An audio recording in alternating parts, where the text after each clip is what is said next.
From this video, we'll discuss and create a new amazing course of this channel, and that is how to create single page headless application using React setup, and for API calls, how to use WordPress. So this is our very first video. So inside this video, we'll discuss all about the basic requirements, all about the basic syllabus, and also we'll see a complete demo that we have to create a complete project inside this entire course. Before going further, I only request you to please hit the like button to give us a thumbs up to this interesting course, and please do subscribe so that I will be creating such type of amazing and interesting courses for you. So first thing first, this will be a complete course to create a single page headless application using React setup, as well as for API calls we'll use WordPress APIs. So before discussing further, let's see a demonstration of our project here so that we'll have some idea that what type of project we'll create inside this entire course. Let's go back to browser. So we can see that here we have a layout, and this layout is built in React application. We can see that here we have a tabular format, which is some kind of a post table, and this post table is containing a single data called hello world. Also, we can see that here we have some action buttons, that is add post. If I click, now we can see that here we have a model which is have some form elements like a title, like post title, post category, post content, featured image, as well as status. So it is some kind of form. By the help of that form, by using our WordPress REST API call, we'll save this data to a WordPress post module. Let's cancel here.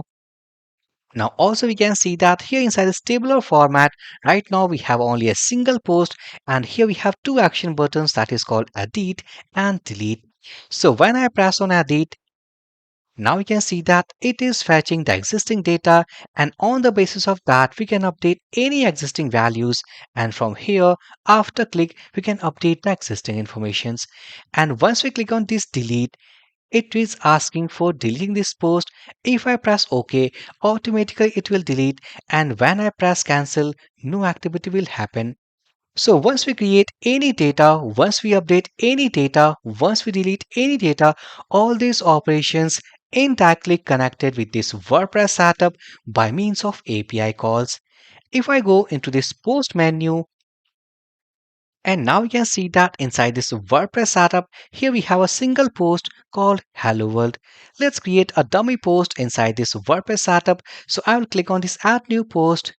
Then I will go into this add new post. Now here we can see that it is asking for title. This is post title, post content area, and here we have some attributes of post. So this is the user interface to create any post from WordPress. So what basically I will do, I will create one more post here. So let's call it as welcome post to for dummy content. Here we have some extension I have installed. So I will copy this dummy content. Let's paste here. Then I will go into this post tab. So let's set some featured image like a banner image for this post. Click on this button, and from this media library, let's select this one image. Click on set featured image. Then I will go into this status. Click on draft. So I want that this should be in published mode. Click here, and then I will go, let's create a new category. So add new category instead. Let's pass, let's say laptops. Click on this add new category button. So successfully we can see that here we have new category. Click on publish, publish. Now successfully one more post we have created inside this WordPress setup. So if I go into this application, let's reload. And now we can see that here we have two posts. First one is Hello World, and second Welcome Post 2. It means by using our list post API, I have listed all the WordPress posts what we have created to this React application. Now let's do some update from here. So click on this edit button. Now instead of publish, I will select this draft, and from here I have a button called update. Let's click on this update button. So successfully, post has been updated, and now we can see that now this post has been moved from published state to draft state. If I go and reload, and now we can see that now we are getting our post welcome post to into draft mode. It's really amazing. Let's go again here. So I want to set some featured media image for this hello world. Click on edit button. Click on this choose file. Let's say that I want to select this image for this hello world post. Click on open. Image has been selected, and also I want to update this title. Let's say updated, and also I want to select some different category. Let's say laptops. Click on update. Now successfully, on the basis of updated informations, now it has updated information to WordPress. If I go and reload, and now we can see that it has updated. If I go and click on this edit button, and now we can see that inside this hello world, also we are getting our featured media image, what basically we have set from this application. Let's create a new post from this React application. Click on add post, and here I will call it as welcome post. Let's say 3 here. Select category. I will select laptops. For dummy content, I will go here. Let's select this dummy content. I will paste here. Let's remove something from here. Let's choose a file, and if I don't here, click on publish, select here. So as we know that we didn't submit any featured media image, so automatically here we have a default image for this welcome post tree, and it is in published mode and category equals to laptops. Let's go inside our WordPress setup. So we can see that welcome post 3. So automatically if I go again, click on this edit button, let's add a different featured media image. Click here. So I will select this one, click on update. Now successfully the post has been updated to this featured media. Now let's say that I'm not interested to see this welcome post to I want to delete. Click on this delete button. It is asking for confirmation. Click on OK. And successfully it has removed this post from this application, and also it has removed that post from this draft to our track section. We can see here if I go, and this is welcome post 2. So this is the complete application what basically we create inside this complete playlist, inside this complete course. Now this is the combination of working principles of React application as well as WordPress API calls. Let's go back to our slide. So here, as we have discussed that inside this complete course, complete playlist videos will create a single page headless application using React setup as well as WordPress API calls. So if I talk about the complete points or the points that what basically we have to cover inside this entire course. So first we'll see the concept of setup installations. It means first thing first, we want two setup installations. First will be our React setup and second will be WordPress setup. Then after that, we'll discuss some basic concept of React application so that after getting some basic idea, then we have to go and consume our WordPress REST APIs to create this headless application. And also we have to discuss all about the WordPress APIs, that what are their endpoints and what is the basic principle to use those APIs according to their parameters. Also, we have to create some layout like a create layout, like list layout, edit layout, and much more what we have seen inside our project demo. Then we have to go and use our WordPress APIs for all these operations, like for create functionality, read functionality, update functionality, and delete functionality. And one more thing, if suppose in your mind, if any question about React application, that what is the concept, what is the syllabus for React application, that will cover inside this entire course. So if we talk about, so inside this basics concept of React application, to create a single page headless application, we have to cover much more things from starting. For example, first we'll do setup installation. I will prefer using Wait tool. By using Wait tool, first we have to set up a React application. Then we'll go from its files and folders structure. Also, we'll understand about execution flow, the basic rule about index.html, main.jsx file, and app.jsx file. After that, we will cover the basics like basics idea of components, how basically we can use and utilize, and what is the importance of components inside React application. Then we'll discuss about the basic concept of properties, which stands for props. Then we'll see the concept of creating layouts like CRUD-based layout for create functionality, list functionality, edit functionality. So much we'll discuss inside these layouts. Then also we'll see about the concept of state management, and these states management we'll do by using hooks.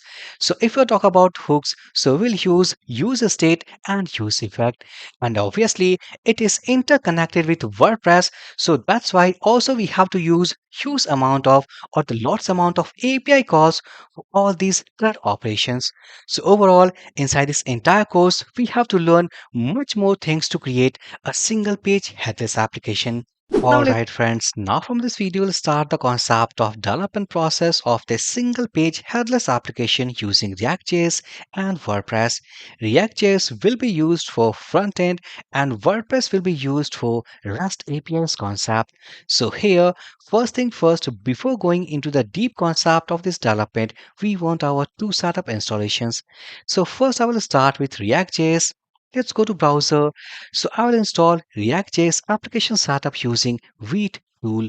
And one more thing, that before installation of this React.js setup, make sure that inside your local system npm and node must be installed. How to verify? Simply, I will open project terminal, and to verify our node setup installation as well as npm, simply I will type, let's say, node minus v. If I hit enter, now I can see that inside my system this version of node is available. In same case, like if we want to verify npm, so simply npm minus v, hit enter. Now we can see that inside my system npm is also available. So after verification, let's go inside this official website, that is v.dev. Click on get started, and once we come into this page, simply scroll a bit here. We'll see a section called scaffolding your first Vite project. Now we can see a command inside this npm section, and that is npm create vite@latest. Simply let's copy this whole command. I have copied. Let's back to our project terminal, and simply I will paste, that is npm create vite@latest. Inside this command, we will create our React.js setup using this npm tool. Now let's hit enter. Now we can see that it is asking about project name. So for the time being, let's say that React.js hyphen app hyphen one. This is our project name. Let's hit enter. Now it is asking that in which framework we want to create this setup. So obviously we want to use React.js setup. So here we have React. Let's hit enter. Now next it is asking that in which language, which variant I have to use. So I will choose JavaScript. So here we have the third option, JavaScript. Hit enter. Now successfully it has created an application setup, that is React.js hyphen app hyphen one. If I go to folder structure, now we can see that here we have a folder called React.js hyphen app hyphen one. Let's go inside it, and now we can see that inside these files, if I go inside view, large icons, so we can see that here we have two folders called public and src, and here we have few files. So what basically we have to do next, simply if I go into project terminal, it is suggesting that we have to go into that setup, what we have downloaded, then we have to go and execute this command called npm install, and to start our development server of that application, simply we have to execute called npm run dev. So simply we have to follow each step to go with this React setup. So simply cd React.js, hit enter. Now I am inside. We have downloaded folder. Simply we have to execute the command called npm install. Hit enter. Now successfully we can see that this command has added 248 packages into our project setup. Again, if I go into a project folder, now we can see that apart from these folders and these files, also we have one more folder called node modules. And node modules, basically this folder is going to contain all about node dependencies. If I go, let's go one folder back. Let's go again, project terminal. Now next what we have to do, simply we have to go and start our development server to execute this application into browser. So what was that command? So simply npm run dev, hit enter. And now we can see that our application is started at localhost, and look at the port value, that is 5173. So I am just hover it, pressing control, click here. And now we can see that successfully we have installed our React.js setup into our local system using Feed tool. Next, after this React setup, now we have to download and install our WordPress setup application. So what to do for that? Simply, let's go back here inside official website of WordPress, that is wordpress.org. Now here we have a button called Get WordPress. Simply, let's click on it. And once we click that, now we can see that we are on the download page. And inside this page, here we have a button that is download WordPress, the version that is 6.6.2. So before making this video, I already downloaded this version. We can see inside this download history. So if I go into folder structure and one folder back, and now we can see that WordPress 6.6.2.zip. So what to do? Simply I will go and extract all, extract here.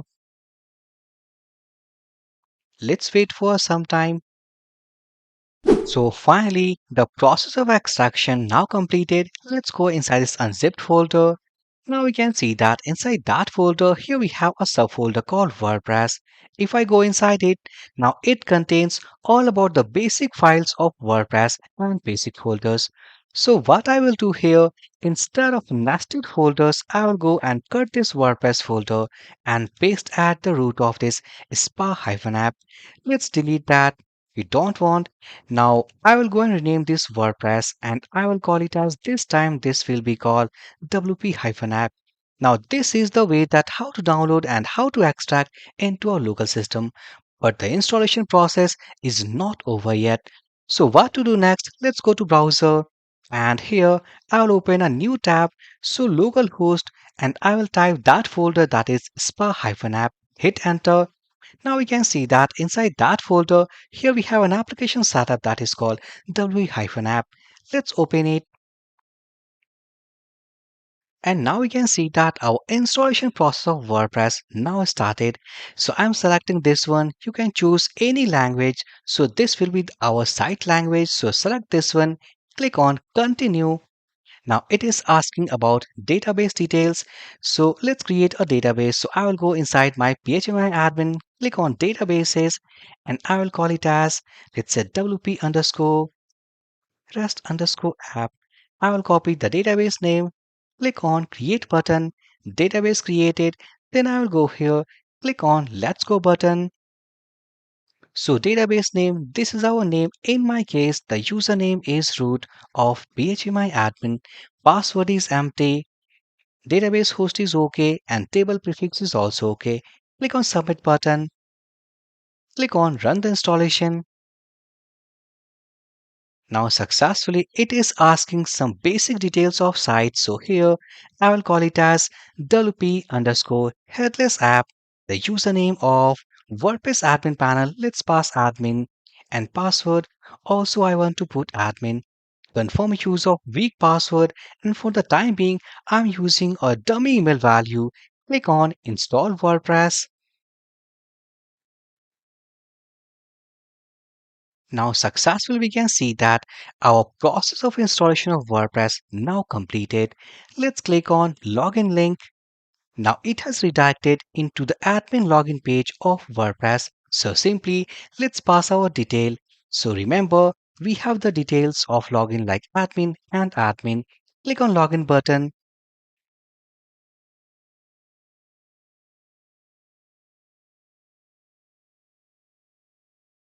And successfully we are now logged in into our WordPress admin panel. So this is an admin panel.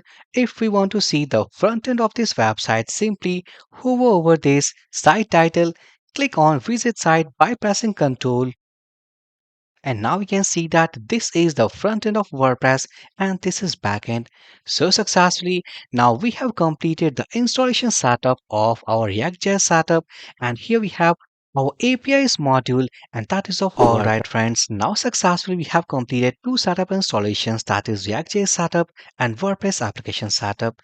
Now in this video section, we'll discuss the concept that how to create WordPress dummy post. Now the question is why we need these dummy posts. So remember, we are trying to create a headless application where we have to consume all about the REST APIs of WordPress. So obviously, we'll have a layout inside our React application where we have to list all the WordPress posts.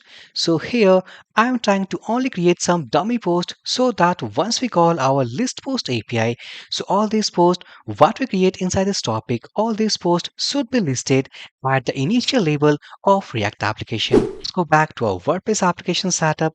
So to create any post, we have to go inside this post menu.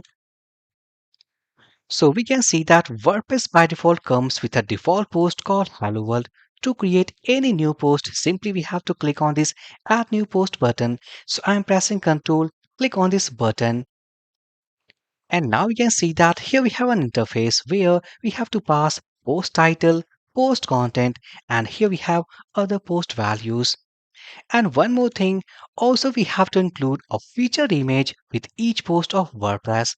So what is featured image? Featured image is just like a banner image what basically we have to attach while creating any post. It is not required, it is an optional parameter, but I want that all the posts what we create inside this application should be attached with at least a featured image. So if I go into this media section, so I can see that right now we don't have any media images for this WordPress application. But before making this video, I have some dummy images. Let's go inside this folder. So simply to upload all these files, all these images to our WordPress application, we have two options. Either I can click on this add new media file, select all those images from local system and directly upload into this WordPress setup, or simply I will select all these images, simply drag and drop it here. Now we can see that all these images successfully uploaded into this WordPress application. Now let's get started to create our dummy post. So first I will create our first dummy post. Let's go here and I will call it as, let's say, laptop 1. So here I have installed a Chrome extension to generate some dummy content. So I will just copy this dummy content. Let's put it here. Now this is our title, this is our content. Now here, search featured image, I will click on this button and I will select an image from this media library. Let's select this one. Click on search featured image. So once we set our featured media image for this post, now let's go for other settings. So here we can see that status equals to draft. Let's click here, choose published from here. Now next, also we have the setting of categories. So right now we can see that inside this WordPress setup, by default it provides uncategorized. So I can create new category either from here or simply from here, categories of this post menu. So I will go here, let's click on this add new category. Let's pass our category name. So I will call it as, let's say, laptop. Click on this add new category. Now successfully it has added a new category here. Select this one, click on publish, publish, and now successfully our first post now successfully created inside this WordPress application. So if I go, let's reload. Now instead of draft, now we can see that hello world and laptop 1. Now let's create one more post. So here we have the option add new post. Then I will pass the title as laptop to here. Let's go inside this dummy extension, select this content, just copy, put it here, go inside post, set featured media image, select this one, click here. Then I want that this post should be in published mode, and also I want that this post should be inside this laptop category. Click on publish, publish. So successfully, here we have one more post inside our post section. Now next, I will create one more post and that post will be in our draft mode. So simply, let's click on this add new post button and here I will call it as laptop 3. I will go into this dummy extension, select all this dummy content, pasting it here. This time, I'm not going to set any featured image. Post also should be in draft mode, but I will select only this post category. Click on publish, publish here. So automatically WordPress has set this post is in published mode. If I go and reload, and now we can see that it is in published mode. But remember, I want that this post should be in draft mode. So what I will do, either we can click on this edit link or quick edit, and here we can see status. Let's go draft here and click on update. So once we do that, let's reload. Now successfully inside this topic, here we have three posts. What we have created, two posts into published mode, which is containing all about the featured media images, and third value, third post is in draft mode, and also it is not containing any featured media. And one more thing I will do here, let's click on this media menu. So successfully, as we know that here we have three media images. I want one more image, and that is called no image.jpg. So simply I will drag and drop it here. So the concept behind is that if post is not containing any featured media while listing inside our React application, so if featured media image does not exist, so in that case we'll use a default image of application, and that will be called no image available. Otherwise, if post is containing any featured media, so in that case their respective images should be available. So that's why we have created one post without image and two posts having featured media. Inside this video topic, we'll discuss about the folders and files structure of our React application, what we had installed inside our previous video. Let's go back to editor. So as we know that to create our front-end section, we have downloaded our React application, and we can see that I have opened that startup, that is React.js-app-1 into my VS Code. So here, if we discuss about the folders and files, so we can see that after installation, it is containing three folders called Node Modules, Public and SRC. Remember, while installation or creation of this React startup, we had executed a command called npm install. So after execution of npm install, it has installed 248 packages. So all those packages will go inside this node modules folder. So node modules folder of this application is basically responsible to contain all the node packages or node dependencies. Now inside this public folder, we can store our public accessible files, for example, our images, our CSS files, as well as our JavaScript plugin files. For example, if suppose we will create some application inside React where we have to use some images, some CSS files, some JS files, so all those public accessible files we have to store inside this public folder. Now next, here we have third folder of this application, and that is SRC. Keep in mind that SRC folder is the main application or functional folder of this entire application, because by the help of this folder, this complete application basically executes.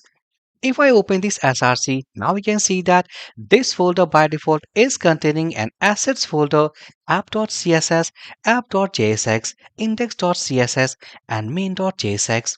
I will explain about each files and importance of all these files of this SRC.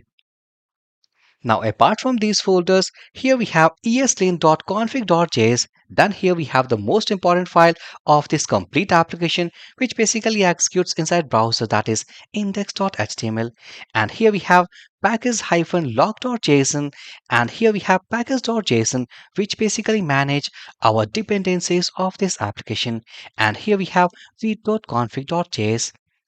Now, if I go first, let's open index.html. So we can see that inside this index.html, here we have the simplest skeleton of HTML, which is containing like a doc type and a HTML tag. Inside this HTML tag, we can see that here we have head tag and body tag. And inside this head tag, here we have meta tag, link tag, and title tag. Now, these are the regular elements of HTML. Now inside this body, we can see that here we have a div tag which is containing an ID attribute equals to root. Now the most important thing of this entire code, that is a script element, a script tag which has a source file path which is coming from SRC folder, and that is main.jsx. And this file is going to load our complete application what we are seeing here by the help of this div and ID element that is equals to root. Now let's open first this main.jsx file. So here I will go into this src folder. Let's open main.jsx, and one more question here we have, that look at its file extension, that is .jsx. If you are wondering that what basically it is, so to understand I will open one more file that is called app.jsx. Now from this file we can see that here we have some piece of code which seems to be complete JavaScript, but here we can see that here we have some piece of code which seems to be HTML code. So it means this is an extension which is not a complete JavaScript file as well as not a complete file of HTML. So it is something in between of JavaScript file as well as HTML file. So here let's open main.jsx file. So we can see that inside this file here we have some import statement which is importing like app from this app.jsx, and also here we have create root function, and here look at here it is passing document.getElement by id, and this is an id attribute of root of that is of index.html of div id attribute.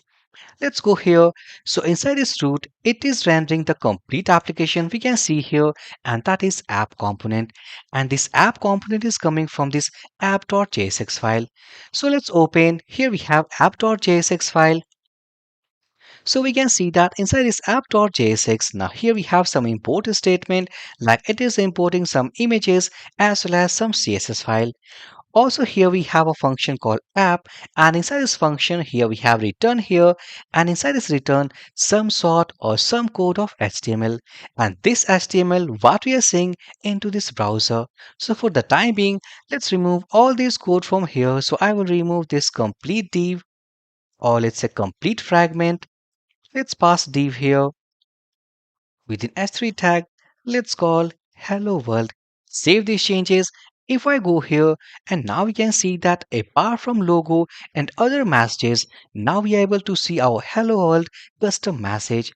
So it means that this complete app.jsx is controlling our application, and it is loading by the help of this main.jsx. By the help of this app component, it is loading the complete application into this root element.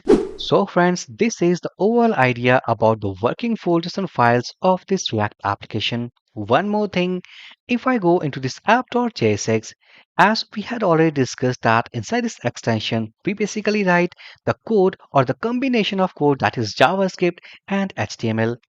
So the question is, if this file is containing the combination code of JavaScript and HTML, how basically they execute into browser? The answer will be like what the code, what the function, what the logic basically we write inside this extension called JSX. Automatically, all this code will be compiled by compiler and Babel to convert into the respective HTML element and also into plain JavaScript. So once all these things will be converted, automatically we get such type of output into browser. So successfully now inside this video we had discussed the complete process of working or the running application of React.js. Now from the next video we'll discuss some basic idea of React application so that we'll have some idea before starting our single page headless application with WordPress. Inside this video topic we'll discuss some basic idea, basic concept of React.js that we need while creating our single page headless application. As we know that inside this whole course, we are trying to create our single page headless application by using WordPress REST APIs. But keep in mind, while creating this application, also we want at least we should have some knowledge of React.js. So here, inside this video topic, we'll discuss some basic idea that how to use React.js to create a React application. So here, already we have discussed or we have some idea about folders and files of this React application. Now here I will start the concept first, that is what is component, why we create, and what is the use of using components inside React application. So to understand the concept of components, let's open a new tab. So let's say that we are creating a website. Inside that website we have some header, we have some footer, and in between header and footer also we have a right sidebar. Before that we have some navigation menu. So also we have some more sections, but for the time being, let's say that we have a website. Inside that website, we have a header, we have a navigation menu, then here we have a right sidebar, and last we have footer. So if we divide this website into different sections, now we will see, we can analyze that this website is going to contain different sections.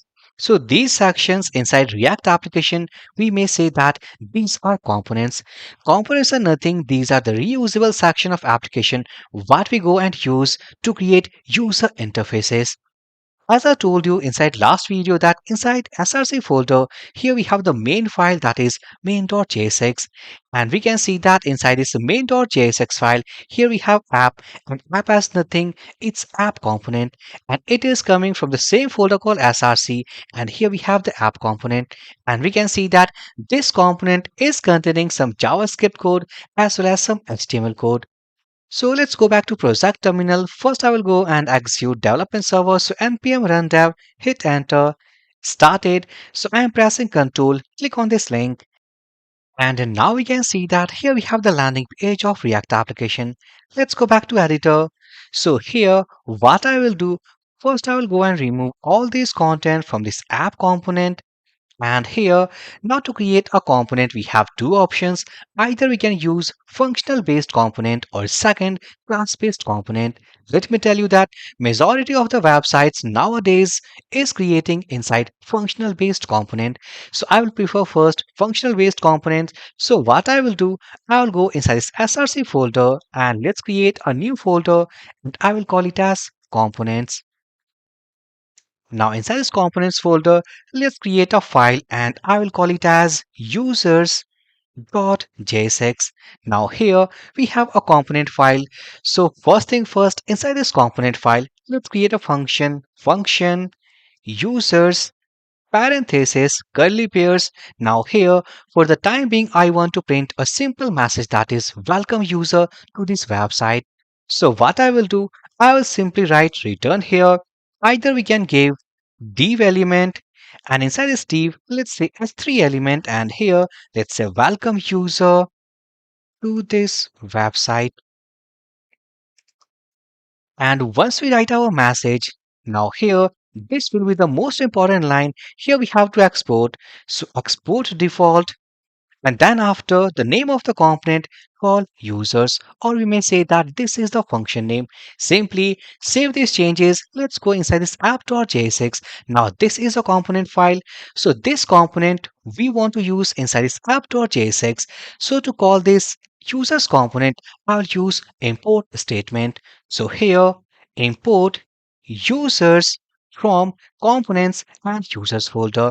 If I remove, let's say this autocomplete, so import users from, so as we know that this users component exists inside same folder called src, but inside this src, here we have a subfolder called components. So dot forward slash, it means current directory, and here we have to go inside components folder, and then we have to call our users file. Save these changes. Now once we load this users component inside this app.jsx, let's copy here and simply as HTML element, we can call something like this. Save these changes. So if I go back to browser, and now we can see that welcome user to this website. Now, if you are wondering that why this message is coming at the center of this page, this is because that inside this page, we can see that also we have a CSS file. So if I remove this app.css for the time being, save these changes, and now we can see that now this message is coming at left hand side. Also additionally, some CSS is still working. What I will do, I will go inside this main.jsx. Now we can see that here we have index.css. Let's remove, save these changes, and now we can see that welcome user to this website. So here, this is the way to create a functional based component inside React application and how to call inside this app.jsx. Now let's discuss some more basic idea about using components. So if I go into this users.jsx, so here we can see that this h3 element, now we have wrapped inside this parent div element. What I mean, if I go and add one more element, let's say this is a sample line of component or content. Save this change. If I go to browser, now you can see that here we have our h3 tag and this is our paragraph tag. So we can see that these two elements now wrapped inside this div tag. For the time being, if I remove this div tag and let's remove and I will paste directly like return. Here we have two elements. Now save these changes. We can see that here we have some error. Let's ignore right now. So if I go and reload, now we can see that here we have some error, that is adjacent JSX element must be wrapped in a enclosing tag. Did you want a JSX fragment? This line of code or this line of error simply means that if we have more elements like here s3 and p tag, so we have two options. Either we can use a div tag like a parent div tag. So if let's say that I don't want to use div tag, so inside second option also we have like a fragment, and inside this fragment we can enclose all those elements what basically I want to add inside that web page. Save these changes. If I go and reload, and now we can see that here we have our exact output. So this is the way like how to define our functional based component and how to return our elements. Now let's say that I want to print some values here. So to print any values, for example, let's say that here we have some employee object, and inside this object here we have some employee name. Then here let's say the email value. Now, as we can see that inside this function users, here we have a object. Inside this object, here we have two properties. Now we want to access these values inside this return statement. So as we know that this is a JSX file, and already I told you that this file is not a complete JavaScript file as well as not a complete HTML file. So even we can use this JavaScript or we can use this variables constant inside this directly inside this HTML code. How to use? So let's say that I want to access this name property of this employee object. So let's use curly pairs. It means that I will go and use an expression of JavaScript. So here I want to access employee object and its name property. Save these changes. If I go and reload, and now we can see that successfully we are accessing the value of that object. Now inside second, if I want to access this email, so let's say and curly pairs, it means JavaScript expression, and here employee object and email property. Save these changes. If I go and reload, and here we can see that sanjay@gmail.com. So successfully, it means that in the very easier way inside this JSX file, also we can access the values of JavaScript constant, any variable directly into HTML code. Now next, I will discuss one more example. So I will go here. Let's define an array. So const, let's say students, and it is an array, and inside this array we have some students. So let's say student 1, student 2, student 3, and student 4. The task is that we have to iterate over each element of this array and print inside li tag inside this HTML. So what I will do, I will simply go here. Let's use ul tag. So as we know that we have to use a JavaScript expression so that we have to iterate over each element of this students array. So here let's use curly pairs because we have to use JavaScript expression. Next here we have students, which is an array dot map function to iterate over each student. So here single student, and each student will contain an index value like this is at index 0, index 1, index 2, and index 3. So here index, and now we want to iterate over each element and bind with li tag.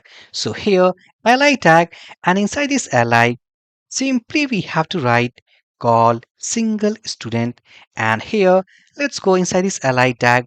I'll use an attribute called key, and inside this key simply write index value of each student.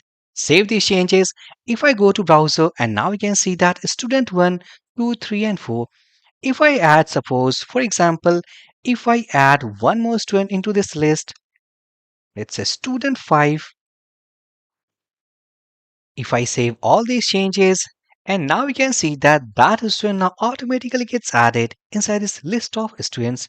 Now successfully, here we have some idea that what is a component, how to create, and how to use inside React application. Now let's create one more component. So I will go inside this components folder, and I will create one more. Let's call it as message.jsx, and here let's say const message parenthesis. I will use arrow function. Let's say return fragment, and within s3 tag let's say welcome to message component, and finally export default and message. Save these changes. Let's go inside this app.jsx. First, we have to import. So, import component from current folder. So, that's why we have single dot forward slash components. And here we have message. So, after this users, now I want to use message component. So, message. Now we can see that here we have some error. Guess why it is happening? Because we are using two elements, so we have to wrap inside a single parent element. So we have two options.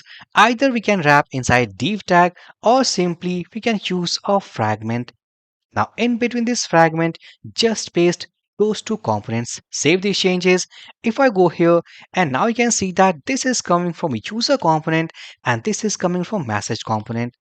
So why we have created message components? So by the help of that, we will learn about events. So let's say that inside this message component, here we have button and let's say that click me. Now what basically we want? So whenever anyone click on this click me button, I want to display for the time being an alert message. So how to display? Simply it's on click. Here we have some event on click and inside this curly pairs, simply write our function name. Let's say handle click event. Simply I will copy, go here, let's say const function name, and inside this function, what I will do, let's say alert, I am clicked. Save these changes. If I go, now you can see that here we have a button, and whenever we click on this button, it will call an event that is handle click event, and it will show an alert here. So if I go back to browser, let's click on this button and now we can see that I am clicked. So successfully, we have added one more basic idea about using this component inside our React application. Let's do one more thing. If I go and remove this alert and let's say console.log and here, let's say timer started. And what I will do, let's say set timeout and here, let's bind with a function. And inside this function, simply let's say console.log message is coming, or let's say that I am in now, and this message will appear inside 700 milliseconds. Save these changes. So what basically I did, whenever we click on this button will trigger like a function and this function will go and execute after 700 milliseconds. Save these changes. If I go and let's reload, means automatically it has reloaded. Let's open our console tab, go here. Let's reload one more time and I think okay, error has gone. Click on this click me. Now you can see that timer started and after 700 milliseconds, now here we have another message.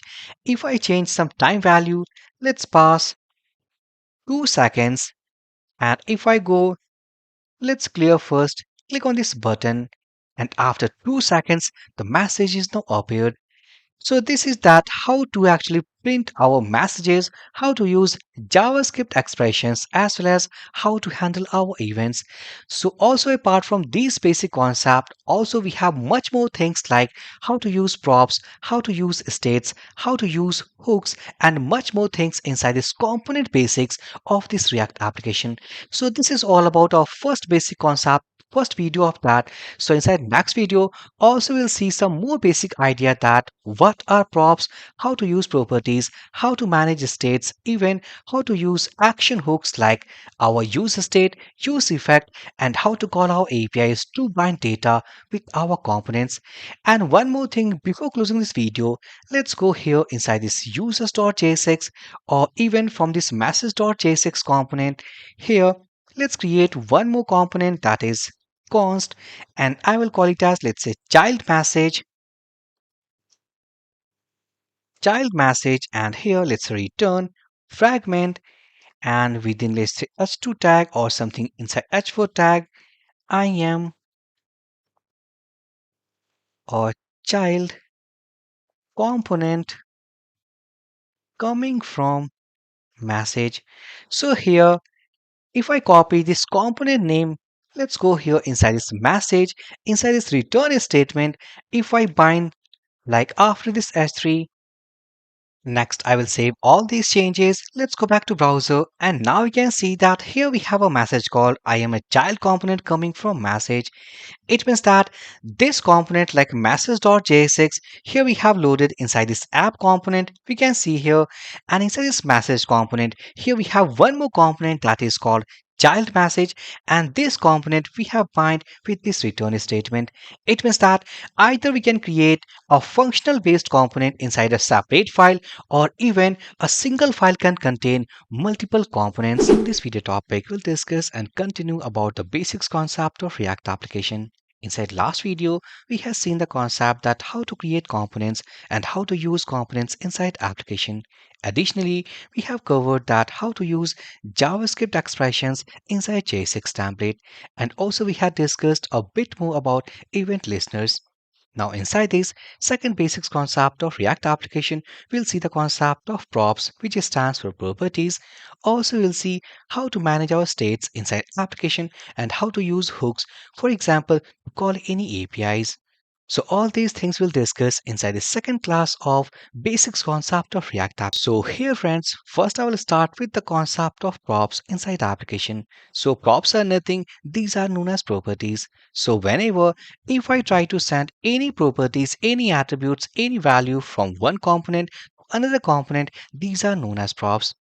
As you can see that inside this app.jsx, here we have called two components called users and message.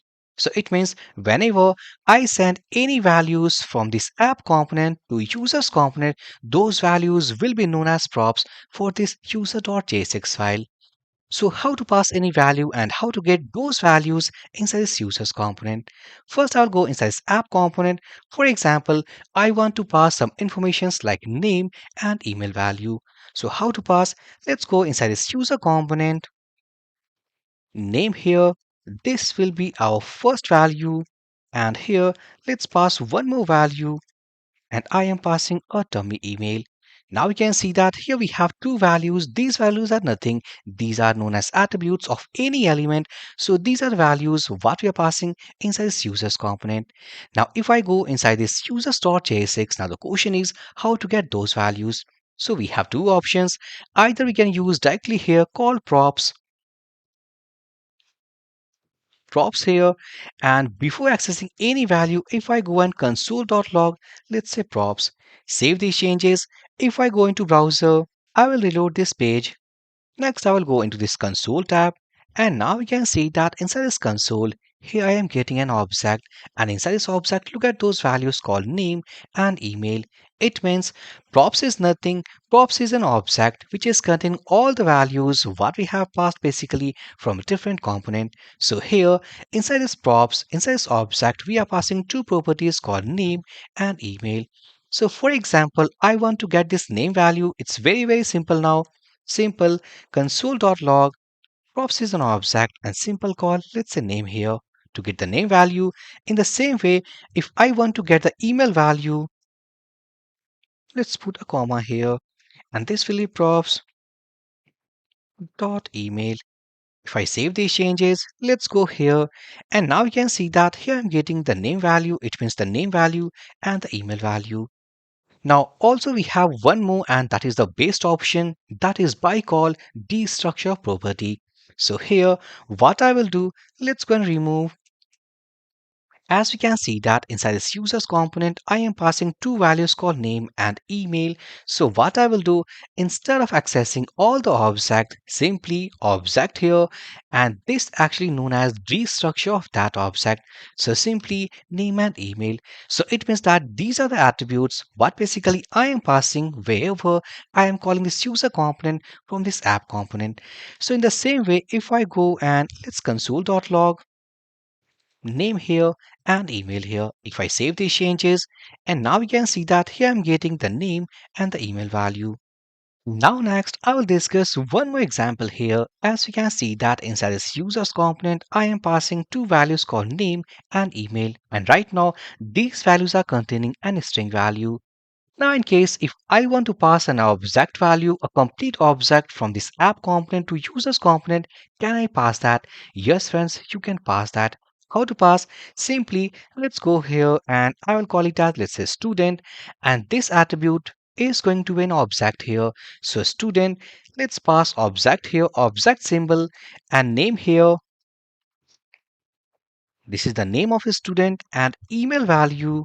Let's say student at gmail.com.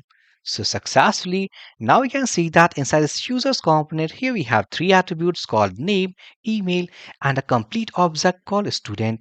So either we can pass something like this, or simply if I could go here, let's say const student and pass it here, and simply let's copy this student object, and then I will pass inside this student attribute. Save these changes. Now this time I have to get this value as well inside this users component. So let's destructure and student. So for the time being, if I go and console.log, let's say student, save these changes, and now we can see that, let's reload one more time. And now we can see that inside this console, here we have an object that is name and email. And this is the name and email value of that student. So successfully, now by the help of props inside our React application, simply we can pass any values from one component to another component. Next, after this, I will discuss one more and a very interesting concept of React application, and that is what is a state value and how to manage state values. So, to understand this concept, let's open a new tab. So for example, I'm creating an application, and inside that application, I'm using users component, and inside this component file also I'm using a variable called count whose initial value equals to 0. There are several operations going on inside this users component by using lifecycle hook methods. Also, we are changing the value of this count multiple times inside this users component. Now the concern is that how to keep track the values, the state of this variable inside this component file. So here inside React application, to keep track of the changes or the state of any variable value inside a component file, we have a very interesting hook method available called useState. Let's go inside users component. First I will remove all these things. Let's say function, users. Let's go inside it, return, fragment here, and within S3 tag, let's say useState. Then I will go here, let's export default, and here it will be users. Let's go inside app.jsx. I will remove all these things and simply let's return fragment here. I will copy this users component and let's say users. Save these changes, and now we can see our simplest message, that is use state. So here if I go into this users component, now let's say that I will go and use a variable called const count equals to 0. Now my question is, I am doing multiple times the value changes according to lifecycle hook methods inside this component file. So how to keep track of the values of all the state values of this count variable? So for that, we have to use a very interesting hook method called useState. So first we have to import, let's go outside of this function and simply import destructure and call useState from React. Then I will go here, I want to keep track of the state value of the count, so simply const here array count variable. This is our variable name. Inside second, this will be a function which is going to keep track of the state of that variable. So here, this is a variable, and to keep track of the state of this value, simply here we'll have a function called set count, and let's say use a state, and this function, this hook method is going to initialize with the default value. So here the initial value, for example, let's say count equals to 0. So if I go and let's say within h2 tag here, if I write, let's say count here, save this change as this variable containing the initial value equals to 0, and now we can see equals to 0. So let's say that I will go and attach a button here, and on the click of that button, I want to increment, I want to add +1 to this count value. How to do? Simply, let's add one more paragraph, button tag, let's say click me to add +1, and here let's say on click handle click event. Now next, I will copy this function name. Let's say const handle click event. It's a function, and inside this function, simply set count equals to count plus 1. So whenever if we click first time on this button, so simply it will go and add plus 1. It means it will become from 0 to 1 value. Now here the 1 is the new state of this variable. So whenever if we click second time, automatically this state will be changed by adding 1 and it will become now 2 here. So we can see that it is also memorizing the state values of that variable, and this is possible by using this use state hook method. So if I save this change here, let's go, and now you can see that 0. Let's click, we can see 1 here, click here, 2 here, click here. So automatically now we can see that it is also going to actually memorize the last state value of that variable. Let's discuss one more example here. So what I will do, I'll go and create one more state variable. Let's say const flag, and let's say set flag, and the initial value of this flag, let's say use state, and I will use, let's say, false here. Now next, what basically I want to do here, so as we can see that the initial value of this variable called flag equals to false, so in that case I want to put some CSS over this s3 tag, and whenever I change the state of this value from false to true, automatically I want to also change the CSS of this s3 tag. So how to do here, simply let's go and add one more button here, that is inside paragraph tag button. Let's say toggle s3 tag, and here let's add on click event. So on click, not on abort, it will be on click handle toggle s3 tag css. Let's copy this function name, then I will go here, so const function, and inside this function what basically I will do, I will use this function called set flag, and what the value, what the state of this variable, simply we have to toggle, so exclamation sign and flag. So it means whenever the value of this variable called false, automatically this function is going to set into true state, and whenever the value of this variable will be true, automatically it will be set into false state. So what I will do next, let's go inside this s3 tag, and here it says style, and inside this style, first I will check that what is the value of this flag. So if it is true, I'll use ternary operator here. So if it is true, let's use an object here. So I will change first color, and let's say blue. Next after this, I will add one more attribute, and I will call it as, let's say, font size. And whenever the value of flag will be true, so in that case I want to be in 30 pixel. Now let's put our second condition, whenever the flag will be false, so in that case I want first the color should be red, and font size also, let's say 24 pixel. So here we have two cases of CSS. Whenever the flag will be false as per the initial value, this will be the CSS, and whenever if we toggle the value from false to true, these are the CSS of that case. Save these changes, let's go to browser, and now you can see that automatically it renders application, and on the basis of initial value, what basically right now the flag is false, we can see color equals to red, and also if I inspect, and now we can see that font size equals to 24 pixel.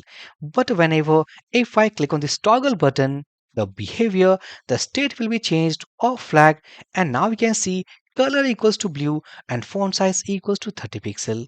Let's click one more time, and now you can see the state of flag now changed from true to false value. Now this is the use of use state hook method inside React application to keep track of all the state, what basically it changes according to life cycle of that component. So successfully here we have completed two more concepts inside this React basics, and that is what is prop, how to pass our values from one component to another component, and also how to keep track of the status of any variable's value by using use state hook method. Now next I will discuss one more concept, and this is also very interesting, that what is use effect and how to use use effect to call our APIs. Let's go to editor, But before that, let me tell you, inside React application, we have a lifecycle process inside each of the component file. So we basically or mainly perform all the lifecycle processes and their effects by using use effect hook method. But here, this is not our React class. This is only the basics concept to work with our headless application. So I will only focus that how to call our APIs inside use effect hook method. So here, before using our use effect, first we have to import. So I will go inside this D structure and let's say use effect from this React package. Now next I will go here, let's say use effect, and inside this use effect, first we have to pass our callback function. Inside this callback function, we can define our logical body, and then here it will contain the dependencies list. It means that here we have some dependencies. On the basis of that, we can control the logic of this body inside this use effect.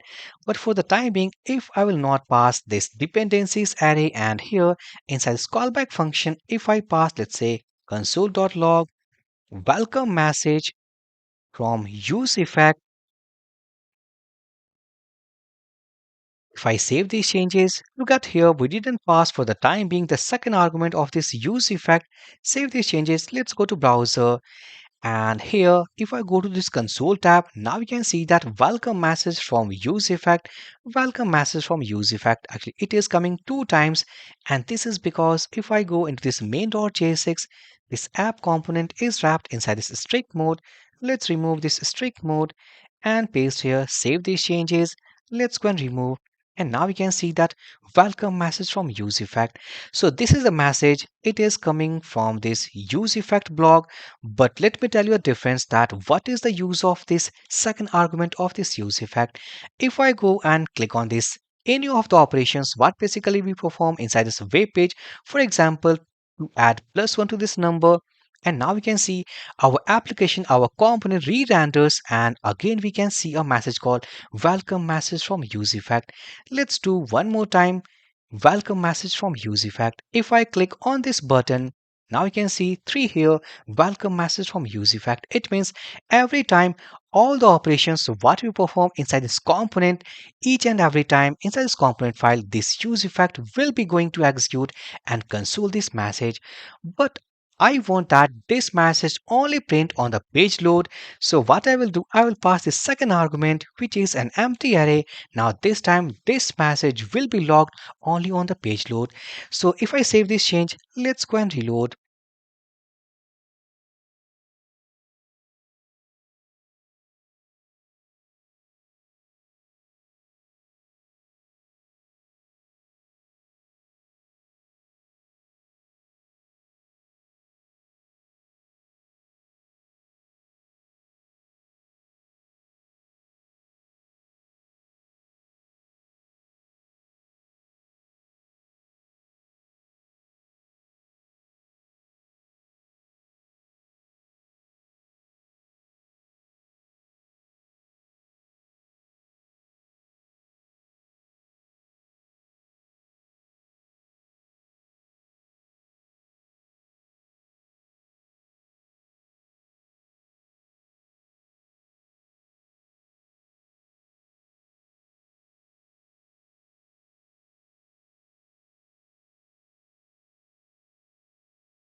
Next, after this, what I will do, I will use then block. So here it will return some response. Means whenever we call API, it will return some response. So first I will convert this response into JSON format, and that JSON response will contain some data. So let's go and first I will create a state variable. So here, let's say const products. I will call set products, and here use state. Initially it will contain an empty object. Let's copy set products here. So after getting our JSON data, set products, and if I go to website, if I see its output, so we can see that here it is containing a JSON object, and inside that here we have products array. So what I will do, let's copy, and here it will be called data dot products. Save these changes. So what I will do, let's go and remove this all these things from here. Button, let's say load products, and also I will go and remove, let's say all these things from here. Let's remove. So inside this button, let's add on click event. On click here, let's say handle load products. Let's copy. Then I will go here. So const handle load products. And inside this, what I will do for the time being, let's say console.log. Console.log. If I print products here, save these changes. Let's go back to browser. So what basically I am doing here, by using this use effect on the page load, simply we are calling this API to get all the products. After getting products, simply we are setting all the data inside this our state variable called products, and simply on click on this button, we are printing all those values inside this console.log. So initially it will be an empty object, but on page load, it will call this API, and after getting all those data, automatically it will be set from this empty object to some of the values. Save these changes. If I go and reload and click on this load products, and now we can see that inside this console, here we have 30 objects inside this array, and inside each of the object, here we have our product values. So what I will do, I'll use the concept of map method to iterate over each product to print some values inside this web page. So what I will do, I'll simply go here inside this console.log. Okay, it's okay to load all the products. Let's say our JavaScript expression, so curly pairs, and this time let's say products. So here, so products.length, if it is greater than 0, so this is our case. Otherwise, I will tell no products found. And one more thing, initially, the initial value of this product is not an object, it is an array here. And why basically it is, because as we know that after calling API, we are setting our data to these products, and it is array of object. So that's why let's say that initially it is going to contain a blank array. So here, if we have products, what to do? So products dot map method, and by using this map method, simply we have to iterate over each product item. So single product item, each item will have some index here. So I will use li tag to print all those values. So here simply I'll call it as single product item dot title. So it will simply print the title value of each product item. And here let's add a key attribute, and I will pass only the index of that. Save these changes. If I go to browser, and here we have some error that is index not defined. Okay, let's say index. Save this change. And now we can see that here, if I click on this load products, we can see that here we have 30 products, and by iterating over each product, now here we have all those products are listed. So successfully, now this is the way that how to call our APIs by using use effect, and after getting data, how to set inside our state variable, and also we have seen that how to print those values inside of web page layout. So successfully, now this is our second basic concept class of React application, where we have completed the concept of props, state, and use effect hook method. So by combining the concept of React Basics, our class 1 and class 2, now here we have the enough knowledge to go and create our headless application with WordPress. In this video topic, we'll discuss a very interesting concept of application, and that is how to use Tailwind CSS inside React application. Tailwind CSS is a CSS library which provides classes. By the help of those classes, we can create our user interfaces. It's just like a bootstrap. So here, as we know that inside this entire course, we are trying to create headless applications. So obviously, we want to create some layout. So to create those layouts, we'll use the concept of Tailwind CSS. So before creating those layouts, at least we have to know that how to integrate the concept of Tailwind CSS inside the application to create user interfaces. So here, to work with Tailwind CSS library, we have to follow few steps, and by the help of those steps, we can easily install that package into this React application. And once we install that package, then we are allowed to use its classes to create user interfaces. So first thing first, what are those steps? Let's go to browser. Then I will go to its official website called tailwindcss.com. Let's click on this button called Get Started. Then I will go into the search box and type here that I want to use this CSS library into my React application. So simply React keyword. So here we can see that here we have under installation, install Tailwind CSS with create React app. Let's click on this link. And now here we can see that it has some suggestion. So as we know that we have installed our React application using Vite tool. So simply I'll click on this Vite. And once we click here, so install Tailwind CSS with Vite. So we can see that inside this using React tab, here we have some commands, and these commands actually we need to install step by step into our application to work with this Tailwind CSS. So what I will do, as we know that we have installed our React application. So here inside the second command called terminal, here we have a command called npm install. Let's copy. Let's go back to project terminal. So we can see that we are inside our application. So I am pressing Ctrl C to stop this development server. So here, what I will do simply I will paste this command called npm install -d tailwind css post css and auto prefixer. So once we type, just hit enter.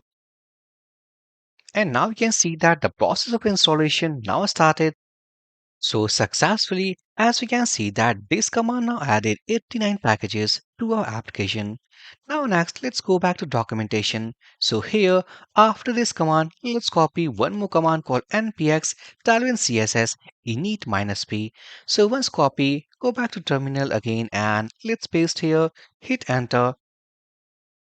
And now we can see that it has created two files called Tailwind CSS config, that is tailwind.config.js, and created post CSS config, that is post css.config.js. To verify all these files, let's go back to editor. And now we can see that inside this application, here we have two files, that is Tailwind config and post CSS config. Next, after this, what I will do, let's go back to documentation. So after running all this command, here we have some code of tailwind.config.js. Simply, let's copy, go back to editor. So I will open this tailwind.config.js. Let's remove existing code and let's paste this new code. Save these changes. Again, go here. So we can see that here we have three lines of code inside this index.css. Let's copy, go back to editor. I will open index.css from this src folder. Here we have, let's remove all this existing code and just paste these three lines of code here. Save these changes. So after execution of all these things, now here we have to start our development server. So what to do? Let's go back to project terminal. So npm run dev. Hit enter. Start it. Let's press. And now we can see that our application is running, but how to verify that CSS classes are working? So to verify, here we can see that here we have a h1 tag which is containing some classes and these classes of Tailwind CSS. So what to do? I will copy this h1 tag. Let's go inside any of the component file. For example, here I'll go inside this users component and before this button tag, let's paste here. And one more thing, also you can notice that inside this h1 tag, here we have the keyword called class name, and this class name attribute is containing all the classes of Tailwind CSS. But remember, inside HTML, this will call only class. So here, class is a keyword inside React application. So that's why class is converted into a new word called class name. So if I save these changes, let's go here. Let's reload. So we can see that hello world, and this is all about loading our product using UseEffect. But currently there is no CSS inside this h1 tag because as we know that all the code we have added into this index.css, but there is no link of this file into this user component even inside this main.jsx or even inside this app.jsx. So what I will do, I will simply go inside this main.jsx file, and here I will import this index.css so that we can use the concept of Tailwind CSS what we have used inside this h1 tag. So simply I will go here, let's say import from current directory, so dot forward slash and simply index.css because this is the file which is coming from the same folder called src. Save these changes. If I go here, and now you can see that successfully now the classes of Talent CSS is now working with the classes concept of that library. So if I inspect here, let's go inside this, and we can see that now this time these all css are coming from our Tailwind library. So it is really amazing, and it's very used to install and use Tailwind CSS inside React application. Inside this video topic, we'll create our layout. So headless application like list layout, create layout, and edit layout. As you know from last two videos, now we have all about the basics concept of React application that we need to go with this headless application. So what I will do, instead of going with our existing React application, now let's create a one more setup of React from scratch, and inside that setup I will install first Tailwind CSS, and then step by step we'll create all these layouts. Here I'm inside v.dev, click on get started, then I will scroll. So here we have the npm command. So simply I will copy that is npm create vite at the rate latest. Then I'll go inside project terminal. So right now inside this our first existing application, that is React.js app-1. So what I will do, I'll go one folder back, and then here simply I will type that command called npm create vite at the rate latest. Hit enter. Now it is asking about our project name. So I will say, like let's say React-WP-app, hit enter. Now it is asking about framework. So I will choose React, then variant. So JavaScript. Now everything has been done. Only we have to execute some commands that it has suggested. That first we have to go into our downloaded folder called React-WP-app. Inside that setup, then we have to install our node dependencies by executing npm install. So simply cd React WP app what we had installed, and inside it let's execute npm install. Hit enter. So we need to wait for a while because right now it is installing all the node dependencies inside our project application. So successfully it has installed 249 packages into our project application. So what next? Simply I will go into this folder and I will type npm run dev. Hit enter. And now we can see that our application started. So I will just press Ctrl and click on this localhost link. And if I go here, and now we can see that successfully we have installed one more setup of React application using Vite into our local system. So what next? Also, I would like to install Tailwind CSS so that by using this CSS library, I'll create our layouts like list layout, create layout, and edit layout.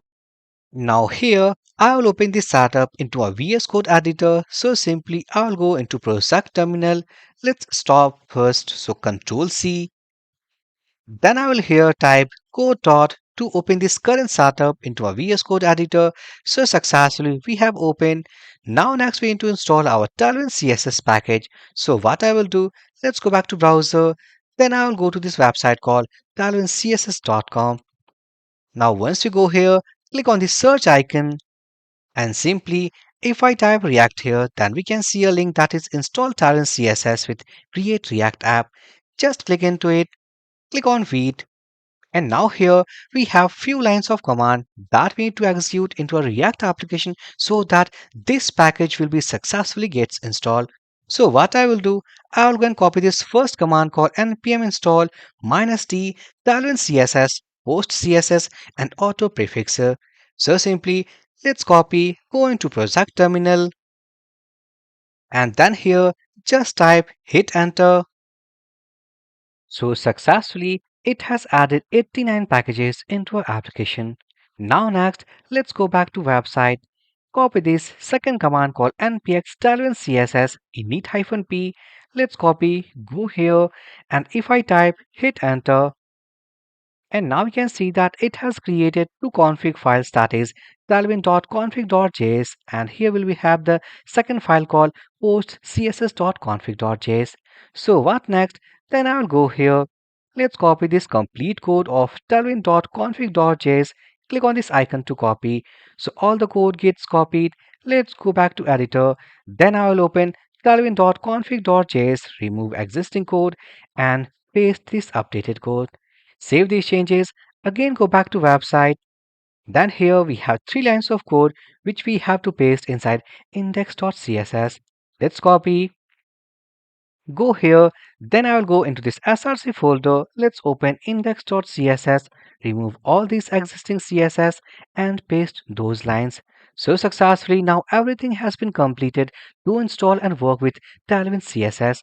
So how to test? Simply, if I go here, here we have some lines of like HTML element with the classes of Tailwind. So I will just copy. Let's go and open our app.jsx file. Let's remove all these existing code. And if I paste this h1 with hello world message, and also here we have the classes of Tailwind. So once this will be completed, let's go here and simply start development server. So npm run dev started. So if I go back to browser, let's go here and now we can see that hello world is coming and the CSS is coming from Tailwind. So successfully now the setup process has been completed and the installation of library is also completed. So what next? Now we want the layouts integration or to create new layouts for our headless application, that is list layout, create layout and edit layout. So to create all these layouts, next we have to go into a GitHub repository. So this is our GitHub repository called github.com/OWT hub. Click on this repositories. Then here we have to go inside this tailwind-spa-layout. Click on this link. Now here we can see that here we have a file called template.html inside this GitHub repository. So what next? If I will open this HTML file, so we can see that inside this template.html, here we have a CDN link of Tailwind package. And also here we have some piece of code. This is the code of list layout. Then if I scroll, here we have a model, that is add post model, which is containing some form input fields. And also if I scroll, now it is containing also the layout of edit post model. So step by step, this layout will be integrated into a React application. So from where we can start? So I will go first into our application. Let's close all these files.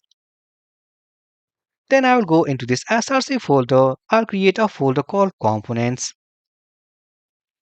Inside this components folder, then again I will create one more subfolder called post. And inside this folder, let's create a file, and this file will be known as something called post list.jsx. Then I will go into this file. Let's say const post list, and inside this function let's say return fragment symbol, and here let's say return, not return, it will be export default and post list. Let's go inside this return statement, and for the time being if I type s3 tag, let's say list post layout, save these changes. Then I will go into this app.jsx file. Let's remove this state line of code, and also I don't want this app.css and all these things. Now here I will import our post list layout. Once it will be imported, let's copy, go inside this return statement, remove this HTML like hello world and simply call that component. Successfully save. if I go here, and now we can see that list post layout. Next, after this, then I will go into this GitHub repository, and at the top of this HTML file, simply I will copy from this starting, or before that, let's copy this whole file. So click on this icon. Now all the code now gets copied. Let's go to editor, open a new tab, and just paste here. Now inside this HTML file, if I go up, so here we have a div tag, and inside this div tag, now we can see that all this complete code, here we have a table tag, then here we have add post model, and also here we have edit post model. So for the time being, what I will do, I will copy only this table, or even before that, let's copy this div, means container div. Then I will go into this post list. Let's remove this h3 element and just paste here. So inside this div tag, what next? I'll then copy all these code up to this table tag. Let's press Ctrl X to cut all these code. Then I'll go here and paste here. Now next we can see that here we have some errors. So step by step we need to fix. So first I will remove all these comment lines of HTML. So this is now removed.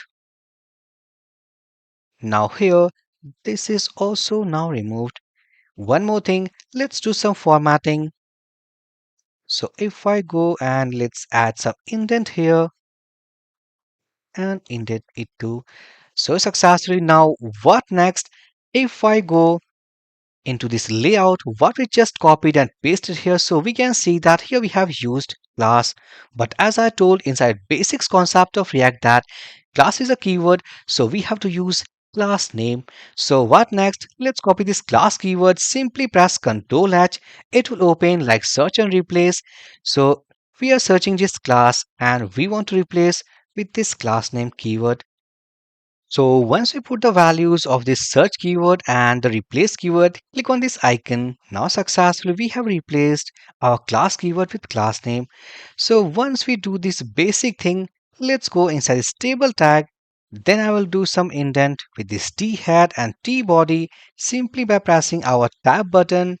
Then I will go into this T body, and into this T body, here we have some error inside this image tag. We can see red colored error. And one more thing, as I told inside basics class that this is not a complete HTML and also this is not a complete JavaScript. So this is a JSX file which is something in between these two things. So this tag like image tag should be closed. So here let's add a forward slash. And one more thing, like inside this HTML, what we had just copied, it is containing also some events we can see on click. So let's remove.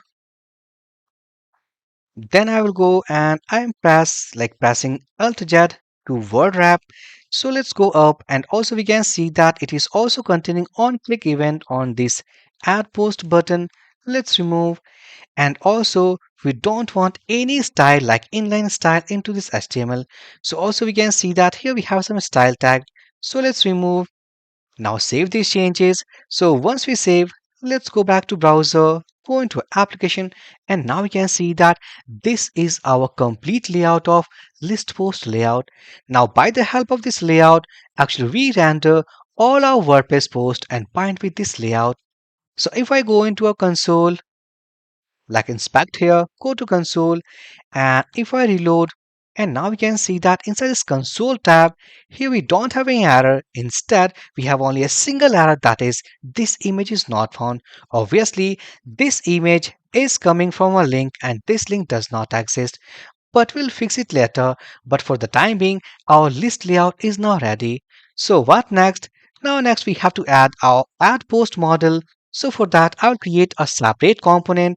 So let's go into our src folder, components folder, post folder, and into this folder, I will create one more subfolder into it called model.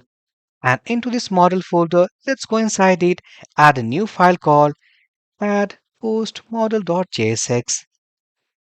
Then I will go into it. So const add post model, arrow function, return here, fragment, export default, and here let's add post model. Then I will go into the return statement first I will go into this HTML. Let's cut all these things.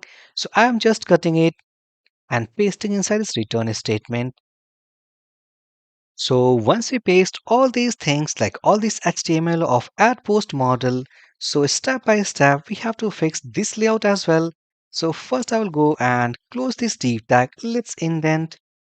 Let's open the second div tag, and here we can see some comment lines. So let's remove first. So I have removed. Also here we have some example categories like comment line. Let's remove. Let's remove this too. Also we want to remove this one. And at last, here we have some events attached. So let's remove this on click. And if I search for inline CSS next, so okay, if I press style, and now we can see that inside this add post model, now here we don't have any comment lines, we don't have any error inside our tag, as well as we don't have any events and style attribute. So successfully now this layout has been also fixed to create our add post model. So what I will do, I will go into this post list.jsx file. So I will use this component file inside this component.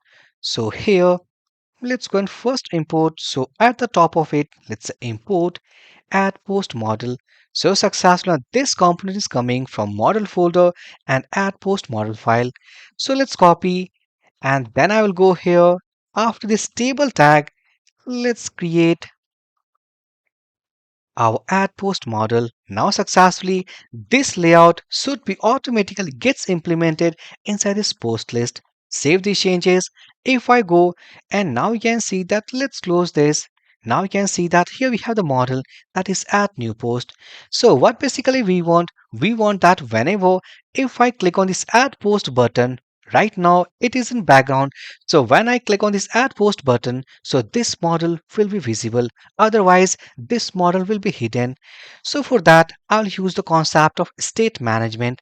So let's go at the top of this, and before this return, next after this const keyword, add a symbol our state variable. So let's call it as add post model flag, and also the method name to manage a state. So I will call it as set add post model flag, then equals to use state, and the initial value of this state variable equals to false. So what next? Let's copy this state variable. So before loading this add post model, now let's use an expression. So if the value of this flag is equals to true, so in that case only this model is going to load into this component file. So successfully, if I save these changes, and now you can see that that model called add post model now automatically gets hidden. So what next? So as we know that this is the button, by the help of that we need to open our add post model. So what we have to do, let's go inside this add post button, and here I'll go and wrap on click event, and here let's say open, or simply I will call it as toggle add post model. Now this is a function, so let's copy this function. Then I will go here, let's say const function arrow function, and the thing is we have to do right here inside this function that by using this our set method, only we have to change the boolean value of this state variable. So let's copy, and simply let's add exclamation sign, so that on click of this button just we have to toggle from this false value to true value. So once it will be true, like this variable will be true, so automatically this model is going to visible. Save these changes. So if I go here, let's click on this add post, and now you can see that now successfully the model has been opened. One more thing also we have to handle. So whenever if I click on this cancel button, this model is going to close. So what I will do, let's go to editor, and I will go inside this add post model. Here we have a close button like cancel button. So inside this cancel button, I will go to add like on click event. And now next inside this on click event, simply we have to pass a function name, and that function is simply going to toggle that state variable which is managing our add post model. So let's go into this post list, And as we know that this component file or this component we are calling right here inside this post list. So what I will do, I will pass this function because this function is going to toggle that is state variable. So this function as a prop to this component. So here, let's say handle close event equals to curly pairs and the function name. So what next? This is a property. This is a prop to this component file. So I will simply go here inside this parenthesis, let's destructure. So this is our event name. This is a function name. So let's copy. Then I will go here and use inside this on click. So this is a property. As we can see that this is a property what we are passing inside this add post model, but this property is containing a function here. And this function is simply is toggling our state variable. Next, if I save all these changes, let's go back to browser. So inside this layout, if I click on this add post, now we can see that our add post model is now opening. Let's click on this cancel button and now this model has been closed. So successfully, now we have handled the cases of open and close in the case of add post model. Now in same pattern, we have to work over edit post model. So what basically we want that whenever if any post like this edit button will be clicked, we have to open edit model with existing data, and once we click cancel button, our edit model should be closed. Let's go back to editor. So inside this HTML, now here we have the layout or the HTML code of edit post model.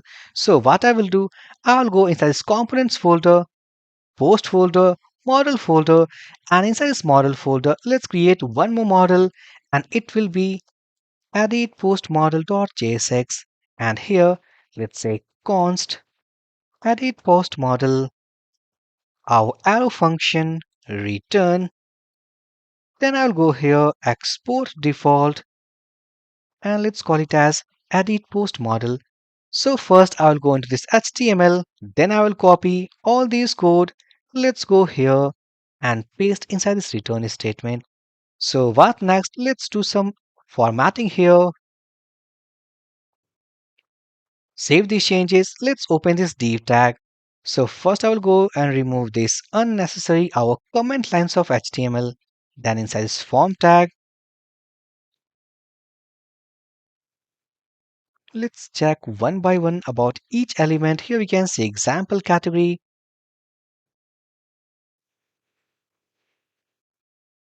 If I go and open this text area, let's open this div tag.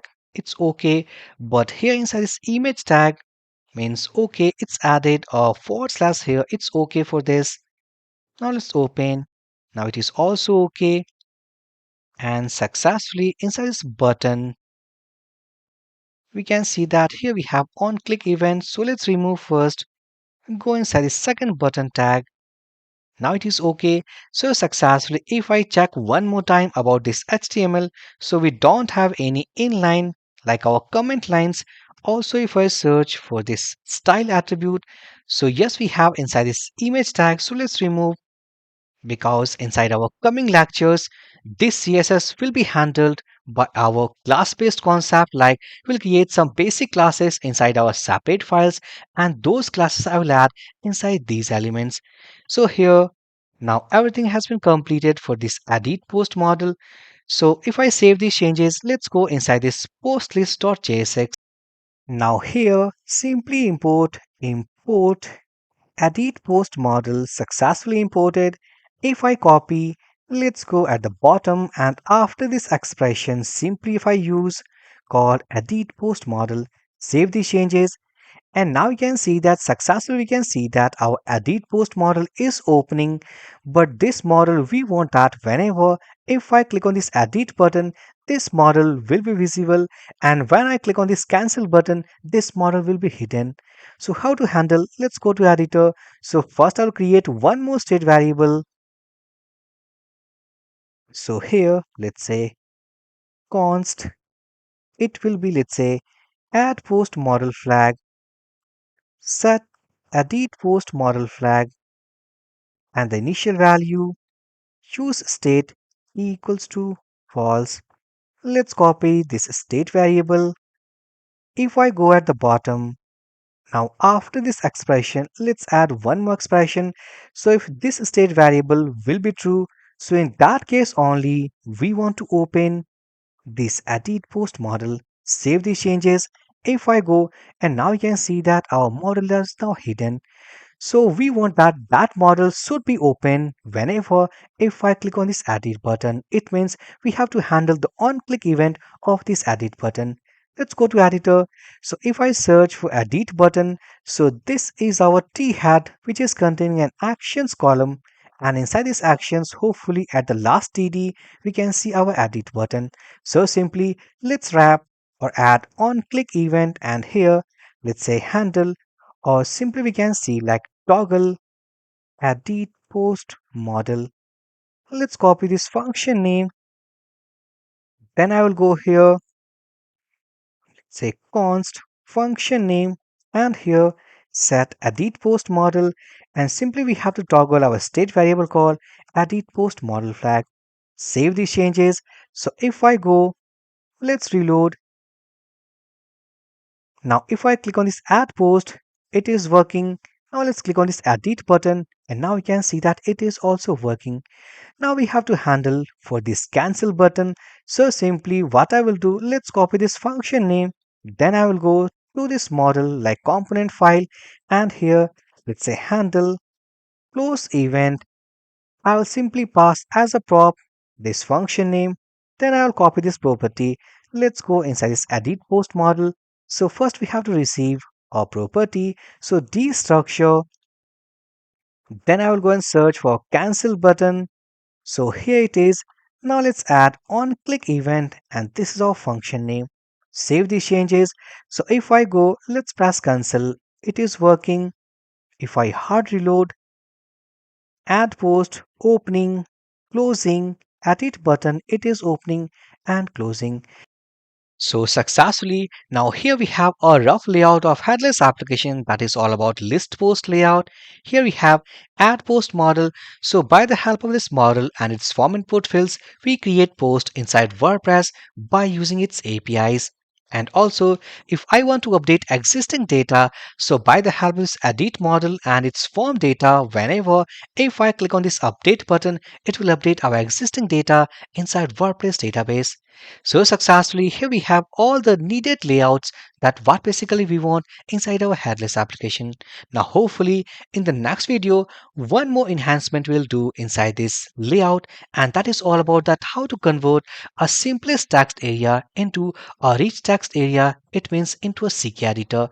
So in this video topic, we'll discuss a very interesting concept, and that is how to integrate the CK editor inside our React application. Let's go back to browser. So as we know that inside our previous video, we have created some layouts that basically we use inside this headless application. So here we have like list post layout, then here we have add post layout, which is containing some form input fields, and here we have edit post layout. So the thing is that we can see that inside this form, like here we have the content, or inside this form, here we have a content section. Now this content field right now is containing a simplest text area. But I want to make the simplest text area into a rich text area, so that we'll have multiple options to format all the content what basically we enter inside this text area. So the question is how to convert a simplest text area into a CK editor. This whole concept we'll discuss inside this complete video. Let's go back to project editor. So inside last video, inside this app.js file, here we have the component called post list. Now let's go and open postlist.jsx, and remember on the basis of some state variables, here we have the condition to load our add post model and edit post model. So first thing first, I will fix or I will convert a simplest text area or integrate CK editor inside this add post model. So to open this component file, simply we have to go inside this post model folder, and here we have add post model.jsx. And inside this file, we can see that here we have all form input fields. Like here we have the title, then here we have the category, like here we have the content, featured media image, and a status, and here we have our buttons. So what we want to convert the simplest text area like the content section to a CK editor. So to work with CK editor, First thing first, we have to install a node dependency. It means a npm package inside this application. So what basically the package is, let's go to project terminal, close this development server. So here npm install, or simply I can type also I here for install. So npm install at the rate, then here it will be called CKEditor forward slash, it will be CKEditor 5 hyphen React. This is the package name. So once we type this package name, hit enter, and now we can see that our installation process started. So we need to wait for a while, and successfully it has added 68 packages into our application. And one more package we want here. So npm install at the rate CKEditor forward slash CKEditor 5. It will be classic hyphen editor, not class editor, it will be classic editor. Hit enter, and here we can see that here we are getting some error, that is package not found, obviously because we typed a wrong package name. It will be npm install at the rate CKEditor forward slash, then here we have CKEditor 5 hyphen build hyphen classic. This was our package name. So once we type this one, hit enter, and now we can see that successfully we have added one more package into our node application. So if I go into a project editor, then I will open our package.json file, and inside this, let's say dependencies. Now we can see two more packages, that is React here. Classic editor means CKEditor, CKEditor 5 hyphen React, CKEditor, CKEditor 5 build classic. So once we install these packages, now let's go and open our add post model. And here at the top of this file, before this function, so here it will be import CKEditor, and it will come from CKEditor forward slash CKEditor 5 hyphen React package. Then after that, import classic editor, and it will come from the second package that we have installed, that is build classic. So once we import these lines, let's copy the CKEditor. I will copy, go into our text area. So here it is inside this content section. Let's remove first, and here in place of text area, simply CKEditor. And if I save these changes, let's go back to browser, close this one first, let's reload. And I think that we have to start development server as well. So npm run dev, hit enter, start it. So if I click on this add post, and here inside this content section, it is completely missing because this time we have replaced our text area with classic editor. Let's go and inspect one more time.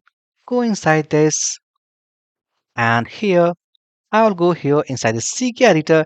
Let's add one more attribute, and it will be something called editor. And here we have the classic editor that is coming from a second package. Remember, here we have imported, so this classic editor should be used inside this editor attribute. Save these changes. So if I go and let's reload one more time, click on add post, and now we can see that inside this content section, now in place of simplest text area, now we are getting a rich text area. We can see that a drop down which is containing some input elements of like HTML, like paragraph, H1, H2, and H3. And here we have multiple formatting options. So this is the way that how to convert a simplest text area into a rich text area. Now I want also a default content inside this editor, inside this CK editor. So what I will do, simply I'll go here, let's create a variable. So const, I will call it as editor content equals to, and let's put that this is a default content. This is a default content. Let's copy this variable name. Then I will go here Inside this CK editor, let's add one more attribute called data, and inside here simply paste that variable name. If I save these changes, and now we can see that automatically we can see that inside the CK editor, here we have the default content, what basically we put inside this add new post model. And now next, in the same way, we want the CK editor. Now in place of this content section of this edit post model, now it's very simple. Let's go back to our project editor. So I will open our second model, that is edit post model. Go at the top of this function, and here it is. So after installation of packages, let's say import, first we have to import CK editor from first package, and second import it will be classic editor from second installed package. Let's copy the CK editor, then I will scroll, go at the content section. Let's remove first this text area, successfully removed. Then here CK editor, and let's add editor attribute, so editor, and here it will be classic editor. So if I save these changes, let's go and reload this page. I will then click on this edit button, and now successfully we can see that here we have the content text area inside this edit post model. Now in case if we want something default content here, it's again very simple. Let's go here again, create a new variable, something called const default content equals to, this is a default content for edit screen. Let's copy the variable name, save these changes, and then I will go and add one more attribute called data and put our variable name. Save these changes. So now you can see that automatically that content now populated inside this CK editor. Inside this video topic, we'll discuss a very interesting concept of this React application, and that is how to manage states of form input fields. What basically I mean, if I go back to browser, so as we know that inside this headless application, we have two form fields. Like here we have add post model, and here we have edit post model. As we know that by the help of this add post model, by filling all these informations like post title, post category, content, featured media, and select drop down the value of it, we can save all these data to WordPress by calling WordPress APIs. So before calling WordPress API or before save all this data to WordPress database, we want something a states management so that I can keep track of all the values of these form input fields. So what is the process to manage this form? What is the process to manage all the states of all these input fields? We'll discuss inside this very interesting video. Next, I will go first into a project editor. And from these files, first I will open add post model.jsx file. Now this is the component file which is responsible to load this add new post model. So what basically we want, if I go first here, so inside this code we can see that this is our title section, category, content, featured image, and status. And apart from these input fields, here we have our action buttons, that is cancel and submit. So first thing first, I want to make some state variables so that I can keep track of all these values over all these input fields. So what I will do, I will go here and let's first remove this editor content. So first I will create our first state variable to keep track of the title value of this add new post model. So we can see that inside this model here we have the input fields for title, category, content, featured image, and status. So it means we want like each state variable for all these input fields. So first I'll create for this title. So I will go here, let's say const title, then here set title equals to use state. So initially, let's say that our title field will contain an empty value. Now next, I will copy this title value, like the title state variable. Let's copy, go inside this title, and here inside this value, let's remove this double quotes, curly pairs, and this is title. Now this time, this is a state variable. And one more thing, we can see that along with this title state variable, here we have the method that is set title, which is going to use to update the value of this state variable. So where we can use this method? So before that, let's go and add one more attribute over this input field called title, that is on change. It means whenever if I try to change any value over this input field, so in that case what will happen? So parenthesis, it means curly pairs. Inside curly pairs parenthesis, it will return event object, and for the time being if I go and log, let's say console.log and event, save these changes. So if I save, if I go and let's reload here, click on add post, and I think we have some error, that is editor content is not defined. And I think that here we have used editor content, but obviously we have removed from here. So what I will do, let's go and remove this variable and just pass an empty object, save these changes. Let's click on add post. Now it is opening. So if I go and clear this console first, whenever if I try to input any value, now we can see that here we have a complete object, and this is our event object, what basically we have logged here. Now the concern is that why basically we have logged here. So if I go and open this object, we can see that inside this object here we have property called target, and inside this property, look at here, here we have again, here we have property called value. So it means whenever if I try to change or if I try to input any value over these input fields, so to read the value we have to go inside this event object, inside this target property and value property. Let's go to editor. Then here inside, in place of this console.log, I'll use set title, the function name of this state variable set title, and inside that event dot target dot value. Save these changes. So if I save, let's go and reload one more time. Click on this add post button, and here if I try to type anything, for example let's say post 11, now you can see that successfully our state variable now updated, and the value of it, that is called post 11. So in the same way, if I go and create some more state variables, after title we want something for this category, so let's say category, and I will call it as set category. And initially I want that this category should contain an empty value. Let's copy this state variable called category. Then I will go into this category drop down here inside this select element. Let's add value. So here we have category, and inside this on change event, let's pass our event object. Then I will go here. Let's say set category, and here it will be event dot target dot value.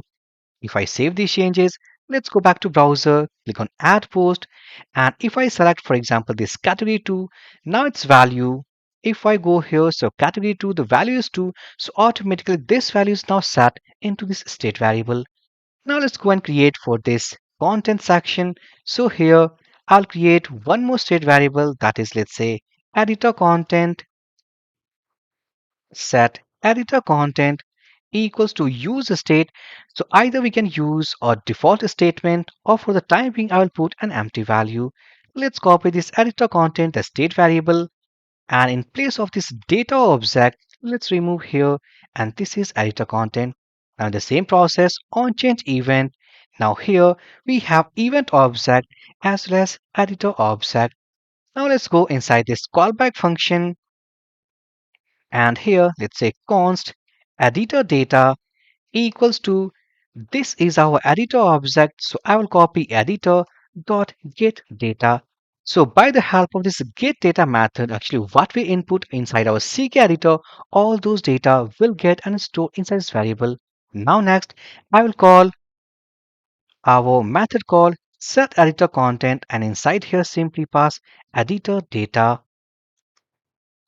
Save these changes. Then I will go inside this our input file, like for featured media image. So let's create const, it will be called featured image. It says set featured image, and I want that initially it will contain a null value. Let's copy this featured image. Then I will scroll here, go into this element. Let's add input type file. Right now this is only containing a simplest input type file attribute.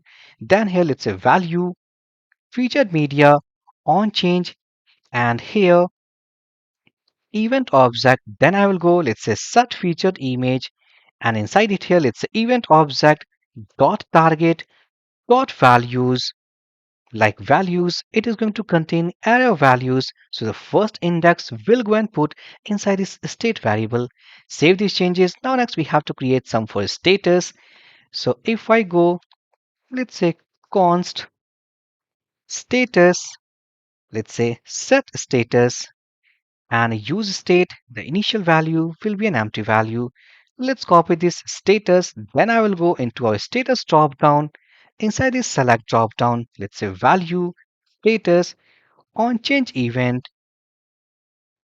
on change, and it will be, let's say event object. So here set status, and inside this parenthesis event object dot target dot, and it will be called values,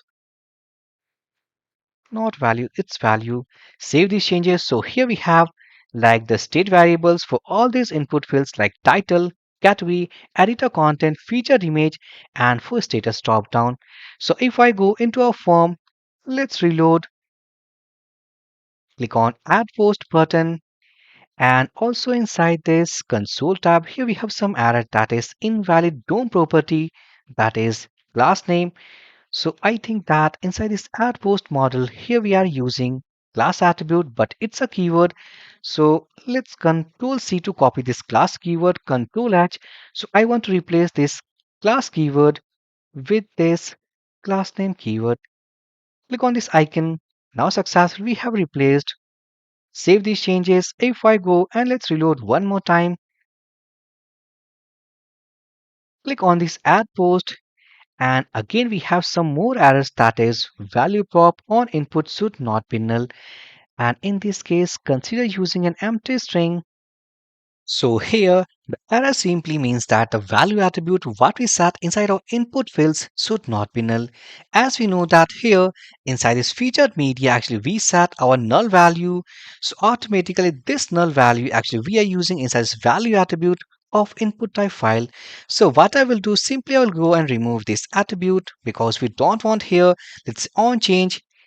And okay, actually here we have one more error. Instead of values, it will be files. So whenever if we select any file from this input file button, so during on change event, automatically this file will be placed into this state variable called featured image.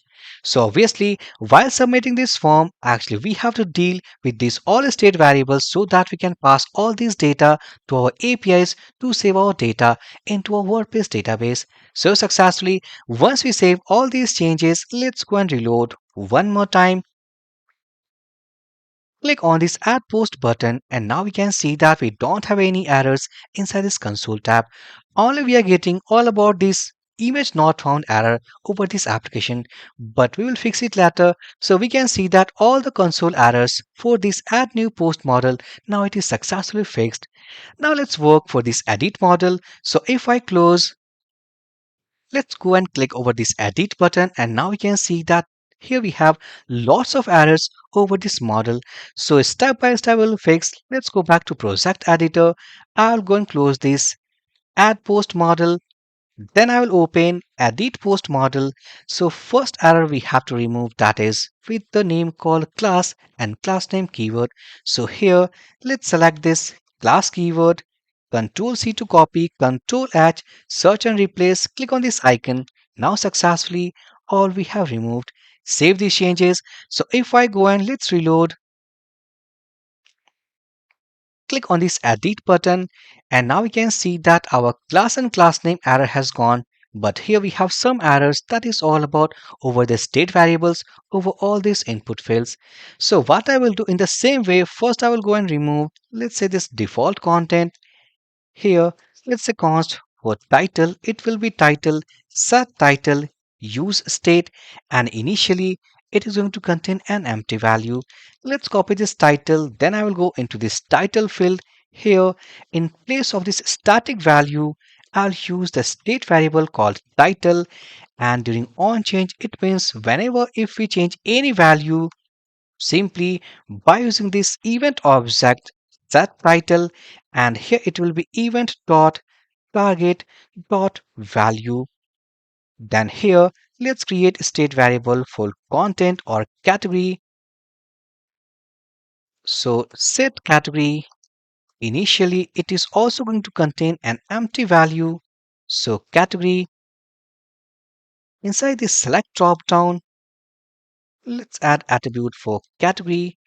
Then here on change, and it will be event object set category event dot target dot value.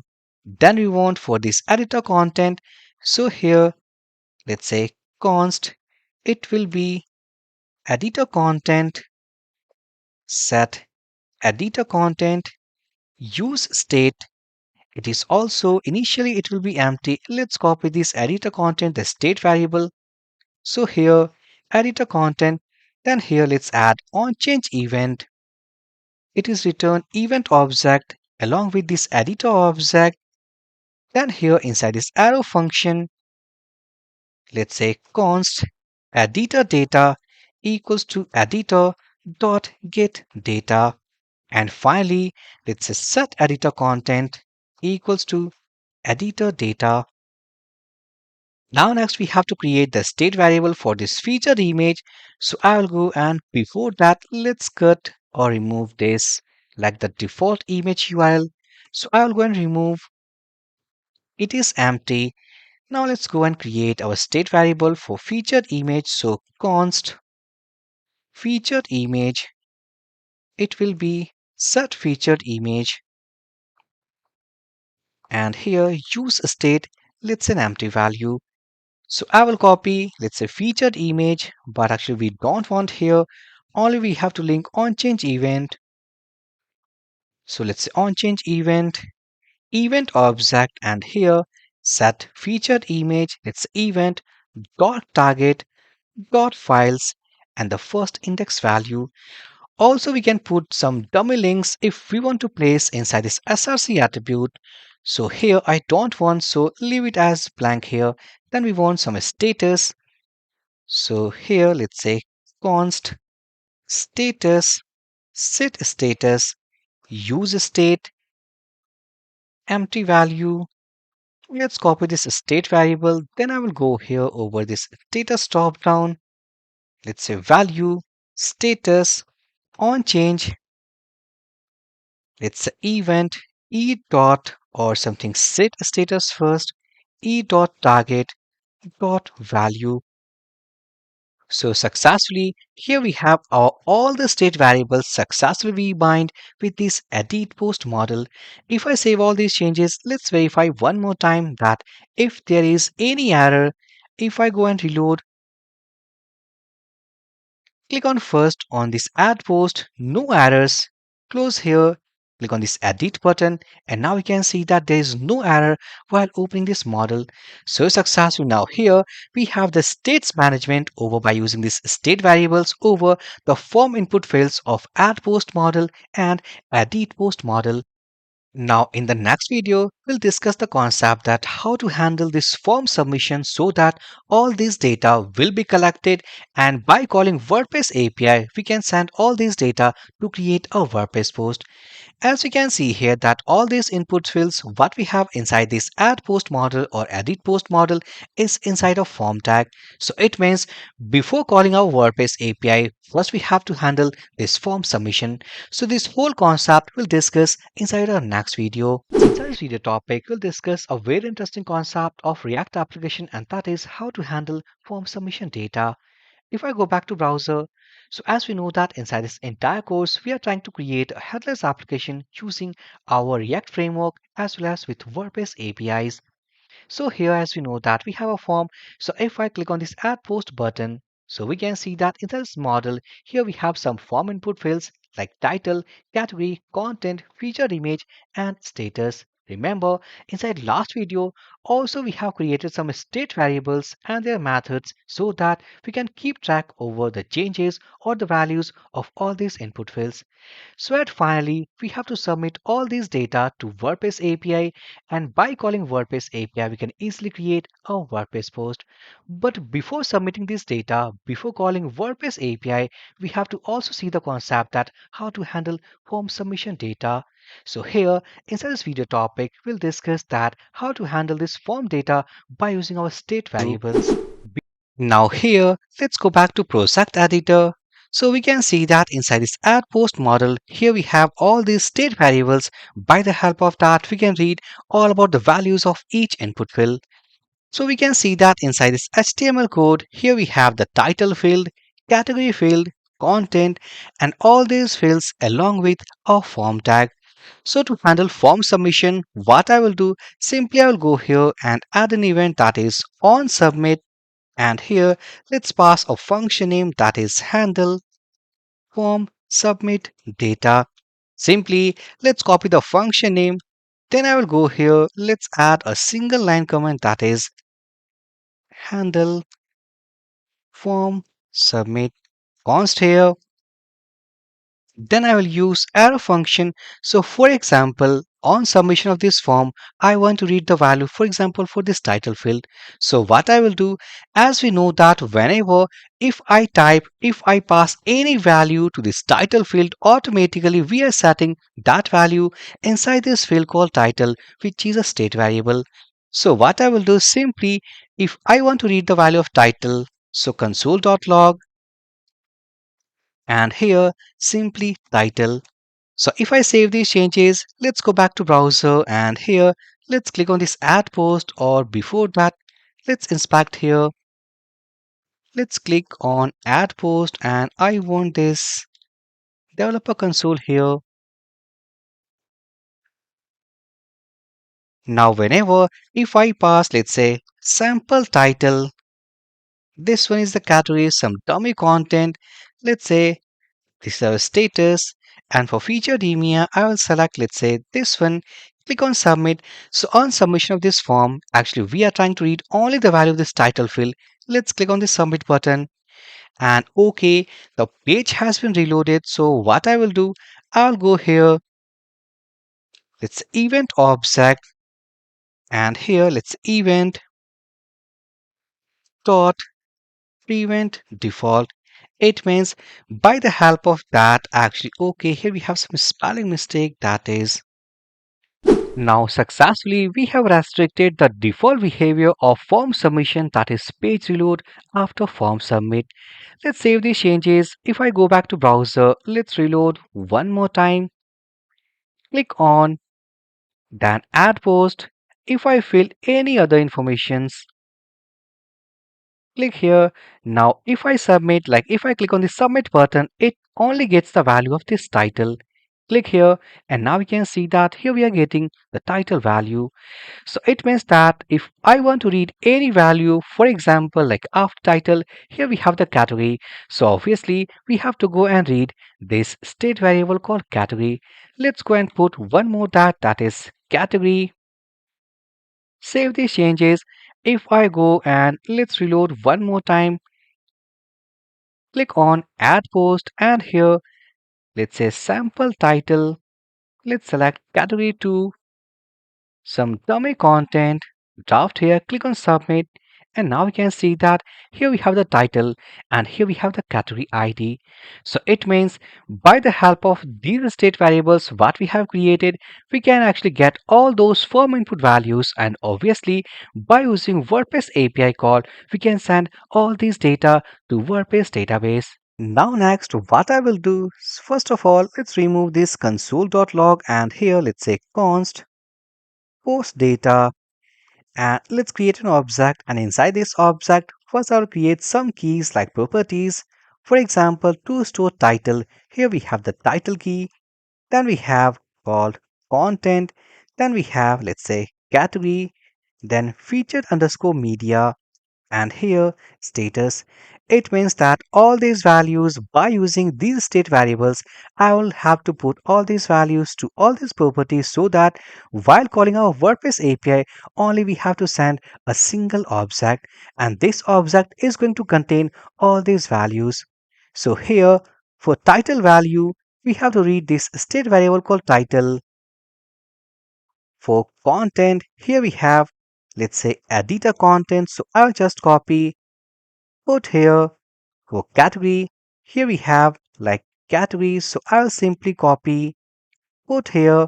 For featured media, here we have the featured image. Let's put here. And for status, here we have the status. So if I go and simply let's copy this object variable, and for the time being, let's say console.log post data. Save these changes. Let's go back to browser. If I reload, click on add post, and let's say sample title. Let's choose a category. Let's say category 1. Let's say sample content. Let's select a featured media image. This one, and draft here. Now let's click on the submit button, and now we can see that inside this console.log, inside this console tab, here we have the all those data like category ID, content, featured media, its values, and here we have a status and title. Now here we have only a single object what basically we have to send inside our API call request. But one more thing, like here, these are the keys what we have created like title, content, category, featured media, and status. But let me tell you that when we send all these data to create post API for WordPress, these parameters like some will match or some will be different. For example, title is okay, content is also okay, but for category, we have to use called categories. For featured media, it's okay and status is also okay. But here, one more thing, like whenever we send any category to this key, this will be in array format. It means let's cut and put inside this category. One more actually change we can do here, like we can see that this value is same. So instead of two times writing, we can do like only title, and for status, only status. Now here, according to WordPress API call request and their parameters, now these are the things called title, content, categories, featured media, and status. Save these changes. One more time, I will go here and let's pass all these data. Click on submit. And now we can see that here we have categories like which is an array format, content, featured media, status, and title. So the same concept we can also do inside our edit post model. So what I will do, simply I will go and copy this form submission code. Let's open edit post model, and then I will put it here. Let's copy this function name. Then I will go inside this form tag. Let's say on submit, and here the function name. So successfully, now here we have seen the concept that how to handle our form submission data. Now in the next video, first we have to analyze the APIs and the APIs endpoints of WordPress, so that after understanding the basic concept like what are the parameters or what is the process to call any WordPress API, then we have to go and proceed with the integration of that API inside this application. In this video topic, we'll discuss the most important part of this course, and that is the analysis of WordPress APIs and their endpoints, what basically we need to create this headless application. Let's go back to browser. So as we know that we are trying to create a headless application using React.js with WordPress API calls. So before using any WordPress APIs inside our application, first thing first, we want like APIs endpoints and their parameters. So remember inside our previous videos, or if I tell like at the starting stage of this course, also we had done a WordPress installation setup. So simply let's open and go into its admin panel. So I'm just passed like its username and password. Click on login, and successfully we are logged in into WordPress panel. So next after that, let's hover over this website title called WP Headless App. Click on visit site. So I'm pressing Control. Click on this link, and now we can see that this is our front end and this is backend. one most important thing, like before WordPress version 5.7, we don't have any option to see like WordPress APIs and their endpoints. But now we are using 6.6.2, so automatically this WordPress setup automatically provides a default behavior, a default JSON content of all WordPress APIs. So how to open? Simply here we have the front end. Let's go into URL and simply type WP-JSON. This works well whenever we have the WordPress version like WordPress 5.7 or more than that. But before 5.7, actually, we had to install any third-party plugin, any extra plugin into our setup to explore or to see APIs of WordPress. But this is the default now integrated inside WordPress. So simply site URL, then we have to type WP-JSON like WP-JSON, hit enter, and now we can see that uh, complete JSON object. Here we have some properties like name, description, URL, home, and we can see like lots of object, lots of properties inside this complete JSON document. Here actually to format this JSON data, I have installed a Chrome extension we can see called JSON Formatter. So whenever if you install JSON Formatter, a Chrome extension, automatically a JSON data object will be formatted and look like something like this. Next, after this, once we get this JSON data, let's go here inside this namespaces we can see, which is an array, and inside this namespaces, look at a value called wp/v2. Let's copy this namespace. Then I will open a new tab. So after this URL called site URL wp-json, then here wp/v2, hit enter. And now you can see that here we have a separate JSON data, and that is of namespace wp/v2. This is different and this is totally different. If I close this routes object, now we can see that this object is containing 104 items. Let's open, and now we can see that inside this routes object, here we have WPV2 object, and here we have WPV2 post, WPV2 post, and much more things. Let's close one by one. So we can see that it is containing much more things inside this JSON data. So for the time being, we are only interested on the post module, as we have discussed that we have to create a headless application where we have to perform like our CRUD system to create any post, to update any post, to delete any post, or even to list all the posts of WordPress inside our React application. So here, as per the headless application, only we have to focus over the post module and the post WordPress APIs, and which starts from WP-V2 post. Obviously, as we know that also we have to focus or also we have to work over the categories, like to list all the categories inside headless application, how to save our featured media image inside WordPress. So additionally, after this post module, also we have to see the concept of categories and featured media. But the thing is that our main focus is only over the analysis of this post route, that is WPV2 post, some parameters, and all these things what we can see here. Let's open this second object of this routes object. And now we can see that this is the URL like WPV2 post. This is the URL what we can use while using our request method called getRequestType and postRequestType. It means this is the URL what we can call using these methods like using getRequest and postRequest. Whenever if I try to call this route, the complete URL will be something. Let's copy this base URL, put here. So after V2, only we need this post here. So if I try to hit this URL using get request, now we can see that it is containing lots of JSON data like array of object, and this is nothing. These are the posts of WordPress. So while hitting this URL directly into browser, it uses get request type. So on the basis of get request type, it has listed all WordPress posts. Next, after this, when I call the same URL using post request type, and additionally we have to pass some parameters. So if I go inside endpoints, let's close this first object which uses get request type. So inside endpoints we can see here we have the second object which uses post request.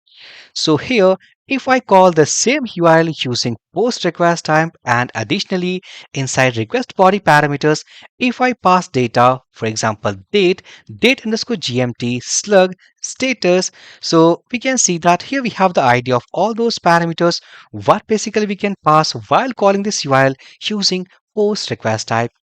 So by following this pattern, like the API and the parameters, by using post request type, we can call and create a WordPress post for WordPress database. So it means if we want to create a WordPress post from a headless application, simply we have to call this URL and we have to pass all these parameters like only the required parameters inside request body. So this is how to create a WordPress post. If I talk about like how to delete, how to update, so for that, let's close this one. Let's open this third object. And now we can see that this third endpoint like WPV2 post. Additionally, we can pass a post ID. So we can see that lots of methods are available while calling this URL. It uses get request type, post request type, put or patch request type, and delete request type. One more thing, like what is the use of all these request type? Let me tell you. So whenever if I want to get all those data like all resources from server, so while getting all those data, simply we have to use get request type. When we want to submit, when we want to post any data to server, simply we have to use post request type. And if I want to update any data into server on the basis of some condition, so while doing any update, we have to use put or patch request type. And lastly, the name itself clears if we want to delete any data on the basis of some condition into server, so we have to use delete request type. So we can see that this URL, it means WPV2 post. Additionally, we have to pass a post ID into URL. So while using this URL, we can call by using multiple methods type. So by using get request type, actually we can get the single post data. So we can see that if I go here, let's open this first object. We can see that it has ID equals to 17. Let's open into a duplicate tab. So if I pass, for example, after this URL, after post, if I pass 17, the post ID, hit enter, and now it is containing a single object which has all the informations of post ID 17. So it means if I call this URL by using get request type, it will give a specific post detail. Now here we have put or patch. It means if I want to update that existing post, for example this post, we have to call this URL. And additionally, if I go into endpoints, this is get request type. Here we have the methods like inside second object of these endpoints. Here we have post, put or patch. So whenever if I call using post request type like the same URL or put or patch request type, if I pass these like values like all these parameters inside request body, simply it will go and update our data into WordPress database. Simply it means that if we want to perform update operation, we can call this URL either using post request type, put or patch request type, but additionally we have to pass our request body parameters. Now let's say that I want to delete a single specific post inside WordPress. So we can see that the same URL like WPV2 post, post ID, but to delete any data, as I told you, like we have to use the concept of delete request type. So if I go inside endpoints, let's close this object. Here inside this third object, we can see method equals to delete. And while calling this URL using delete request type, if I pass ID into URL, automatically that post will be deleted from WordPress. Now inside WordPress we have two cases to delete. Whenever if I delete any WordPress post, let's go here first. If I go into this post module, let's go and delete this laptop too. For example, trash here. If I click, and now we can see that that post now deleted from this post list, but it goes into this trash section. It means that right now the status of that post has now changed from published mode to trash mode. But here is the case, like this is not the permanent delete from WordPress database. So that's why inside this API endpoint, next, we can see that while calling that URL using delete request type, here we have a parameter called force. So it means when we call that API and passing force flag, it will delete that specific post permanent from WordPress database. So successfully, inside this video, now we have a clear idea about WordPress post APIs and their endpoints. So step by step, from next video, I will try to implement all these APIs what we had discussed for CRUD application with post module inside our React application. Inside this video topic, we'll discuss a very interesting concept of this course, and that is our first API integration, that is a WordPress API to our headless application. Let's go back to browser. So as we know from previous video, now we have the complete idea about WordPress APIs, request method types, and their endpoints. Now in this video, I will try to implement our first API, that is list post API, to this headless application. So what is the API endpoint? What is the process to call from React application? All these things we'll discuss inside this complete video. Next, after this, let's go here to this JSON document. So WP-JSON, WP-V2. Let's go here inside this routes object. So I will close this first object. Second object here we have called WP-V2 post. And this is the URL what we can call using get request type. And by the help of this pattern, actually we can get all the WordPress post and list inside our headless application. So what is the URL? If I copy, let's open here. So WP-JSON, WP-V2, then we have to type call post, hit enter. So this is the API URL what we have to call inside our headless application. Let's go inside project editor. Then I will go inside this src folder, components, and here we have postlist.jsx file. So this is the component file which is basically responsible to render this post layout. So we can see that here we have a tabular format. So right now it is containing a static data. So what I will do, let's go here. So inside this component file, first I will go at the top of it and let's create a state variable so that whenever we call our API, all those responses, all those data will be stored into a state variable. So const, I will call it as post, let's say set post, and here let's say use state. Initially, it will be an empty array. Now here next I will use the concept of use effect. Remember, already we had discussed inside our earlier the basics concept of React application. So use effect, and here I will call this into our page load only. So let's pass an empty array. Then I will go here, let's say fetch WordPress posts. Now this function I will define here. So let's say list of WordPress posts. So const function, this function will be async in nature, arrow function. Now here I will first use the concept of try catch block in case if we get any error while calling our API, the error will be logged into a console tab. So here console dot means console.log and error. Save these changes. Then I will go into this try block and I will make use of the concept of fetch API method to call our API URL. So here, let's say const API response equals to await. Then here, fetch method. If I go back to browser, let's copy our API URL, copy, go here and put inside this first argument value. Now here inside this second, we have to pass an object, and inside this object, we can pass our additional informations like here, the method type. As we know that this API we have to call using get request type.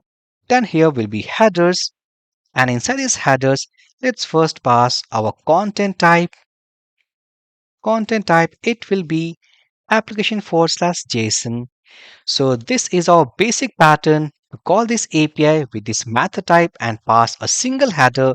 And here for the time being, let's say console.log, let's say await API response dot JSON.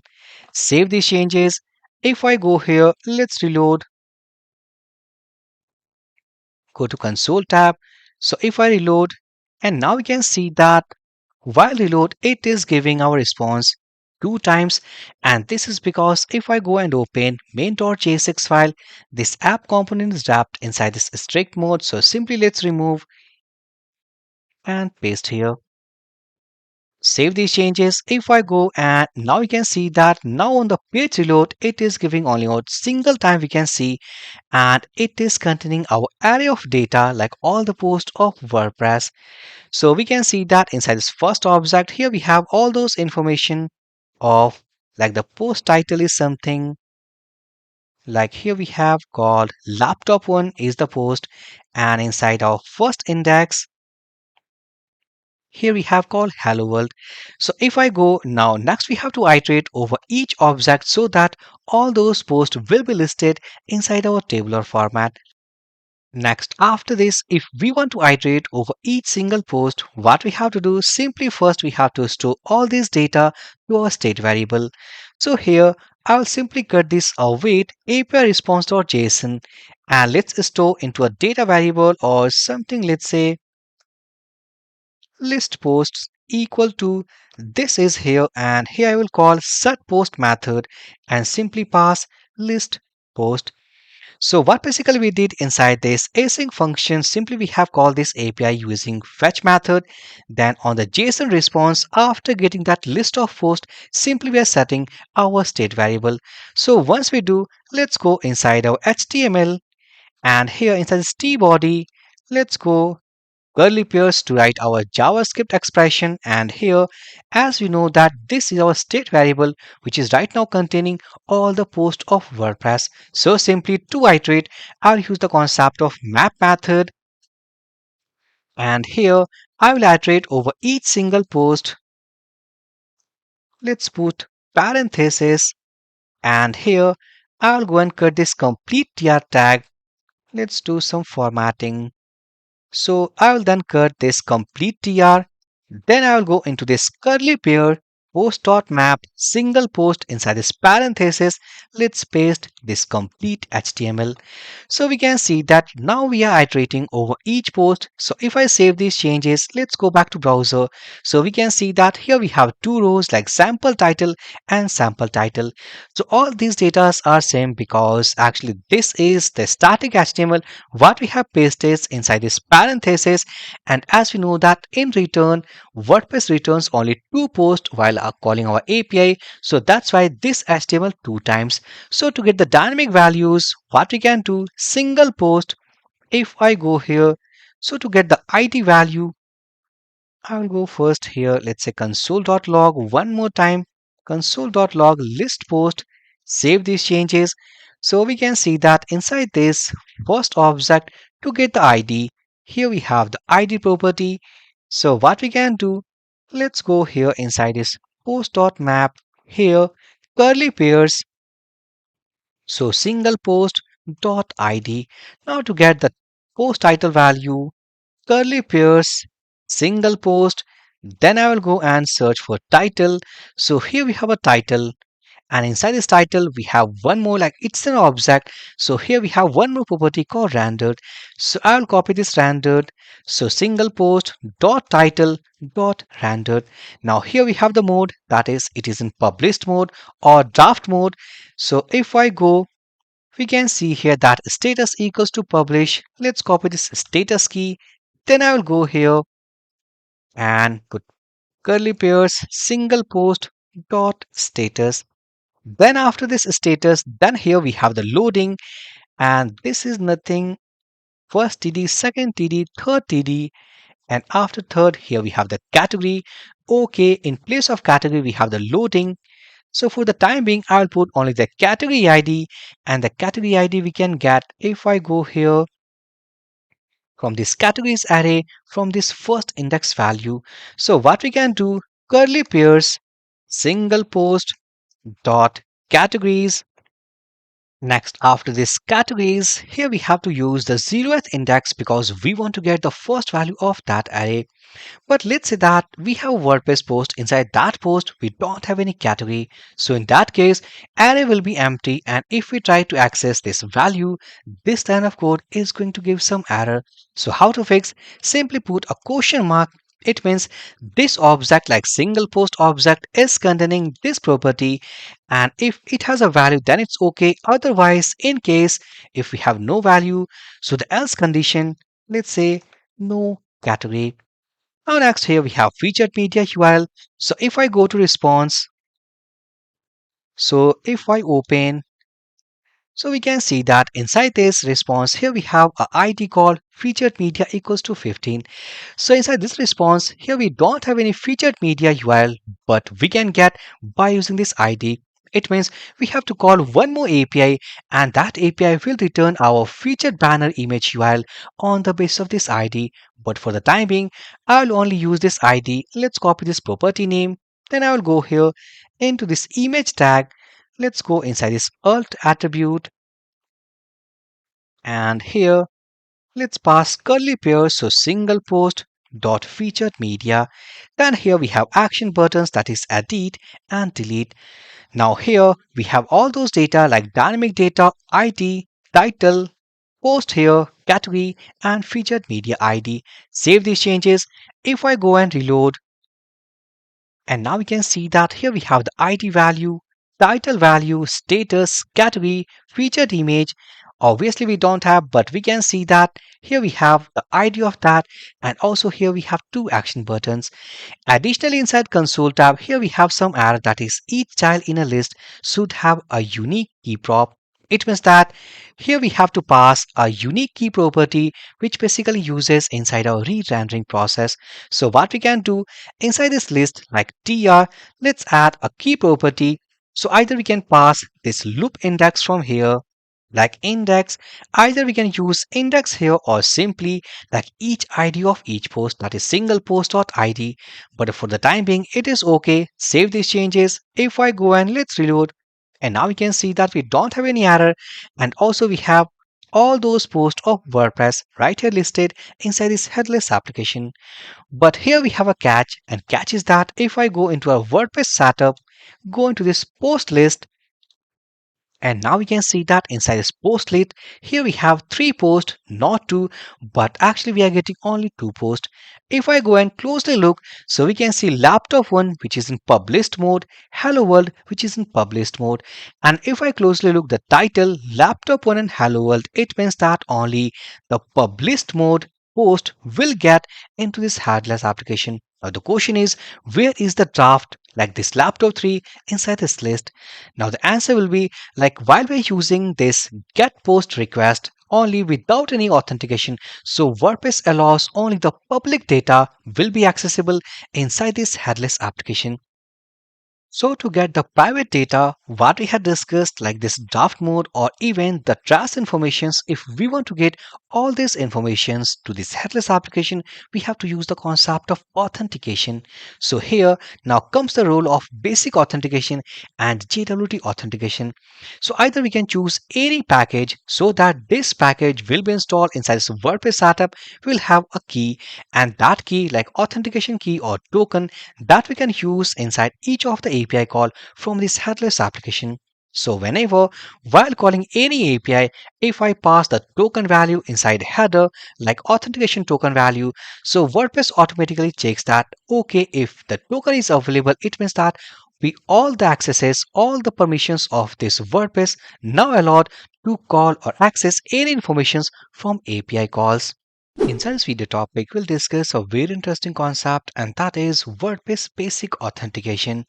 Let's go back to browser.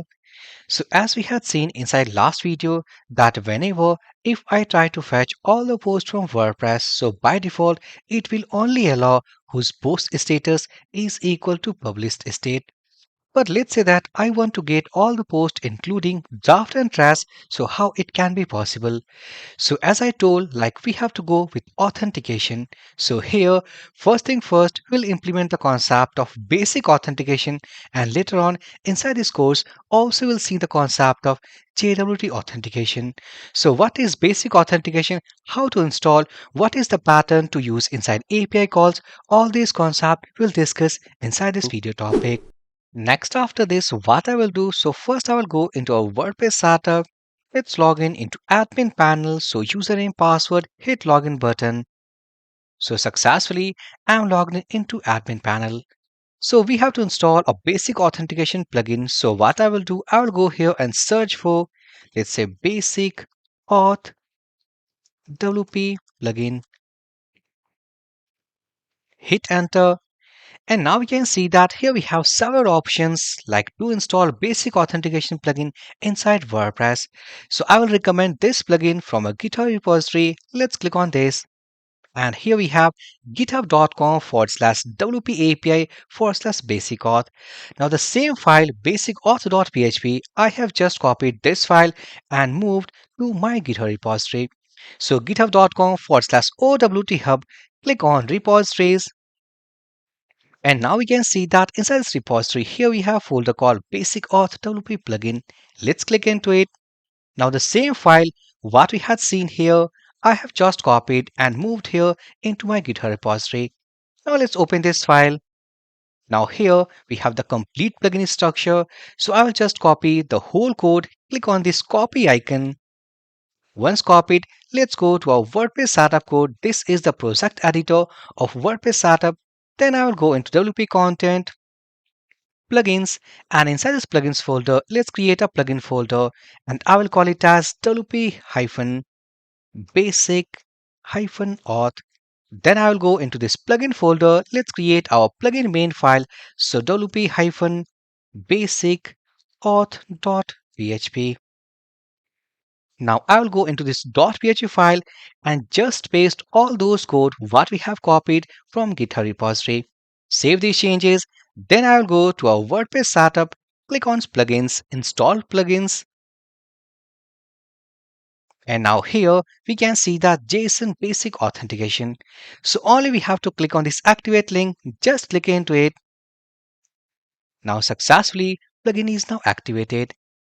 Now after this also we have to understand that okay, if we have the basic authentication plugin inside WordPress, now the question is how to use this authentication inside API calls. So let's go inside any of the editors. So for example, this WordPress setup, let's open a new tab. So if suppose we have basic authentication inside plugin, so simply while calling any AJAX request, simply we have to send a header like inside headers object, we have to send like authorization. This will be our header key and inside value we have to pass basic. Remember it's a keyword, so basic concatenate with the value that is base64 encoded like B2A, a JavaScript function, and inside here we have to pass username and password. So this username and password is of WordPress admin panel. So base64 encoded value of this string concatenate with basic keyword. So this value we have to send inside header, inside authorization key. So if someone asks that what is the value of this like base64 encoded, so simply I'll go here. For example, for this WordPress setup, as we know that username and password is admin. So I'll go into console tab and simply B2A, and here admin is the username colon admin is the password. So if I hit enter, now you can see that this is the base64 encoded value of the combination of username and password. So what to do? Let's go inside our React.js application. Then I will go into src folder, components folder. I will open postlist.jsx file. Now inside this component file, here we have called our API call. So inside headers, what I will do, let's add one more header and I will call it as authorization. Then after the keyword called basic concatenate with B2A and here the combination of username and password. So it's admin and admin. Save these changes. Now if I go to our output screen, let's reload. Now we can see that we don't have any error, but we can see that again we are getting only two posts right here inside this tabular format. So if I go into this WordPress setup, let's click on this post. So we can see that here we have three posts, like two posts in published mode, and also here we have posts in draft mode. So how to get all these posts? So here to understand this concept, if I go and open the JSON documentation, hit enter, and if I go to the URL, not here, WP V2 only. Now, if I go and search for WP V2 post, So here we can see that inside this WP2 post, actually we are hitting this API call using get request type. So I will go to this endpoints array inside this method equals to get. We can see that also we have the number of parameters what we can use as a query string parameter while hitting our API. So if I go into this arguments object, let's scroll a bit. So we can see that here it is containing a key called status. So we can see by default the value of this status is equal to publish. So that's why we are getting only the post whose status is equals to publish. But if we want to get like the post is in draft mode, trash mode, so we can see that here we have the multiple options according to those status. We can get all those posts. Let's go to our editor. Now here inside this URL, inside this API URL, let's pass question mark query string parameter. I will pass status. Now let's say that I want to get all the posts whose status is in publish mode. Along with also we want the post whose status is in draft mode and also is in trash mode. So simply we can see that here we have the API URL question mark, which indicates that now we have to include some query string parameters. So status is a key and the value is equals to publish, draft and trash. If I save these changes, let's go back to browser. If I reload, and now you can see that automatically it has returned number of values equals to 4. So if I go to the WordPress setup, now we can see that here we have inside this tabular format, 3 post is there, but also we have the post inside this trash. It means now overall we are getting all those data, all those posts from this WordPress installation setup. So if I go to a headless application, and now we can see that inside this post tabular format, now this time we are getting all those posts what we have inside our WordPress setup. As you can see that this post is in draft mode, this post is in trash mode, and these two posts are in published mode. Now let's say that also according to this status value, also I want to change the color of this button. How to do? Let's go here inside of application. If I scroll, so we can see that inside this TD, here we have button, and inside this button, here we have the status value. So what I will do is simply I will go and first create a function, let's say for status, post status, const, let's say get post status button, and inside this simply I will pass the button status, and this function is going to return, let's say if status is equals to draft. So in that case, what I will do, first I will go and let's cut this button from here. Then I will go into this if block. Let's paste here. So in this case, like if we have the draft, so in that case, I want something orange color of button. And instead of single post, this is only status. In the next, if I go, let's say else if, now if the status, let's say trash here. So in that case, I want, let's say in red color. And finally, if the post status is in publish mode, so in that case, I want this button in green color. Now simply let's copy this function name, scroll here, and inside this TD simply curly pairs and the function, and this function is taking a status value, so simply single post dot status. Save these changes. If I go, and now you can see that according to the status value, now here we have the different colors of all these button. This is draft, this is trash, and these are in published mode. Now in the next video, we'll discuss the concept that here we are getting the category ID, but instead of category ID, I want to get the category name. For example, if I go click on categories like inside post, categories submenu, and now we can see that this category like laptop 1 uncategorized. So laptop is like category 3. So in place of 3, I want something called laptop, and in place of 1, I want something called uncategorized. So how to actually display or show the category name in place of category ID? This interesting concept we'll discuss inside our next video. Inside this video topic, we'll discuss again a very interesting concept inside this course, and that is how to implement Get Categories WordPress API inside our React application. Let's go back to browser. So we can see that inside this tabular format here, we are getting category ID. But as we know that this post is belongs to some category whose category name is also there inside WordPress setup. So in place of 3, we don't want a numeric value, we want the category name. So if I go inside WordPress setup, let's click on post inside categories. So if I click on this edit link, now we can see that inside this URL, tag underscore ID equals to 3. So this is category ID, which means that this 3 will be something called laptop, because here laptop is the category name. So in place of all these numeric values, we want the respective names like laptop and uncategorized in place of 1. So here, before understanding the concept of implementation of category API inside a React application, first thing first, I'll go to this JSON documentation, that is WP-JSON, WP-v2, and inside this JSON document, if I search, let's say /WP /v2 /categories, so also we can find an endpoint like to get all the categories. We can see this is our API URL, API endpoint, and also it supports get request type.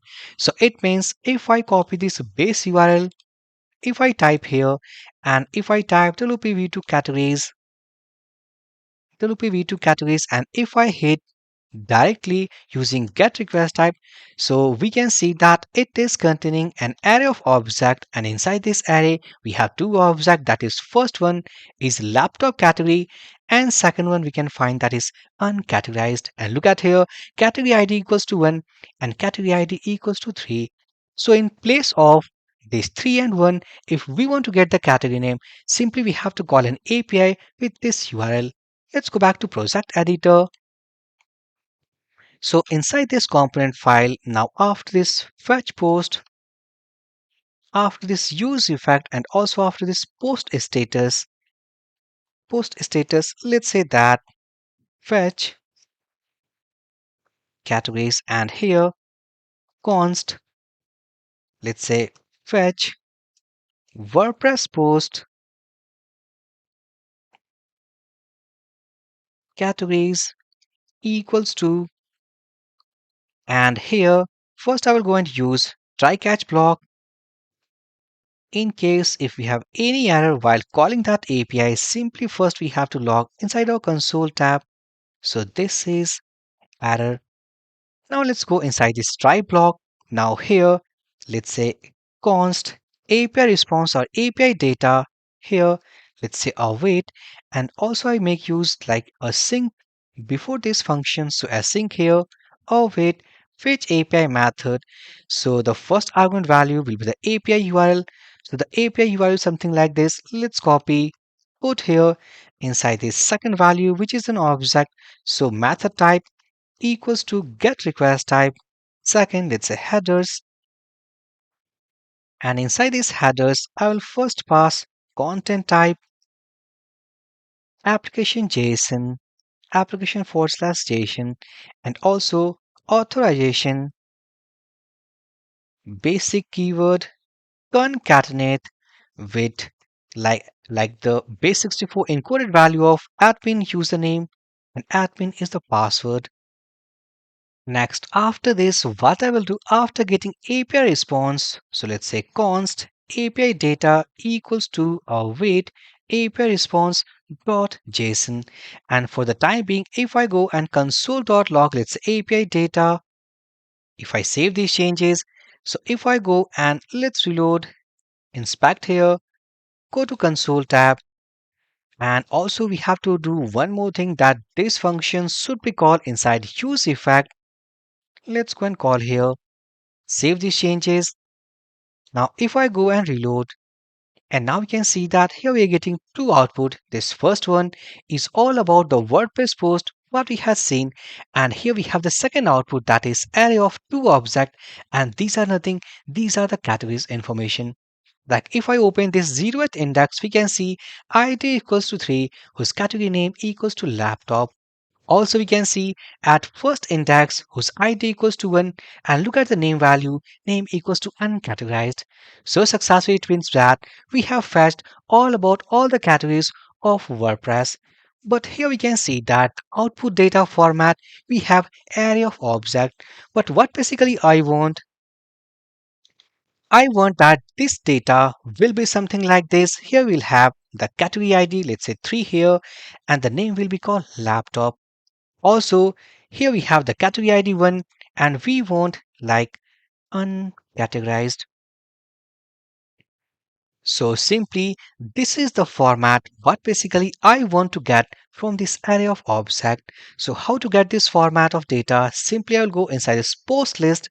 Inside this our async function, let's remove this console.log and here let's say const category object data equals to API data dot reduce function, and inside here first we have to pass the variable which is going to contain our final output data. So here it will be, let's say, category object, and we have to iterate over single category object. Now here simply category object, and inside this category object single category object dot id, because simply we are iterating over each object. So inside single object we can see id, and then here we have the name value. So single category object dot id, single category object dot name, and finally return, let's say, category object. So if I go and one more thing, I want this data set into object format. So inside this second argument of this reduce function, simply we have to pass object symbol. So for the time being, if I go on console.log, let's say category object data, save these changes. If I go and let's reload, and now we can see that here we have all the posts of WordPress, but additionally also we are getting an object, and inside this object, look at here, this is our category ID like 1. Here we have the category name, 3, the category ID and the category name. And this is possible because here we have used the concept of reduce function. Now, next after this, what to do, as we know that inside this tabular format of data, here we have the category ID. So in place of category ID, now this time we want the category name. How it can be done? Simply, first I will go at the top of this component file, and here I'll create a state variable. So let's say const, it will be something called categories.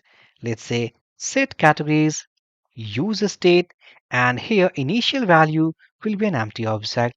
Then I will copy this method name called set categories. I will go into this categories async function, or before console.log or after console.log, simply set categories, and here it will be category object data. So it means that by the help of this data, now we have set this value to this state variable called categories. Now let's copy this state variable categories. Then I will go here into this tabular format and simply categories. Then I will cut this value, array symbol, and this is the category ID. So once we get the category ID, simply we have to pass inside this categories, and on the basis of that, it will return the category name. So if I save these changes, let's go and reload. Now we can see that category name equals to laptop. In place of numeric value 3, laptop, laptop, laptop, and uncategorized. So successfully, now we have completed one more API call concept of WordPress, and that is how to get all WordPress categories. In this video topic, we'll discuss a very interesting concept of this course, and that is how to get featured media images of any post inside WordPress. Let's go back to browser. So far inside this headless application, now we are able to read or get all the posts of WordPress, including the information of its status like draft here, just publish, and also with the category name. Now this time inside this video we'll discuss the concept that if we want to get the featured media images of any post, how to get those data by using its API call. If I go to the WordPress admin panel, click on media. Now here we can see that here we have different images, and obviously these images behind the scene linked with all these posts. So in case if suppose if we don't have any image with any post, so in that case this image will be visible. Otherwise the respective images should be displayed. So here, if I want to use the concept of media images over each post, so we have to use the concept of an API call. So for API call, first thing first, let's go and find its endpoint. So inside this JSON documentation of WordPress APIs, if I search, let's say /wp /v2 /media, so here we can see that here we have an endpoint like WPV2 media. Additionally, we have to pass media ID into URL. So once we pass and call using get request type, it will return media information. And that media information will contain a media image URL. Let's go to editor. Then I will go into src folder. Let's open components postlist.jsx, and here actually I want like media images on the basis of post IDs. So here I will first go into this async function where we are trying to fetch all the WordPress posts. So simply let's go here and I will call it as, let's say, const featured media images equals to, or wait, I will call a function, let's say fetch WordPress media images, and inside this async function I will pass list post, and inside this variable actually we are getting all the posts of WordPress. So before using that, let's go and comment, and first I will see if I go into this headless application. Let's go and inspect here, go to console tab. So we can see that inside this array, if I go into any of the post object, we can see that featured media equals to 0. It means there is no image attached. But if I open this first number, we can see 14. So it means when we call this API endpoint, that 14th number ID will be passed inside this API endpoint, and this will return the media image URL path. Let's go here. This is the property. So I will go and let's copy this function and also uncomment that. And here, let's say fetch WordPress medias. And here, let's say const function name async arrow function. And inside this async function, actually also we are passing list of posts. So list of posts. Let's go inside this block, and here I'll use promise block. So promise dot all, and inside here let's say list of post dot map method, and inside this map method I will use async. I will iterate first over each single post object. This will be the index of each object. Then I will go here into it, and one more thing, let's go and create one more variable, that is const. I'll call it as media images array. And here, let's say an empty array for the time being. Let's go here inside this map method. So what I will do, first I will check that if single post object dot featured media, let's copy featured media. If it is greater than 0, it means we have some ID. Otherwise, inside this else block, what I will do, let's copy, go here, and here let's say single post object dot id, it means post id equals to the URL of no image available. So in that case, this image I want to display in case of no featured media image. So I will copy the URL. Let's copy this file URL of this image and simply store along with this post ID. Now if we have our featured media ID greater than 0, so in that case I'll use try catch block because we have to call an API error block. So let's say console.log, and here let's say error. And also I want in that case I want to store no image available banner along with post ID. Now let's go inside this if block. So here we have everything is okay.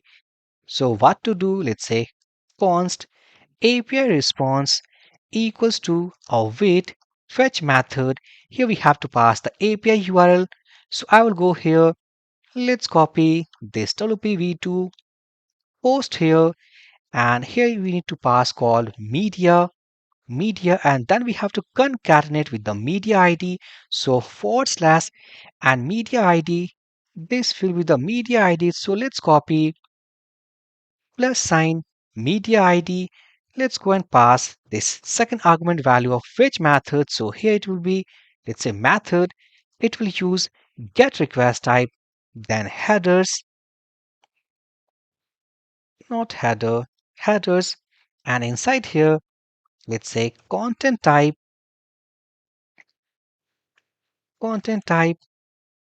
application forward slash JSON. And here additionally we have to pass authorization. So let's say authorization, let's say basic concatenate with B2A, and here the username and password. And one more thing, like inside this header, actually we can see that content type equals to application JSON, but we are not sending any data. So either we can add this header or also we can remove here. So but let's say that I want to get this header inside this header. So let's write here. Now everything is okay. So what to do? Let's copy this API response.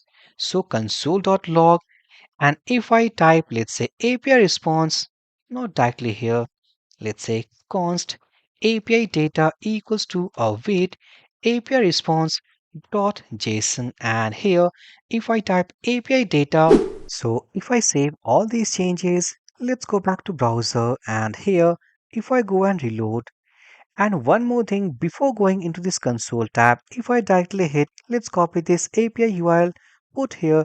So after V2, if I type media and then media ID, for example, 14, so we can see that it is returning a complete object. And inside this object, the most important parameter that we can access, that is all about here we have called source URL.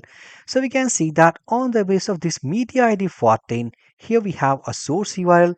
So I will just copy this URL, open into a new tab, and here we can see that here we have an image.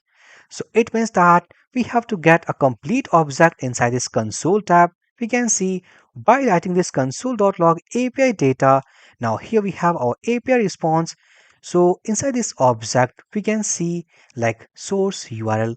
So what to do? Let's go here, and this media images array. Then we have to pass single post object dot it equals to the API data, and from this API data we have to read, let's say source URL, and this is going to contain the media image URL.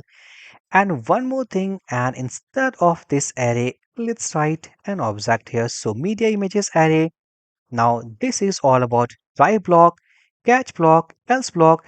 Next after this, if I close this promise.all, and finally let's return media images array, save these changes. So if I go over this our list of post async function, now here what to do? Let's go first above this file and let's create a state variable. I will call it as featured images, and here let's say set featured images use state, and here let's an empty object. Now what to do? I will copy these set featured images, then I will go here and let's call it as here, and inside this function simply I will pass this array. Now what basically this is going to contain? So if I log console.log featured media images, save these changes, if I go and let's reload, and now we can see that inside this complete object, if I open something like this, so we can see that inside this complete object, like inside this featured media images, according to post ID, like ID1, 12, 17, 22, these are the post IDs. So according to post ID, here we have the source URL according to media ID. Now it's very interesting. So what next? Simply I will go here and let's go inside our HTML. So here we have the URL. So simply I'll go and remove this one.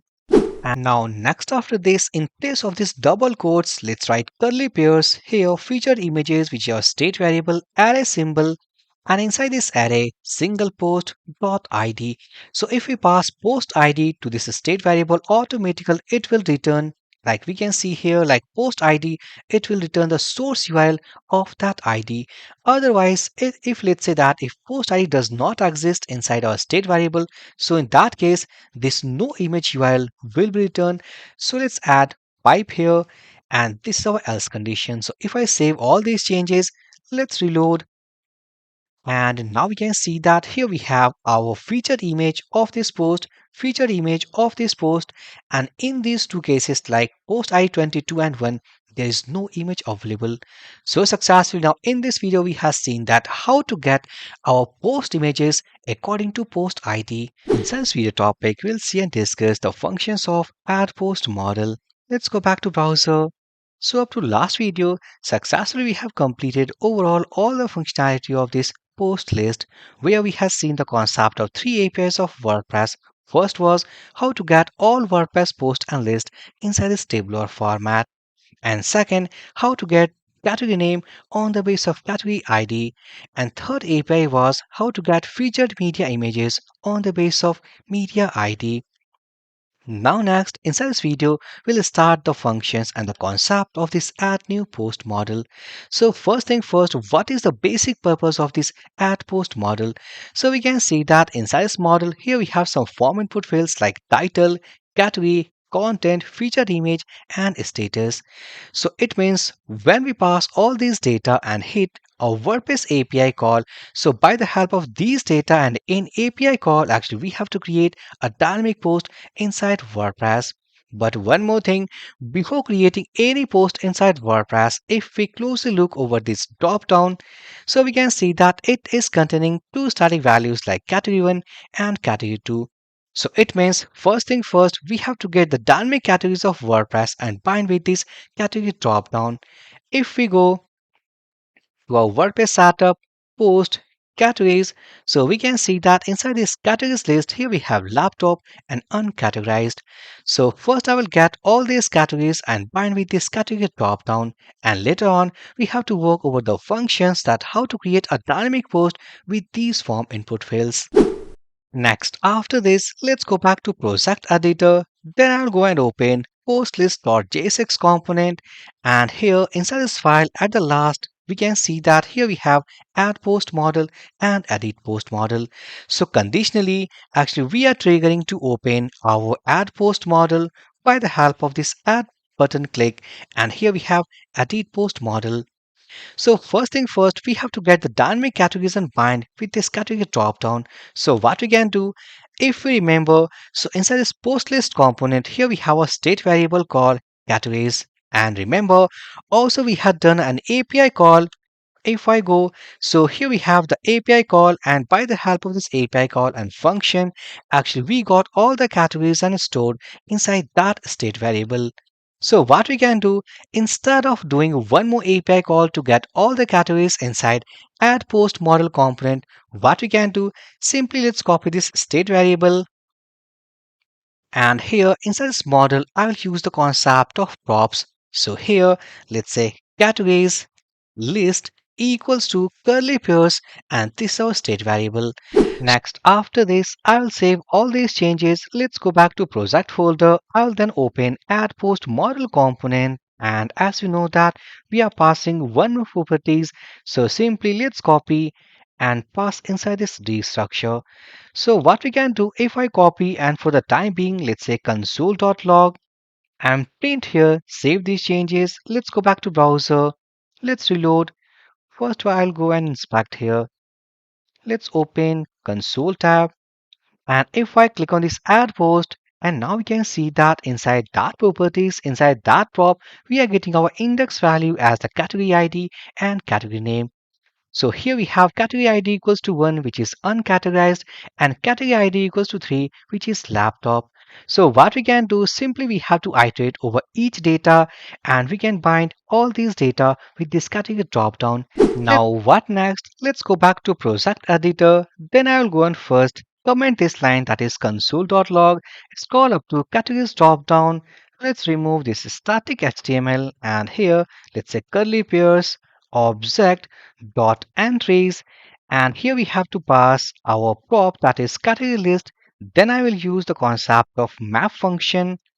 So here we'll have our index value and then the value. Let's use arrow function, and right here let's add our HTML, that is our option tag, and inside this option let's say curly pairs value, and inside this let's add value attribute and it will be index. And also for re-rendering process we have to add one more prop, and that is key, and also inside we have index. Save these changes. So once we do, if I go and again reload, let's click on add post, and now we can see that successfully we have bind our dynamic categories like uncategorized and laptop with this category drop down. Next, after this, after getting our dynamic categories, now next we have to work over the functions of this featured media image. It means that whenever if I submit all these form data, as we know that also we are uploading this featured media image with this post inside WordPress. So before creating any WordPress post using its API call, first thing first, also we have to work over to upload this featured media image inside WordPress, so that after upload we get media ID, and that media ID will be bind with our create post API, and then it will create a dynamic post inside WordPress. So what we can do, if I go into this WordPress panel, let's open its front end, and after that if I type let's say wp-json wp-v2, hit enter, and let's do some zoom here, and if I search let's say /wp /v2 /media. So we can see that this is the URL endpoint which basically we can hit using get request type and post request type. So let's go inside endpoints. Let's close this first one which is get request type. So inside post request type we can see that here we have like most of the parameters what we can pass like date underscore GMT slug status, and here we have title. So what we can do, simply to create or upload any media image inside WordPress, simply we have to use this API endpoint, that is WPV2 media, using post request type. Now next, let's go back to project editor. Then I will go to the form tag. So we can see that inside this form tag, here we have on submit event, and inside on submit, here we have the event handler function. So let's go inside this function, and we can see that right now inside this function, here we have post data and object variable. And inside this object variable, look at a key called featured media. So right now we have stored this state variable, but this is not the image URL. Actually, this will contain the media ID. So what we can do, let's say let featured image ID equals to, and initially it will contain a null value. So let's pass here, and then what we can do, let's copy this state variable, because by the help of this function of this state variable, simply we are storing the image data or the file data to that state variable. So what we can do, let's copy this featured image. Then I will go here. Actually, here we have to upload media to WordPress, and also get back media ID.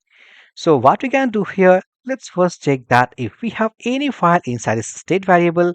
So inside that case, let's say featured image ID equals to, or wait, not wait, or wait, let's say handle featured image upload.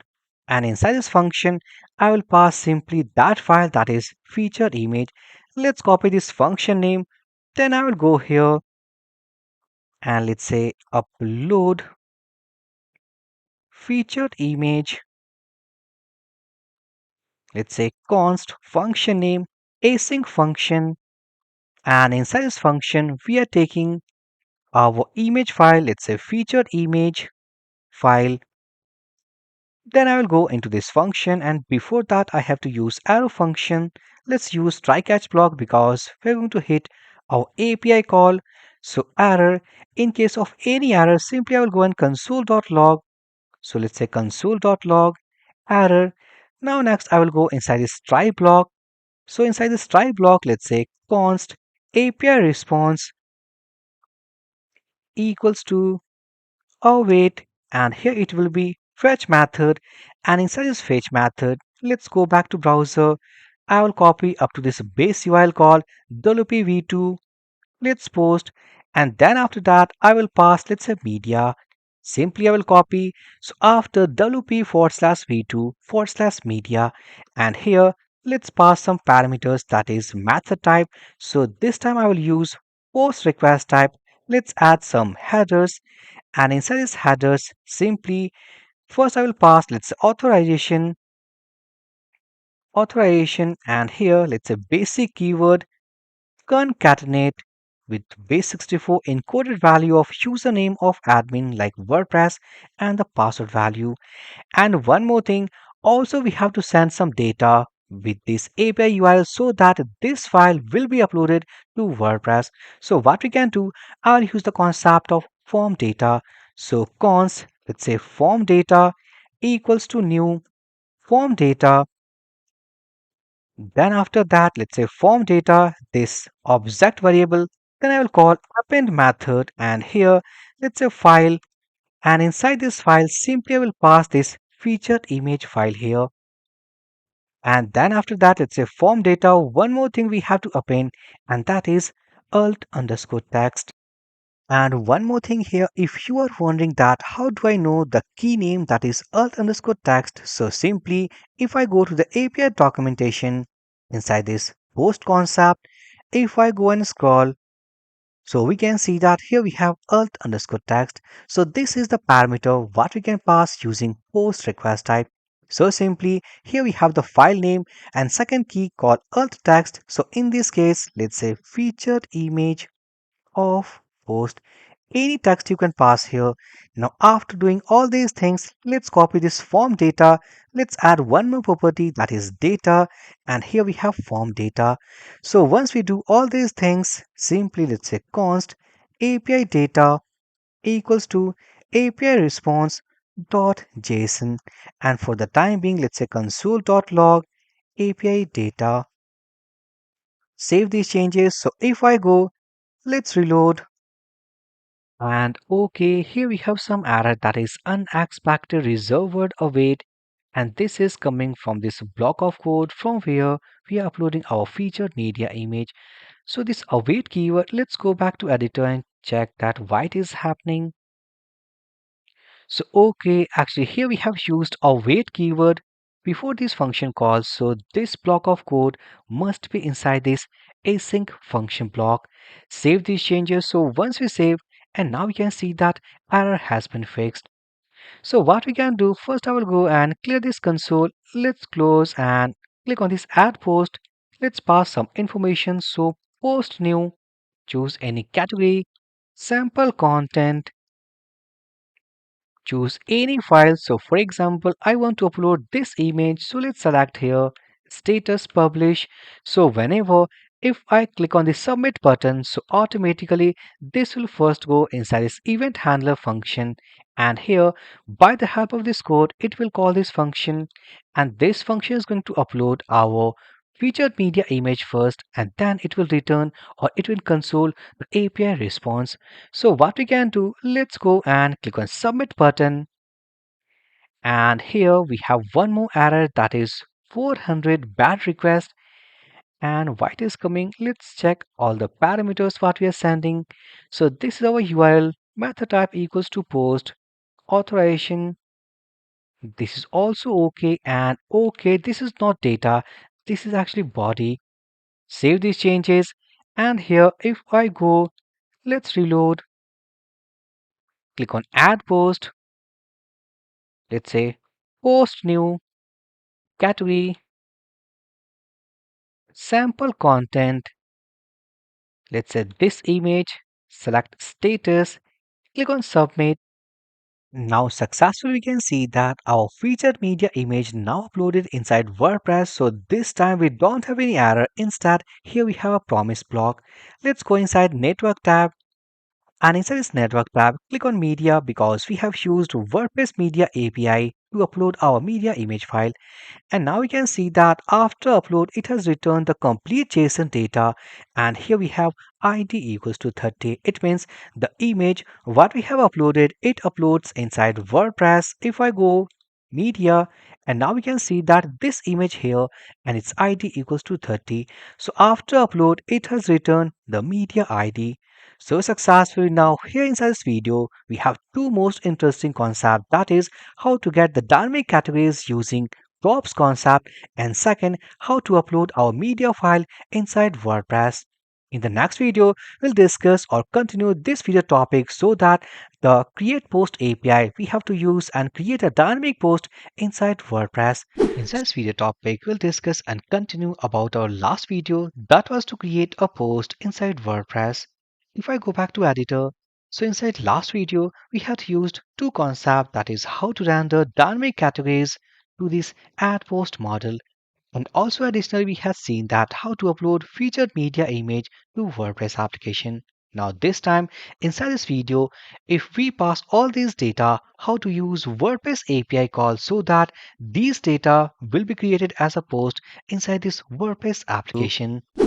Next after this, let's go back to project editor. Then I will open add post model component, and this is the function, remember what we had created inside last video, which is going to upload our media file to WordPress application. But in return, it returns a promise block.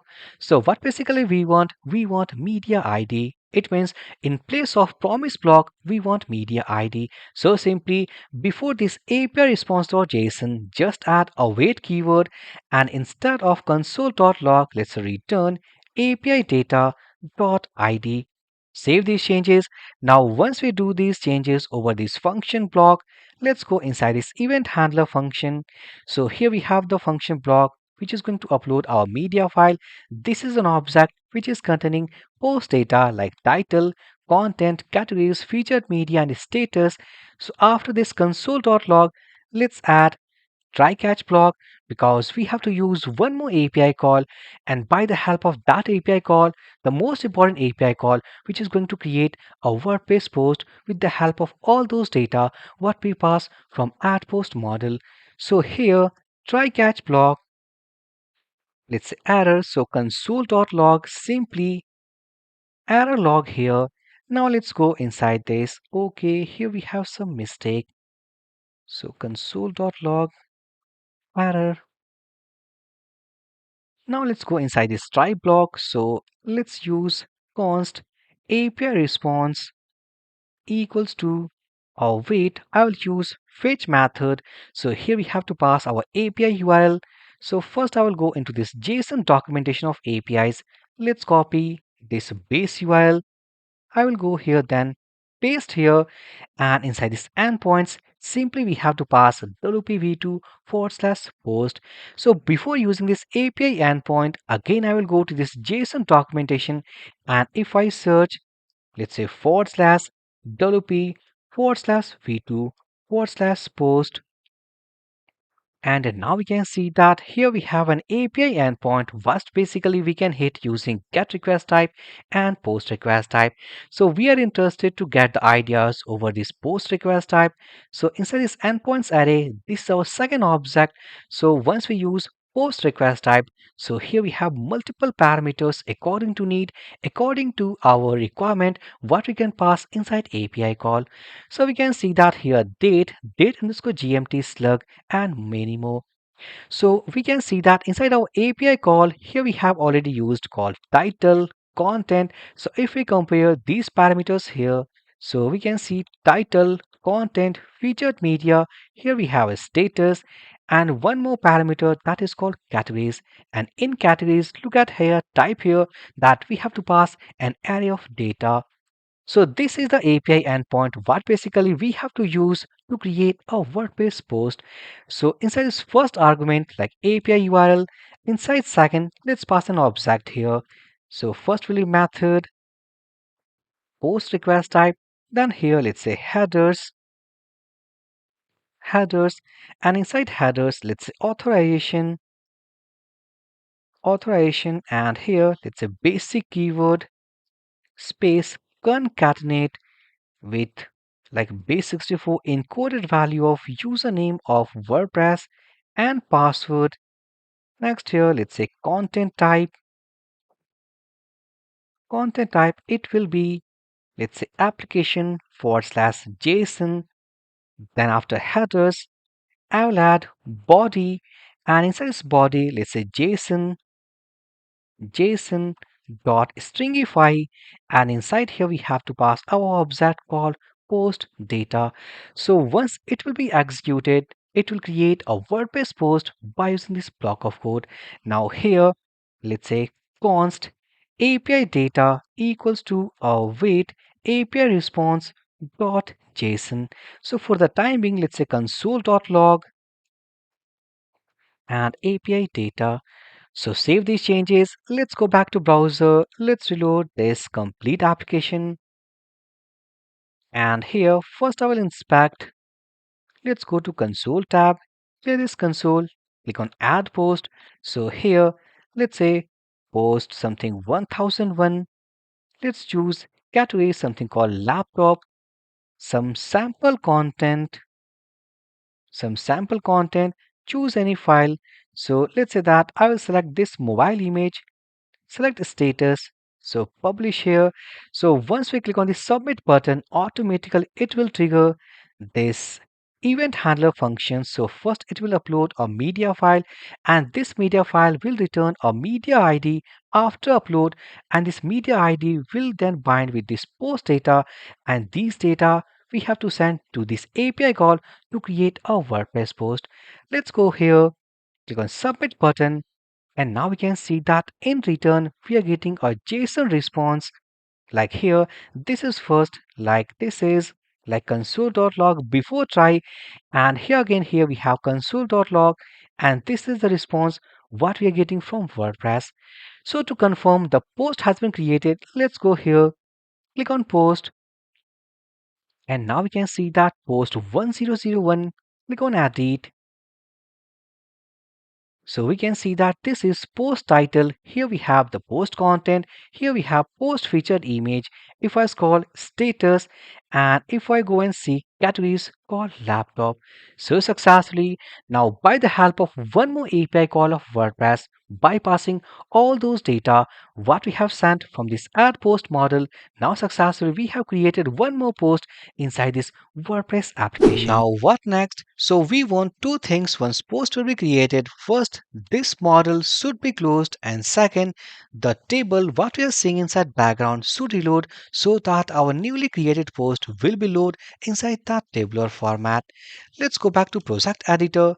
So as we know that inside this add post model component file, here we have a prop that is called handle close event. So simply let's copy this prop here. So once post will be created, let's remove this console.log and call this just that function, because this function is going to handle the open and close event of add post model. Save these changes. So if I go, let's reload, click on add post, let's create one more post.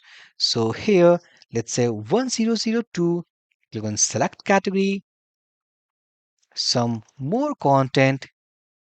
Let's select this one, publish. Let's clear first console tab, click on submit button, and now we can see that our post has been created. If I go, we can see that our post has been created and also the model has been closed. Now the thing is that also we have to reload this table so that our newly created post will be loaded inside this tabular format. So for this concept, what we can do, let's go back to project editor. Then I will open our post list component file. And remember, inside this component file, here we have a function, and this function is simply listing all the WordPress posts inside tabular format. So what we can do, let's copy this function name, scroll down. So here inside this add post model, let's pass as a prop here. So simply let's say refresh WordPress posts equals to curly pairs, and this is our function name. So simply let's copy this prop here. Then I will go into this add post model component. Let's destructure. Then I will go into this create post API block. So after handle close event, let's simply call here. Save these changes. If I go, let's create one more post. add post, let's say post 1003, create category laptop. Here, more new post. Let's choose featured media image, this one, select publish, click on submit, and now we can see our post like add new post model has been closed, and also we can see that automatically this table has reloaded, and now we are getting our new post that is 1003. And one more thing friends, you can notice like while doing anything there is no loader icon. I mean to say that whenever if we pass any informations to this form, click on submit button. So in meanwhile, like when it is saving our data to database table, so in process there is no loader icon. So to be user friendly application, what basically I want that in process, like when it's submitting data to WordPress API, in the meanwhile it display a loader icon, and once process will be completed, loader icon will be hidden. This model should be auto closed, this tabular format should auto reload, and newly added post automatically gets loaded inside this tabular format. So how to add the concept of loader, this interesting concept we'll discuss inside next video. So hopefully now inside this interesting journey, inside this amazing course, now step by step we are completing each and everything of this headless application. Inside this video topic we'll discuss a very interesting concept of this application, and that is how to display or how to set our loading icon before doing any operation. What I mean, let's go back to browser. So if I go and first reload this browser, now we can see that it is taking a bit time to load this entire structure of this tabular format. If we do any operation, for example, if I click on this add post, it is loading model, and here if I fill any informations, click on submit button. So in meanwhile process, it is not displaying any loader icon. So in this interesting video, we'll understand the concept that how to display a loader icon in meanwhile of any operation. So for this interesting concept, let's go back to project editor. So behind the scene, I have some CSS code, and this CSS code is going to display a loader icon whenever if I will use this loader class. So it means that first we have to set this CSS into an application, and inside application, whenever if I want to display a loader icon, simply we have to use this loader class. Don't worry, all these CSS code I will drop into this video description. So this is some CSS attributes, some properties, and also here we have a keyframe property called spleen. So this is overall is going to create a loader icon whenever if I use this class called loader. So what I will do, simply I will copy whole CSS. Let's go inside assets folder, it means src folder, assets folder, and inside here I'll create a file called styles.css, and here just paste all these code.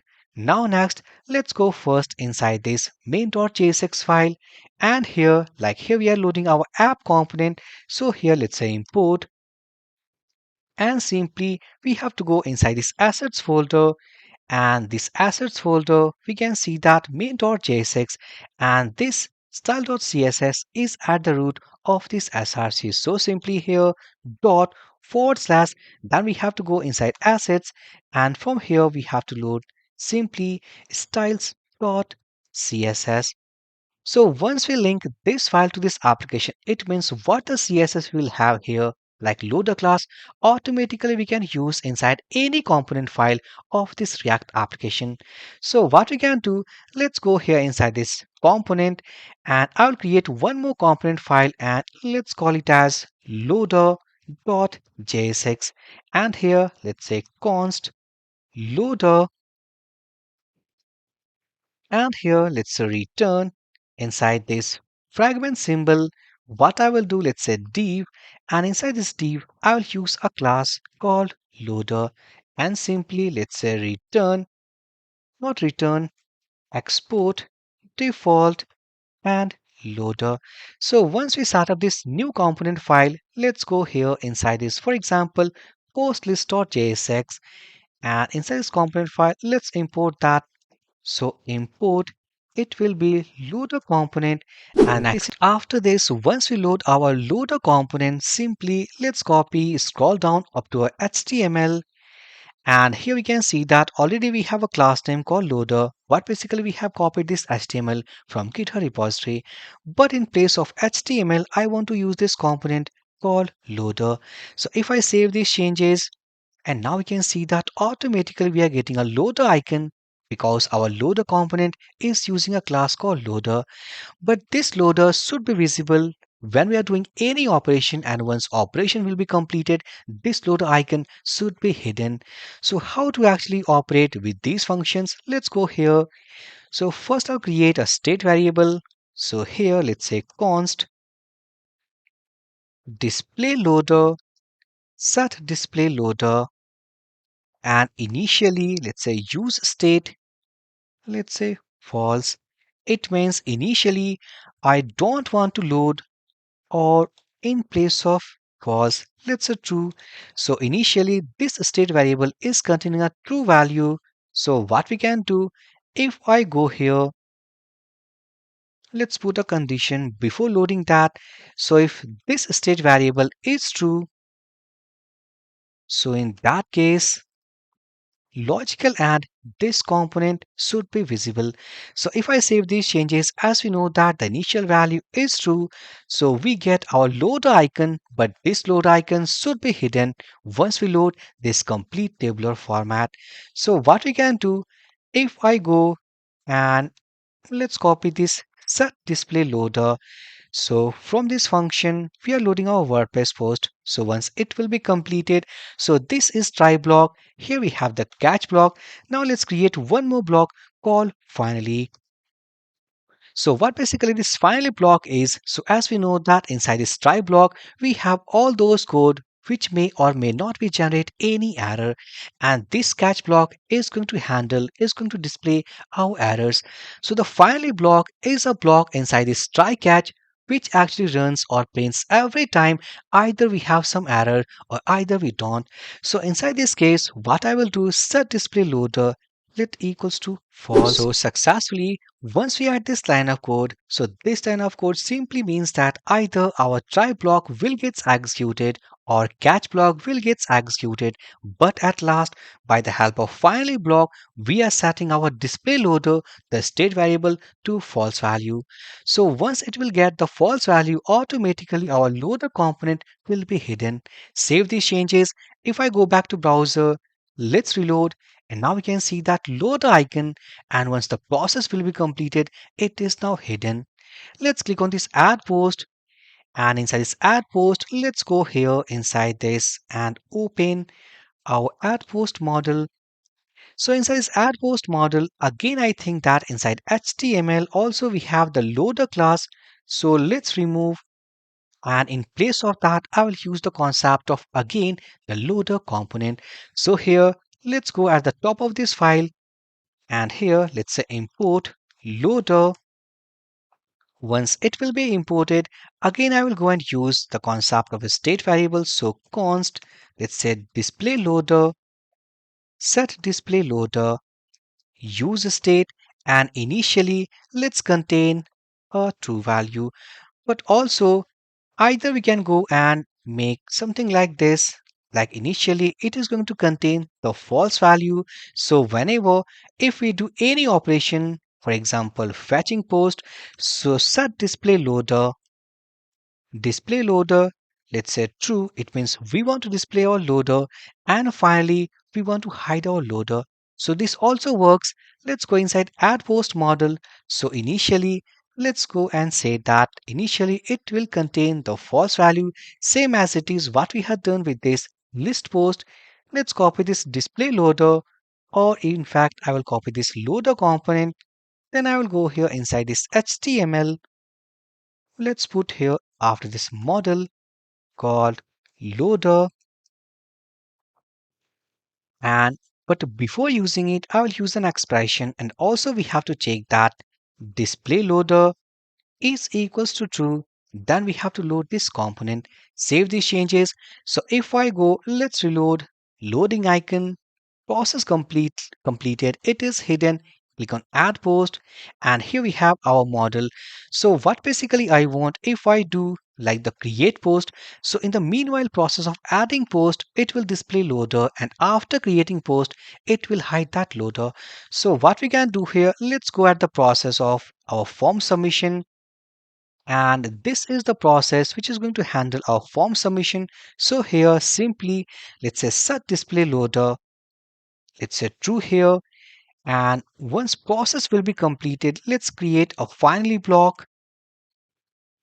And inside here, let's say set display loader, and simply let's make it as a false value. Save these changes. So once we go, let's reload. Loading icon hidden, click on add post. So let's say post 1005, choose category, let's say some sample content, and this time I'm not going to upload this featured image. I'm going to status publish. Also, let's open inspect in case of any error. Let's go to console tab. So I'm clicking on the submit button. We can see loading icon, and here the loading icon is now hidden, and successfully the post has been created. We can see 1005, no image. So that's why no image available, our default image. The model has been closed, and also the table has been reloaded with newly created post so successfully. Now in this video, now we have the complete idea that how to implement the concept of loading icon whenever if I want to do any operation inside React application. Inside this video topic, we'll see and discuss the very important concept of this course, and that is how to get single post data. Let's go back to browser. So far inside this headless application successfully have completed the functions of listing all the WordPress posts.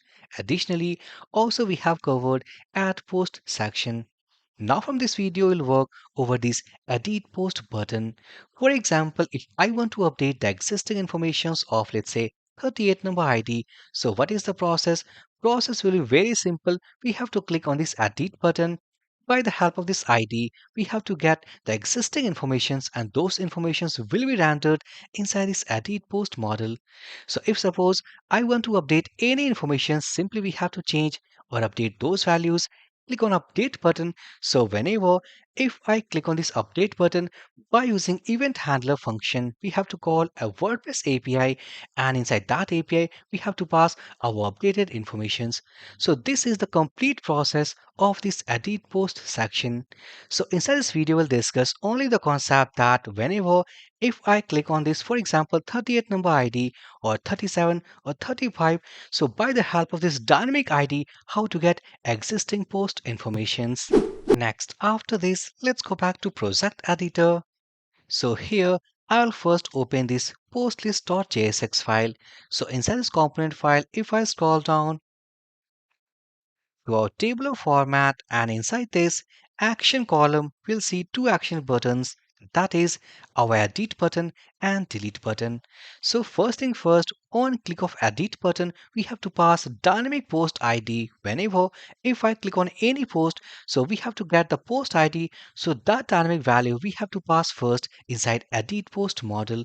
So what we can do here inside this on click event, we can see that here we have function.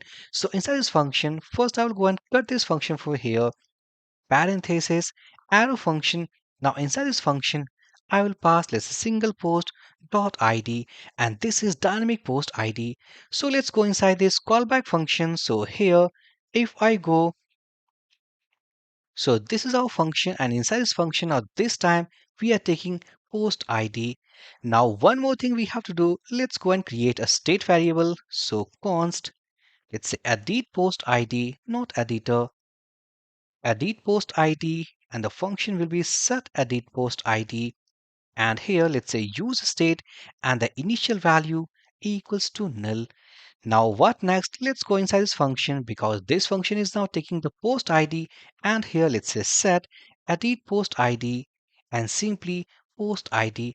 So once we get the dynamic value of post, what we have to do, let's go inside our edit post model, and here it is. Let's go and add one more prop here and something, let's say post id, and it is going to take the state variable as edit post id. Now next, let's open our edit post model. Next, after this, what we can do, simply I will copy this top value. Let's go inside this component file. Then I will go and destructure. Remember, this is the dynamic post value, means post ID value, what we get with each post. So by using use effect inside this component file, simply in the dependency of this post ID, we can fetch the existing informations by using WordPress API call. So here, let's say to get existing information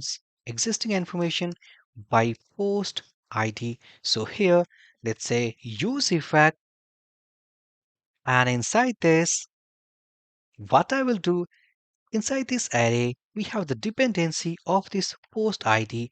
So here, let's say for the time being, let's say console.log edit post model. And also, if I copy this post id, let's concatenate with this message. Save these changes. If I go back to browser, let's inspect, click on console tab. So here, if I click, for example, on this 38 number ID, click on edit button, and now we can see that edit post model of ID 38. Let's click on this 35, and now we can see that edit post model 35. There is a loader icon, and this is because I think inside this HTML, here we have the loader icon.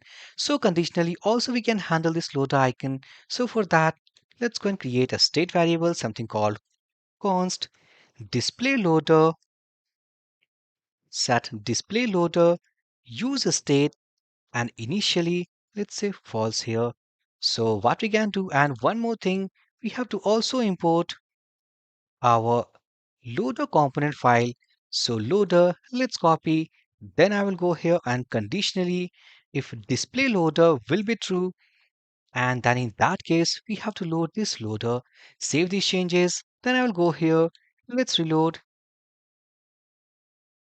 Next, after load, let's click on this 37 number ID, click on edit button, and now we can see that edit post model, and here we have the post ID value. So after getting post ID into our edit model, or let's say in component file, simply we have to call a WordPress API. By passing our post ID, we can get all the existing informations. So what is the API endpoint? Let's go back to the JSON documentation of APIs. And here, if I search control app WP2 post, hit enter. So we can see that WP2 post, and additionally, we can pass post ID. So what we can do here, let's go back to post editor.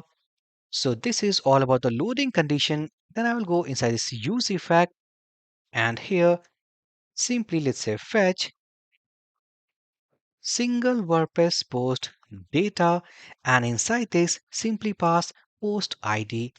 Now let's copy this function name, and here let's say const. Inside this we have to get the post ID, and here let's use try catch block. In case of any error, simply we have to go inside this catch block, and let's say console.log, and here we have some error. Otherwise, also we have discussed, we'll have a finally block, let's say set display loader, and it is going to do the false value. Let's go inside this try block. So const API response equals to await, and before that let's add async keyword so that this function will be async in nature. So await fetch method, and here, first we have to pass the API URL. So just copy base URL, then we have to concatenate post and post ID. So inside this double quotes, here we have our base URL, then post, and for post ID, simply concatenate with this post ID. And one more thing we can do here, that we can see that this URL is in double quotes and this value is outside of this double quotes. One more syntax we have, and that is called template literal. How to use? So if I go and remove this complete first argument value, and here I'll use backtick symbol. This is backtick symbol.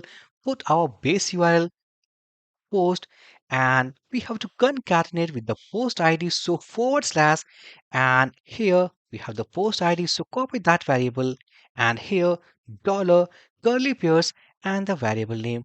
Now this is known as the concept of template literals because here we have used the dynamic variable inside this string value. Now let's go and again add our second argument, that is method type. So in this case we'll use get request type headers. It will be authorization basic space concatenate with base64 encoded value of username and password. Now next, if I will go here, let's say const API data equals to API response dot JSON. So it will return the promise block. So let's say await so that we get the correct JSON response. And let's say console.log API data. If I save these changes, let's go back to browser. Let's reload, clear this console tab. So for example, I'm clicking on this 38 number ID. Click on edit button.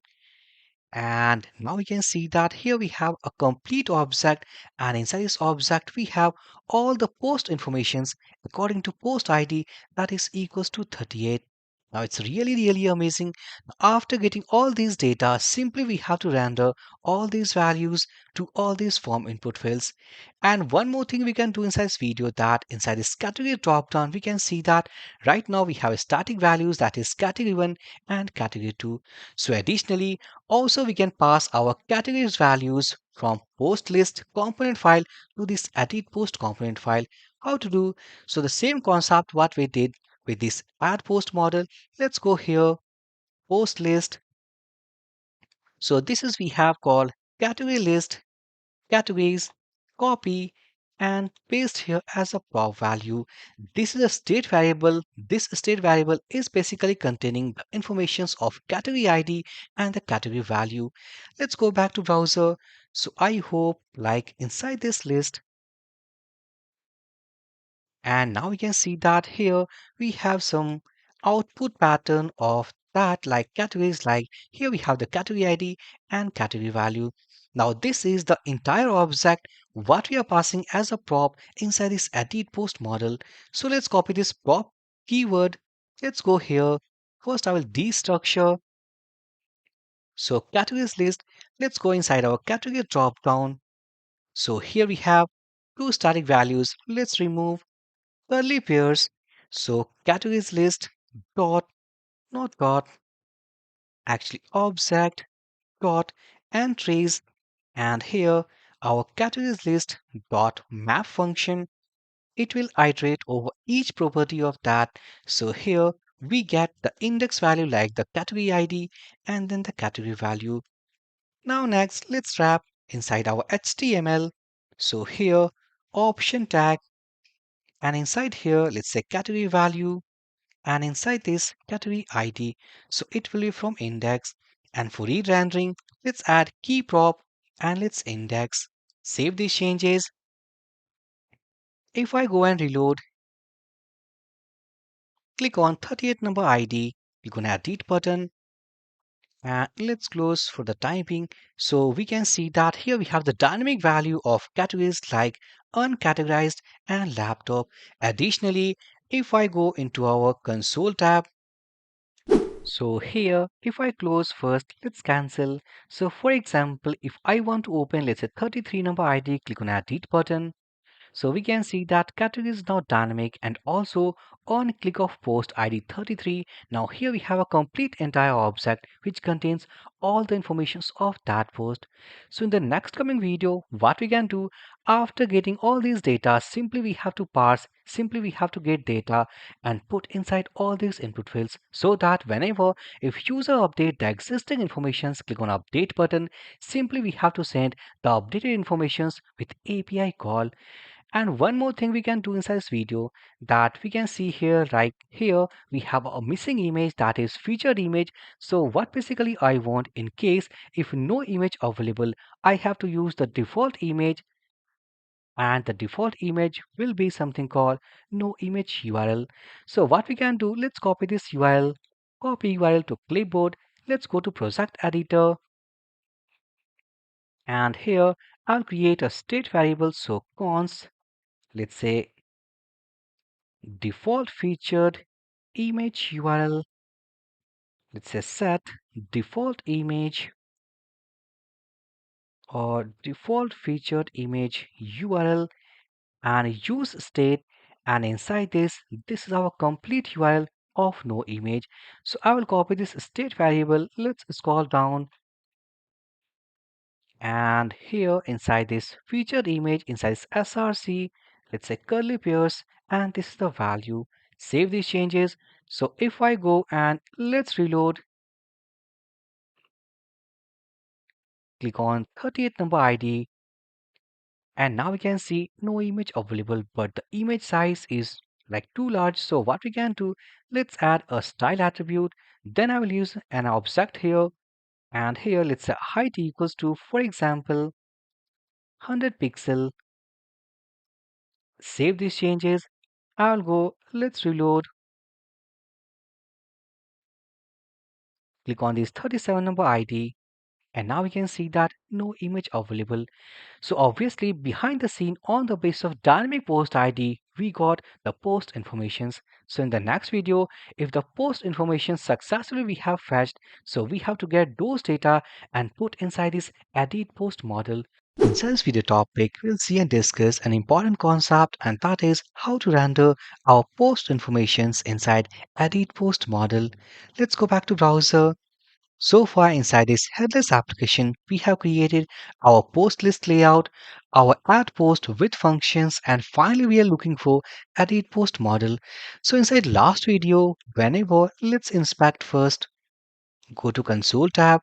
So whenever if I click on this 38 number ID, click on edit button, so we can see that inside this console tab, here we have the complete object which contains all the informations on the basis of post ID equals to 38. So in this video, we'll discuss the concept that how to render our informations like post existing informations inside this edit post model, so that whenever if I want to update on any information, simply click on update button. With API call, we can update any informations. So this interesting concept about render our existing informations inside all these form input fields we'll discuss inside this video topic. Now next after this, let's go back to project editor. Then I will go into this component file called editPostModel.jsx file, and inside last video we had used the concept of use effect, and inside this use effect in the dependency of post id, this function we have called, and this function basically getting the existing post informations.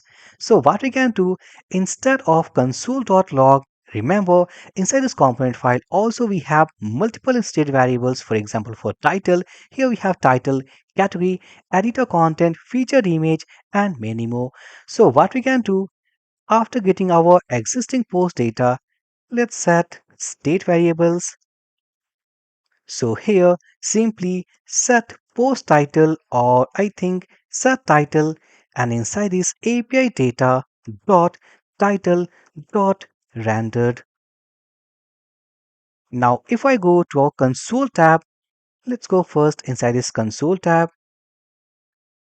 And here, if I open, for example, let's close this one, click on 38. So we can see that here we have the entire object. So inside this entire object, if I want to get the title value, so first we have to go inside this title, and inside this title, here we have an object, and inside this object, here we have property called rendered. So what we can do, inside this title, then we have to go and call this rendered. Now next, let's say set category. So here API data dot, so to get the category, if I go and check where is the categories, so here we can see categories, and inside these categories, look at the first value. Here we have the category ID. So what we can do, let's copy first the key name. So it is categories. So API data dot categories dot the first index value. Now next, let's say set editor content. So this is something API data dot, if I want to get the content, post content, so we have to go inside this content key and rendered. So here, let's say API data dot content dot rendered. So for the time being, if I save only these three changes, let's go here. And if I open into a duplicate tab, click on 37 number ID, and okay, it is not rendering. And why it is not rendering the value of, let's go and check here, something called title. So title, set title, so it seems all things are okay, but why it is not working? And this is because API data D is capital. So let's copy, paste here, and if I go, let's reload one more time. So let's say 35 number ID, click on edit button. So we can see that our post title, post category, and post content. Now in the same pattern, I want to get this featured image as well as status. So to get the status, if I go, so inside this object, we can see one more key called status. So what we can do here, let's go inside this function to set status. So set status will be the function API data dot status. Save these changes now to get the media ID. So here media ID equals to, let's say, let featured image media ID equals to API data dot, and here we have, if I search called media ID. So for example, this post 1005, no image available, but if I click on this 37 number ID and it has not returned, so I think let's first I'll go and comment this line. So let's say console.log. And if I type API data, save these changes. So now you can see that here, click on this post 1003, click on edit button. And here, if I go, now we can see that inside featured media, it contains a media ID. So what we can do, first we have to get the media ID. We have to call one more API, like by the help of that API endpoint, by the help of this ID, we get our featured image URL. So simply, I'll copy this key. So here, what we can do, let featured media ID equals to API data dot featured media. Now, after getting media ID, we have to call one more API, and that API is going to return the source URL or the featured media image URL. So here, what we can do, let's say fetch WordPress post media URL, and here simply we have to pass our media ID. Let's copy this function name, and here let's say get media URL. And then here, let's say const function name. This function is going to take the media ID, arrow function. Now inside this function, let's say try block, and here catch block, error.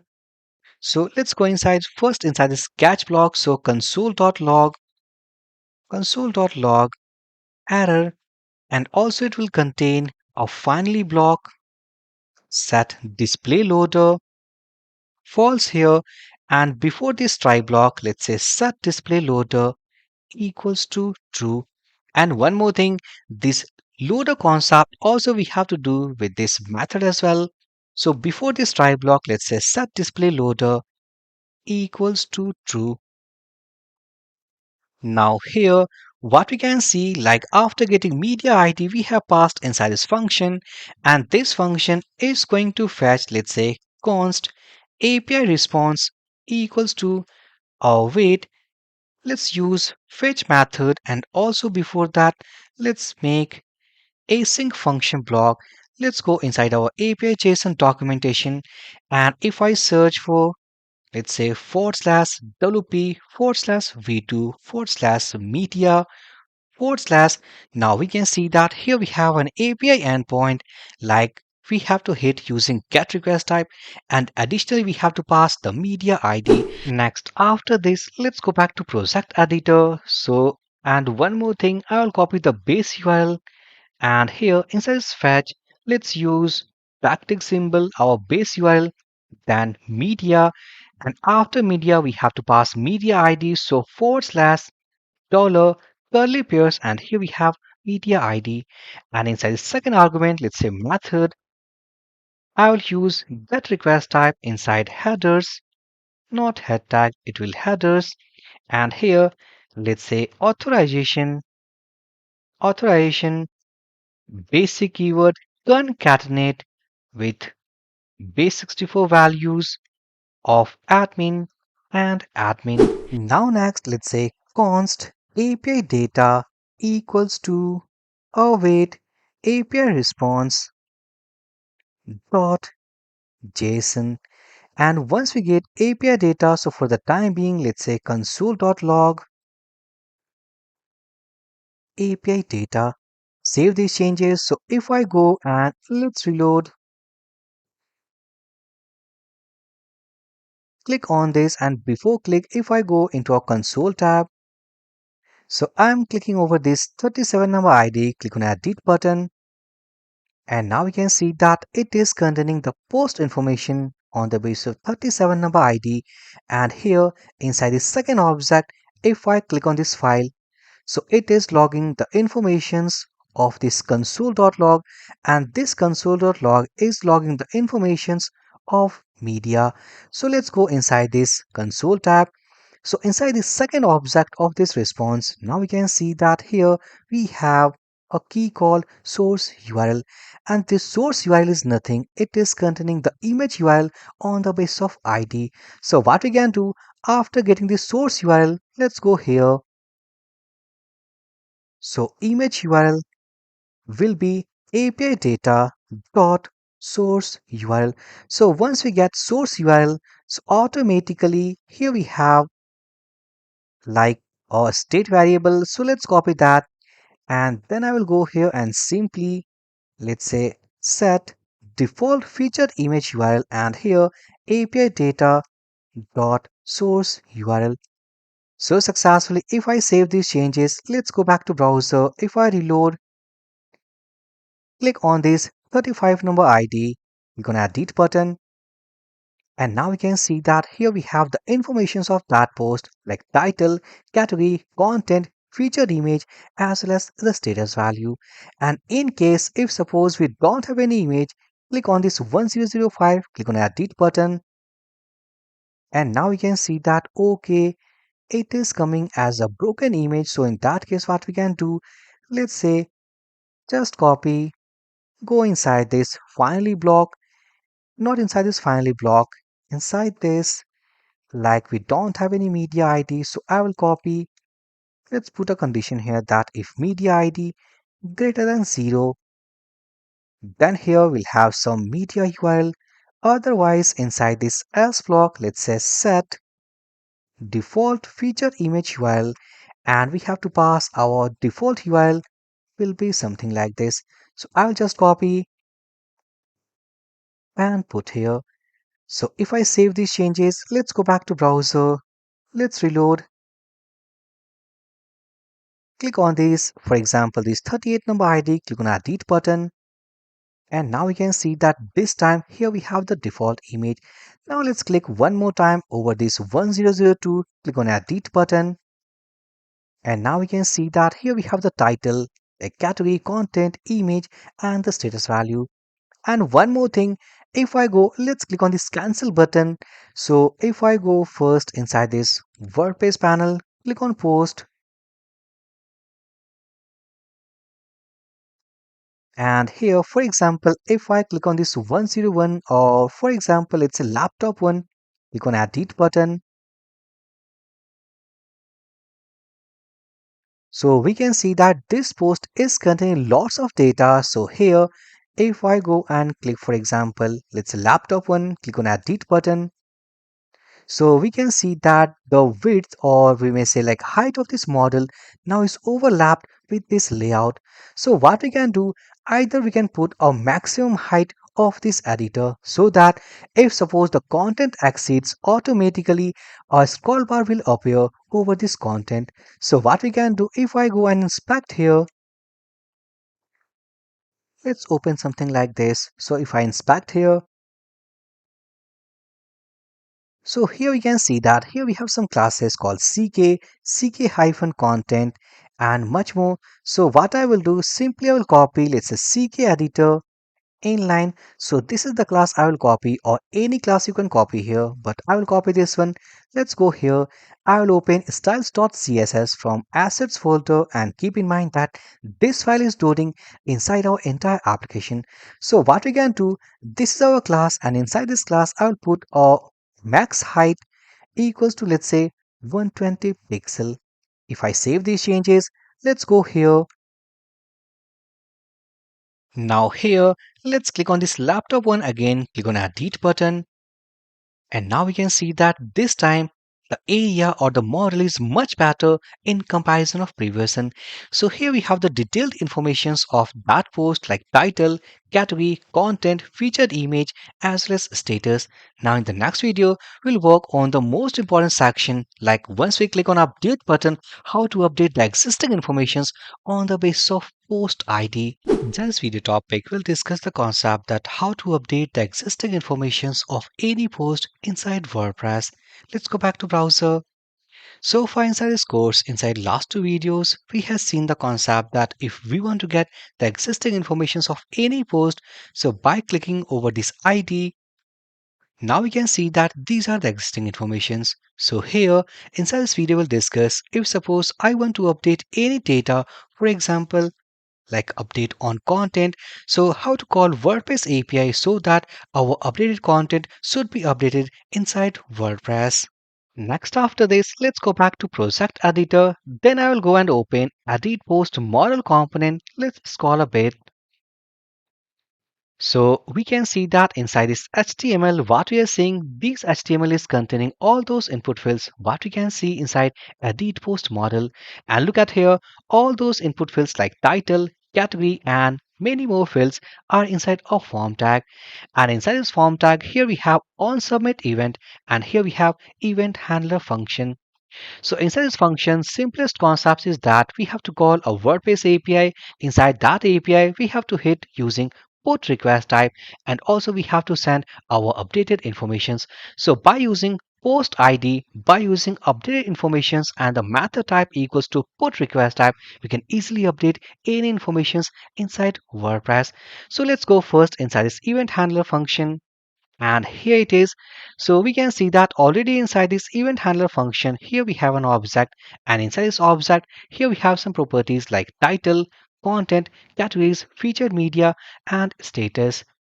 And one more thing, here we have two cases, like while updating our existing post informations, either we can upload a new featured image or we can go with our old existing image. So in that case, if suppose I want to upload a new featured image, so in that case, first we have to call one more API so that our new featured image will be uploaded first. Then in return, I want to get the media ID, and then we have to bind the media ID with the updated post informations. And if suppose if we go with the old existing featured image, so don't need to call any extra API. Now let's go to our editor, and here what we can do first, after this event dot prevent default, let's say upload featured image in case if we upload. So if we upload, not update, it's upload. So here let's say let featured media ID equals to null. Initially it is going to contain the null value. So if inside state variable, if I go and pick this state variable called featured image, let's copy. So in this state variable, if we have the value, it means we have our new featured image. So in that case, what we can do, simply featured media ID equals to wait, let's say load new featured media image, and inside this function simply pass our featured image. And as we can see that here we have used the concept of await, so that's why we have to make this function as async block now successfully. So before calling our update API, let's copy this function first. Then after this, let's say upload featured media,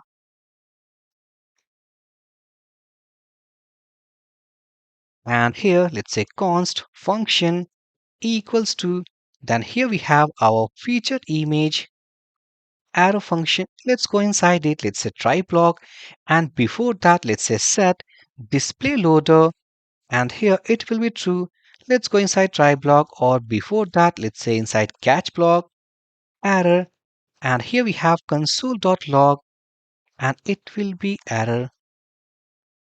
And finally, here we have a finally block, and inside this, let's say set display loader equals to false. Now let's go inside this try block, and here let's say const API response equals to await fetch API method. And here this function block is also will be async block. And here inside this fetch method, what I will do, let's copy first our base URL of API, and after that it will be media. And if I go here and if I search Control F /WP /V2 /media, so we can see that this is our API endpoint, what we can hit using post request type. So let's go here, media. Then I will go here, let's pass an object, and inside this object, method type equals to post request type. Actually, this is also the same concept what we had seen inside add post API. Now here, let's say headers,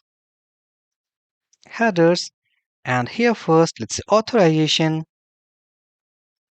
equals to basic space concatenate with base64 encoded value of username and password. And then after that, here let's say body, and before creating body, here we have to create a form data. So const, let's say form data, new form data, and here let's say form data dot append, let's say file, and inside this file simply featured image. And here one more attribute, let's say form data dot append, and here let's say alt underscore text, and here let's say new featured image. Then after that, let's copy this form data. Then I will go inside body and just pass it here. Now let's put semicolon, sorry, comma here. Now then after that, let's say const API data equals to await API response dot JSON. And finally, after upload, as we know that it will return the media ID. So here, for the time being, let's say console.log, and here let's API data. Next after this, if I save all these changes, let's go back to browser, go here, and for the time being, let's click on this post 1005, click on edit button. First I will go into inspect element. Let's go inside console tab. So here let's upload a new image first so that I can test the featured image functionality. So what we can do with all this existing data, let's click on this featured image. Then I will go and select this image, click on open, file selected. Let's click on update button. And okay, here we have some error, and that is the cross origin. And also I think we have some spelling mistake inside authorization.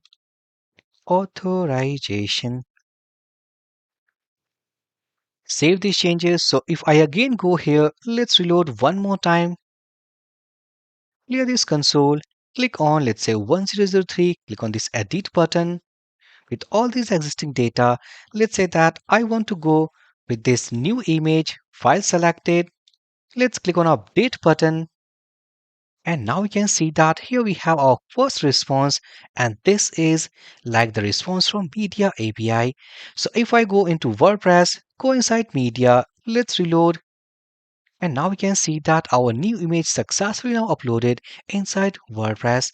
So here, the first concept, in case if we have uploaded any new featured image, so in that case, this functionality is working fine. Now here, in return, what we have to go, so we can see that here we have the ID after upload this new featured image. So in return, we have to get this ID value. So let's go here. So instead of console.log, let's say return API data dot ID. Let's go back to our event handler function, and here in case if we upload the new featured media image, so in that case, this ID will have some different value instead of this null value. Now here what we can do, let's cut this block of code. After this post data, simply I will put here. Now inside this object, let's remove this featured media key.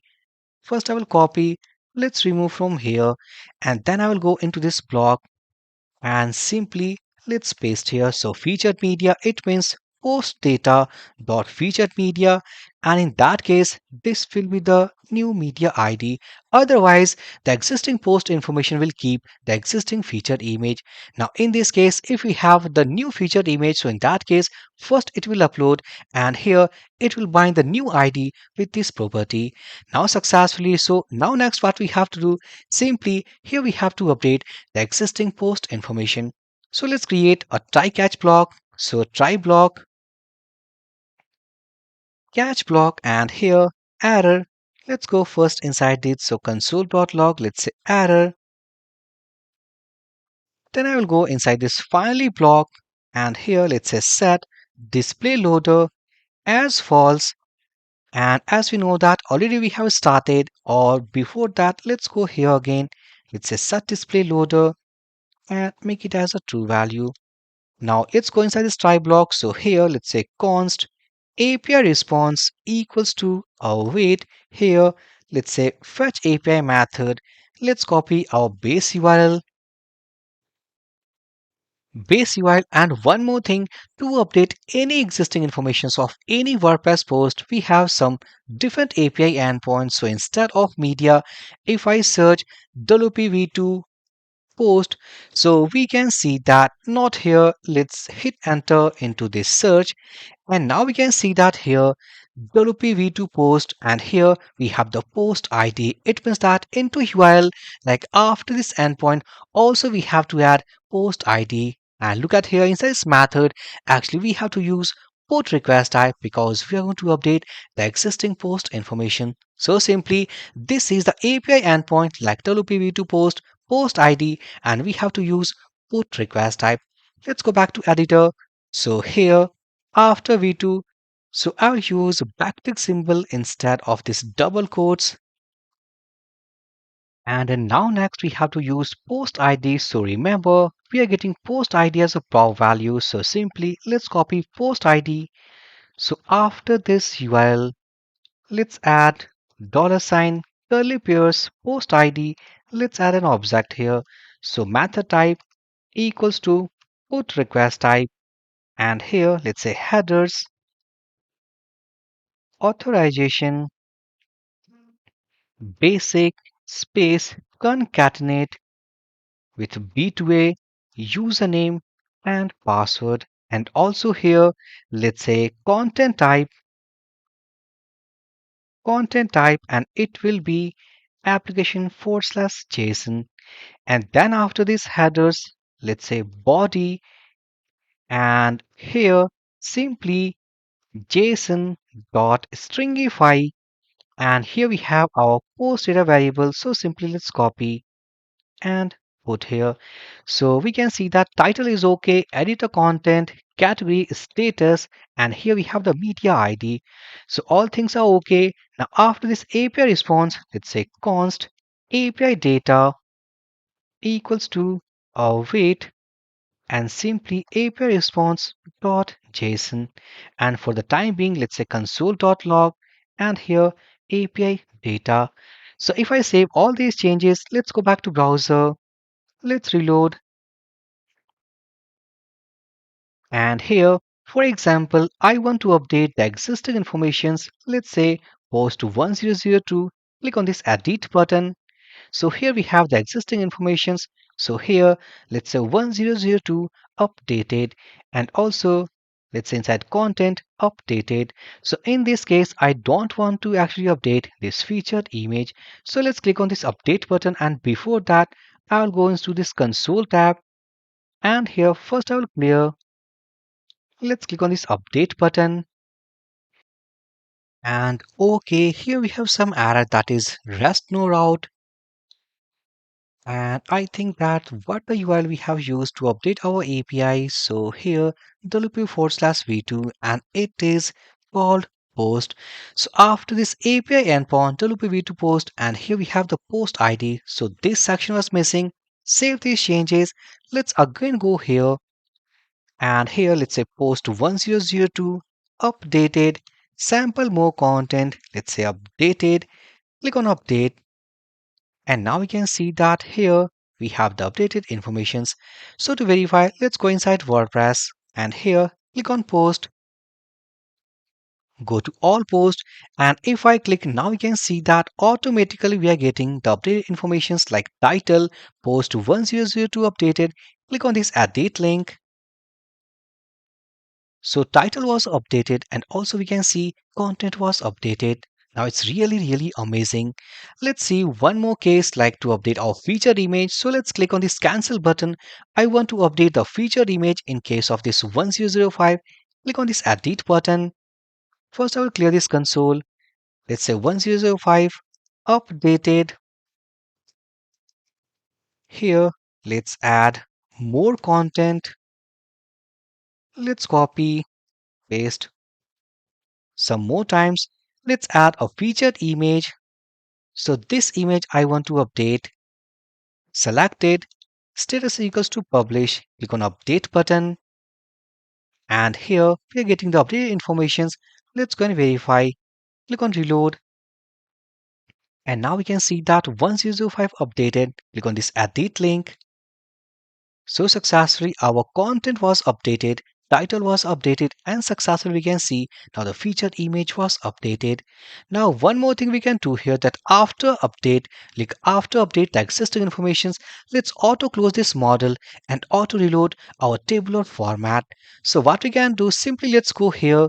So first thing first, I will toggle our editor so that our post model should be closed. So first thing first, to close our edit post model, as we can see that inside this component, also we are getting a prop that is handle close event. So just copy this prop. This is a function.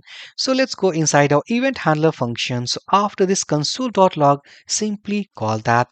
Now successfully, now this is the way to toggle or close our edit post model. One more thing we want that after close our model, also we want to reload our tabular format so that the updated informations automatically load inside our post list. So what we can do, let's go inside this component called post list and in the same pattern, if I scroll, so we can see that refresh WordPress post. So this is the prop what we had used inside our add post like add post component file. Simply the same concept, just I will copy and put it here. Let's copy this prop value. Then I will go into this component file and simply destructure. And let's copy this prop value. Then I will scroll and after closing this model, simply call this function as well. Save these changes. Let's go here. Let's reload. I want to update, for example, post 1001. Click on this edit button. This time I want to update this featured image only. Click on this choose file. Let's select this one. Click on update. And now we can see that it is updating and successfully we can see the featured image of that post now updated. So automatically our model has been closed and also this tabular format has been reloaded. Inside this video topic, again we'll discuss an amazing concept inside this course and that is how to delete any specific WordPress post by using its API call. Let's go back to browser. So as we know that inside this headless application, almost every functions we have successfully completed. For example, to list all the WordPress posts, to upload featured images, to get the category name, to add any post, and to update any informations. Now in this video we'll discuss again a very interesting and amazing concept that whenever if I click on this edit button, it will ask first the confirmation. If we click on OK or yes button, simply it will delete that specific post from WordPress. So this interesting concept we'll discuss inside this video topic. Now for this interesting concept, let's go back to project editor. Then I will open first postlist.jsx file because in this file we are listing all the WordPress posts. Additionally, also we have two action buttons, that is edit and delete. So let's scroll up to its HTML. And here inside this tabular format, now we can see that here we have our edit button and here we have delete button. So what the function we want that whenever if we click on any of the post delete button, first it will ask the confirmation something like, are you sure want to delete? If I click on yes button, simply it will delete from WordPress. Now inside WordPress we have two types of delete. First will be soft delete and second will be permanent delete. So all these cases we'll discuss inside this video topic. So first what we can do here, let's go inside this button. Let's bind on click event and here let's say handle post delete, and inside this function simply I will pass the dynamic post ID, so single post dot ID. Now next let's copy this function name, then I will go here and here let's say handle post delete. Then after that, simply let's say const function, and here we have dynamic post ID arrow function. Let's add try catch block, and before that here let's say set display loader equals to true. Then after this let's say catch block error, and here console.log let's say error, and finally we have here the finally block, and inside this block let's say set display loader equals to false. Let's go inside this try block. So const API response, and before writing the code of API, let's go to the API endpoint, and here if I search for WP forward slash v2 forward slash post, so we can see that this is the API endpoint, and inside this endpoint also we have to pass post ID. We can see that inside this requested methods here we have one more request type, that is called delete. So it means we have the API endpoint as WP forward slash v2 forward slash post, then post ID, and then inside method we have to use delete request type. Let's go here. So API response equals to await fetch API method, and inside this let's use backtick symbol. I will copy the base URL, put here. Let's make this function as async function block. Then after v2 let's say post concatenate, curly pairs here, let's say post ID. Now next I will go here inside this, let's say our object value, so method type equals to delete request type, and additionally let's say headers equals to authorization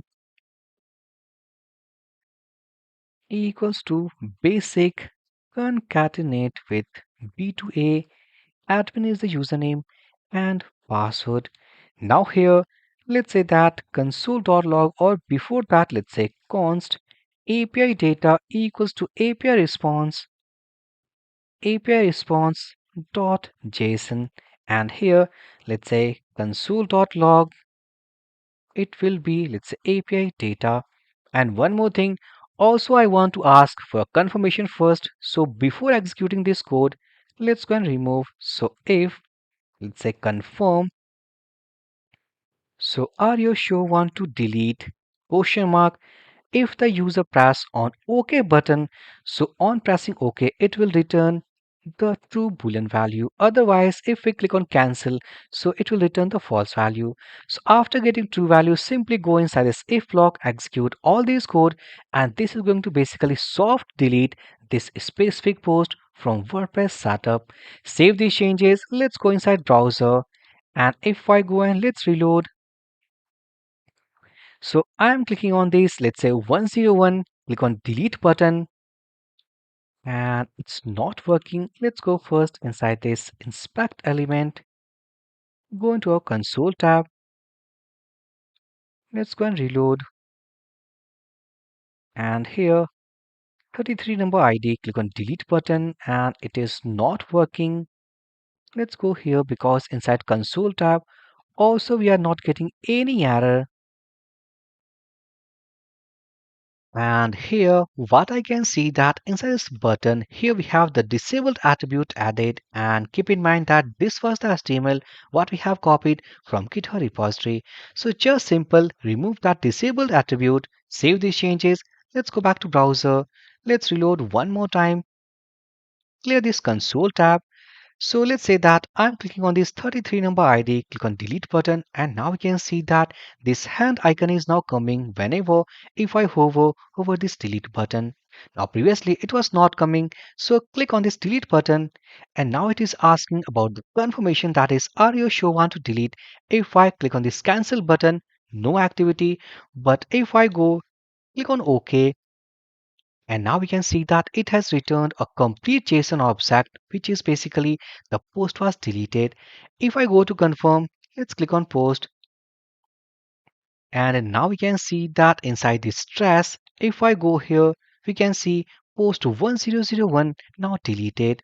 So if I again go here, let's go, and one more thing, after delete, I want to reload this tabular format so that also I would know that this post was moved from published state to trash mode. So if I go and reload, remember 33 was now in trash mode. We can see here, but I want to reload this tabular format as well. So for that, what we can do, just copy this function like this function, just copy, go here inside this handle delete. So after this console.log, let's add it here, save these changes. So I'll go and let's reload one more time. Click on this 31 number ID, click on delete, OK. And now we can see that now this post is now moved from published state to trash state. Now this is soft delete. It means the post is now still exists inside WordPress. We can see that, but the status is from published to trash mode. Now, in case if I want to delete, for example, permanent from WordPress database, so what the steps we have to follow? And one more thing, if suppose we have moved any WordPress post from published state to trash state, if I want to restore, simply we can see that inside this trash, here we have two action links like restore and delete permanently. So either we can restore, or from click on this icon, or sorry button, simply we can delete this post permanent from WordPress. Now, how to delete permanent from this API call? So it's really very simple. Let's go here. So inside this API call, after this post ID, let's add a query string parameter, that is question mark, and here force equals to true. Simply the same API endpoint like our base URL wpv2 post ID question mark. It seems like we are adding some query string parameters. So question mark after post ID, and here force equals to true. It means that I want to delete this post permanent from WordPress. So if I save these changes, let's go here, let's reload. And for example, I want to delete, for example, it's a laptop number 3, which is in draft mode. Click on delete, OK. And successfully now we can see that laptop number 3 now deleted from this tabular format. To verify, if I go here, let's reload. So here we can see that that post also was successfully deleted permanent from this WordPress application. So here, step by step, now we have completed about each and every functions of this headless application. Either it will be list post function, add post function, edit post function, and by the help of this video, also we have completed delete post function. So all these concept of this headless application now successfully completed by using authorization as basic authentication. Now in the next video, we'll discuss a bit about how to use JWT authentication to authenticate APIs from WordPress so that we can go and easily perform all these cloud-based operations. Inside this video topic, we'll discuss a very interesting concept about WordPress APIs authentication, and that is about JWT authentication, which stands for JSON Web Token. If I go back to browser, so as we know that so far inside this headless application, to validate our all WordPress APIs, we have used basic authentication. Now in place of basic authentication, I'll use this time JWT authentication. So first thing first, what is JWT? So JWT stands for JSON Web Token.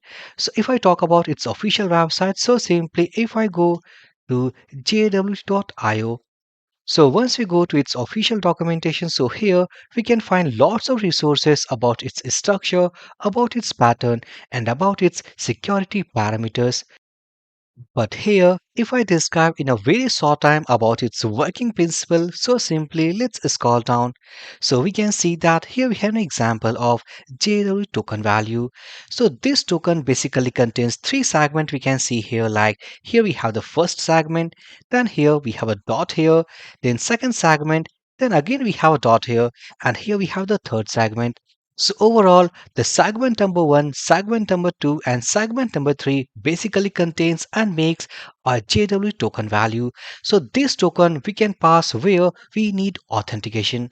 So if I talk about the segment importance, so first segment basically contains the algorithm type and type equals to JWT. So this is known as header. Inside second segment, we store the payload informations. For example, like this token value at what time it will be expired, for which value, for which audience we have issued this token, and much more informations what we can store inside this payload. And inside this third segment, it basically usually contains the signature of this token value. So what is the purpose to use this token inside our API's authentication? So basically it is highly secured in comparison of base 64 authentication.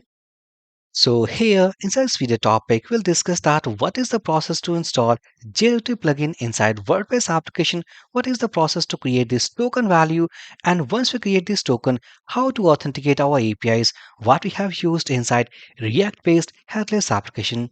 So overall, this complete concept we'll discuss inside this complete video.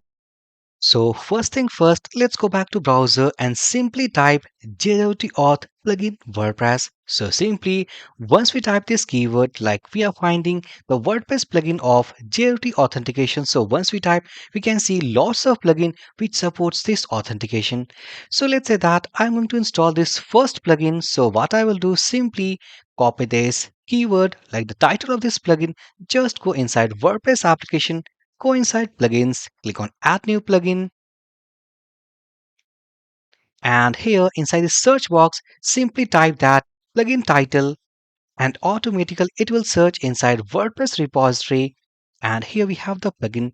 Click on install now, and now we can see that the process of installation now started, so we need to wait for a while. And successfully we can see that plugin is now installed. So here we have button of activate, so click on activate,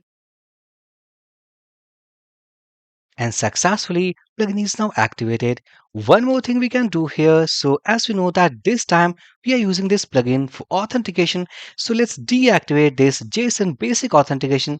Click on deactivate, and plugin deactivated. So it means authentication what we are using inside this application is not going to work. So if I go, let's click on inspect, go to console tab, and here if I reload this application, and now we can see that here we have some error, and that is of something called bad request. So in this time, in this situation, we have to use the another authentication to authenticate API so that this application is going to work with this authentication token value. So what we can do next, simply let's go to this plugin documentation, click on this plugin title. It will simply redirect to WordPress official documentation. And here, if I scroll down, so we can see that here we have some constant, and this constant actually we have to copy and paste inside WP config file of WordPress application. So what I will do, simply I will copy, open our WordPress application setup, and inside WP config, simply we have to paste this line of code. So after copy, let's go back to our WordPress setup, and here it is. I will open WP config.php, and once we scroll into this file, simply let's paste here. So here we have to pass, or we have to write a secret key which is any value. So for the time being, this is my random like secret key value. So once we do this setting, let's go back to documentation again, and here again copy this line of code. This is something which is going to enable our course. So simply let's copy and put here our second config value. So once we do all these things, save these changes, let's go back to again to the documentation, And here, now you can see that once plugin will be activated, it will create some namespace. So how to verify? Let's go here as we can see that plugin is successfully activated. So let's open our front end. And if I go to the JSON documentation of APIs, so base URL, then we have to type wp-json, and now we can see that inside this namespaces array, after installation of that authentication package, now here we have a new namespace called JWT-auth /v1. Let's copy this namespace value. Let's open a duplicate tab. And after this WP-JSON, if I type this namespace value, and now we can see that this namespace is going to contain, here we have some routes, that is auth/v1, auth/v1/token, and here v1/token/validate. It means to generate the token what we had seen here. So this token we can generate by the help of this route called JWT auth/v1/token. But before creating token value, we have to pass the username and the password of WP admin panel. So what is the process to use this API route so that we can generate a token value? So let's go inside our React application, inside our headless application, and here let's go inside src. I will go inside this components folder. Let's open postlist.jsx file, and here I will go then inside this use effect. Let's create a function and I will simply call it as generate token value, and here let's say generate JWT token value, and simply let's copy this function generate token value, and here const function name. And inside this function, as we know that we have to call an API, so let's use try catch block. So catch here, error, and here let's say finally, or we don't need finally this time, only try catch block, and here let's say async block, and inside this let's say const API response equals to await fetch API method. And inside this, what I will do, I will copy this URL. Let's go here, put it here. So after v1/token, now inside this object, we have to pass the username and password inside inside body. So first it will use, if I talk about the method type, so if I go here, let's open. Now we can see that it will use post request type. So here, what we can do, method equals to post request type. Then inside headers, it will be something called application, not application. Here it will be content type, and here application/JSON.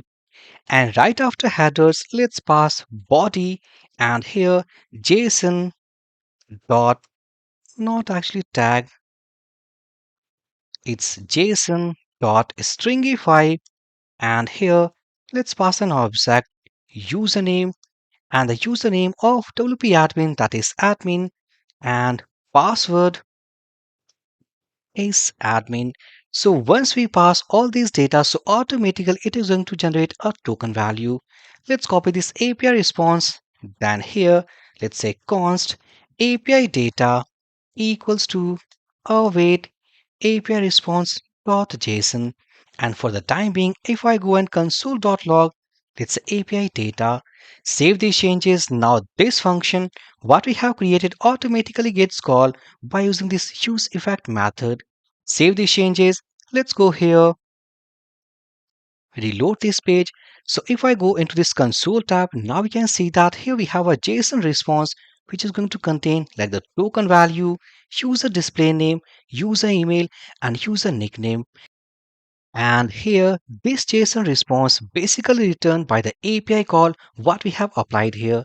So what next? So once we get the token value by using this token property, this token I will store into the local storage of this browser, and by the help of that local storage and the token value, we'll pass this token value inside each of the API call of this headless application.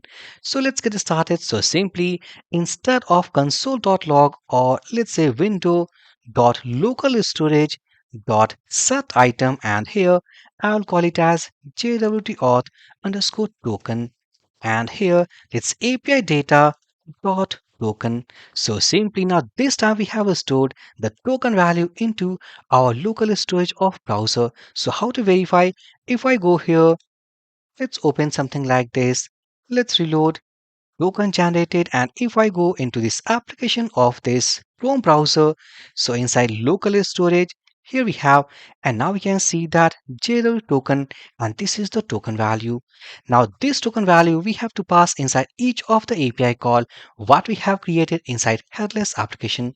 Let's go here, and one more thing, also we have one more route inside this API's documentation to validate token what we have generated. So how to validate? Simply if I go here and inside this, let's say that const validate JW token, and inside this, let's pass the token value, and here let's say try block,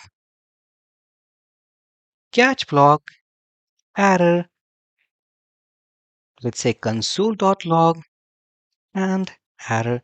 Simply let's go here. So what we can do, let's say const API response or wait fetch method. And if I copy the base URL, so here, let's copy after v1, we have to pass token and validate. So let's copy, pass here, so v1 token, then validate. And inside the second argument, let's pass an object here. And if I go, let's open its documentation. So we have to use post request type. So here, let's use method which is equals to post request type inside headers. Inside headers, we have to pass the key called authorization, and inside this authorization, we have to use bearer space and the token value. So we generated, and let's use async function block. So we have generated token value and stored inside this local storage. So how to get that value? So simply concatenate window dot local storage get item, and the key we have stored called JWT underscore token. This is the key. So once we save that, let's go and print this value. So const API data await API response dot JSON. So console dot log, and here if I pass API data, so simply, and let's say that instead of getting this value, if I pass the token value of here, let's copy this function name, and this function I will use inside this generate token value method. So here, let's pass it here, and what we can do, let's say API data dot token, and here let's say await. So simply, if I save these changes, let's go here, let's reload, go to console tab. Now we can see that once we pass our token value to our second API call, now we can see that in return we are getting JWT auth valid token. So in case of invalid, it will return something called invalid token. So successful. Now here we have valid token. So once we get valid token, what next? Let's go first inside this fetch WordPress post, click on it, go inside this API call, because this time we can see we have some error. So that is something called bad request. Like here we can see bad request, so that's why the post is not loading. So what we can do here inside this authorization, instead of using basic authentication, it will be error space and the token value, and that token value we can get from window local storage dot get item, and here it will be something JWT underscore token. So once we pass this value, save these changes. If I go, and now you can see that successfully all the posts now successfully loaded inside this headless application. So in the same pattern, we have to use the same logic, same concept like window.localstorage.getItem to each and every API call what we have used inside this headless application. So successfully, now we have completed this entire course of this headless application in a very interesting way. Here we have seen the amazing concept of WordPress APIs endpoints and its parameter, that how to use, how to understand, and how to consume inside React-based headless application. So friends, I hope that this course was really very amazing and informative. So please give us a thumbs up to like this course, subscribe to this channel. Now let's meet to our next amazing course. So for this video session guys, thank you for watching and have a great day.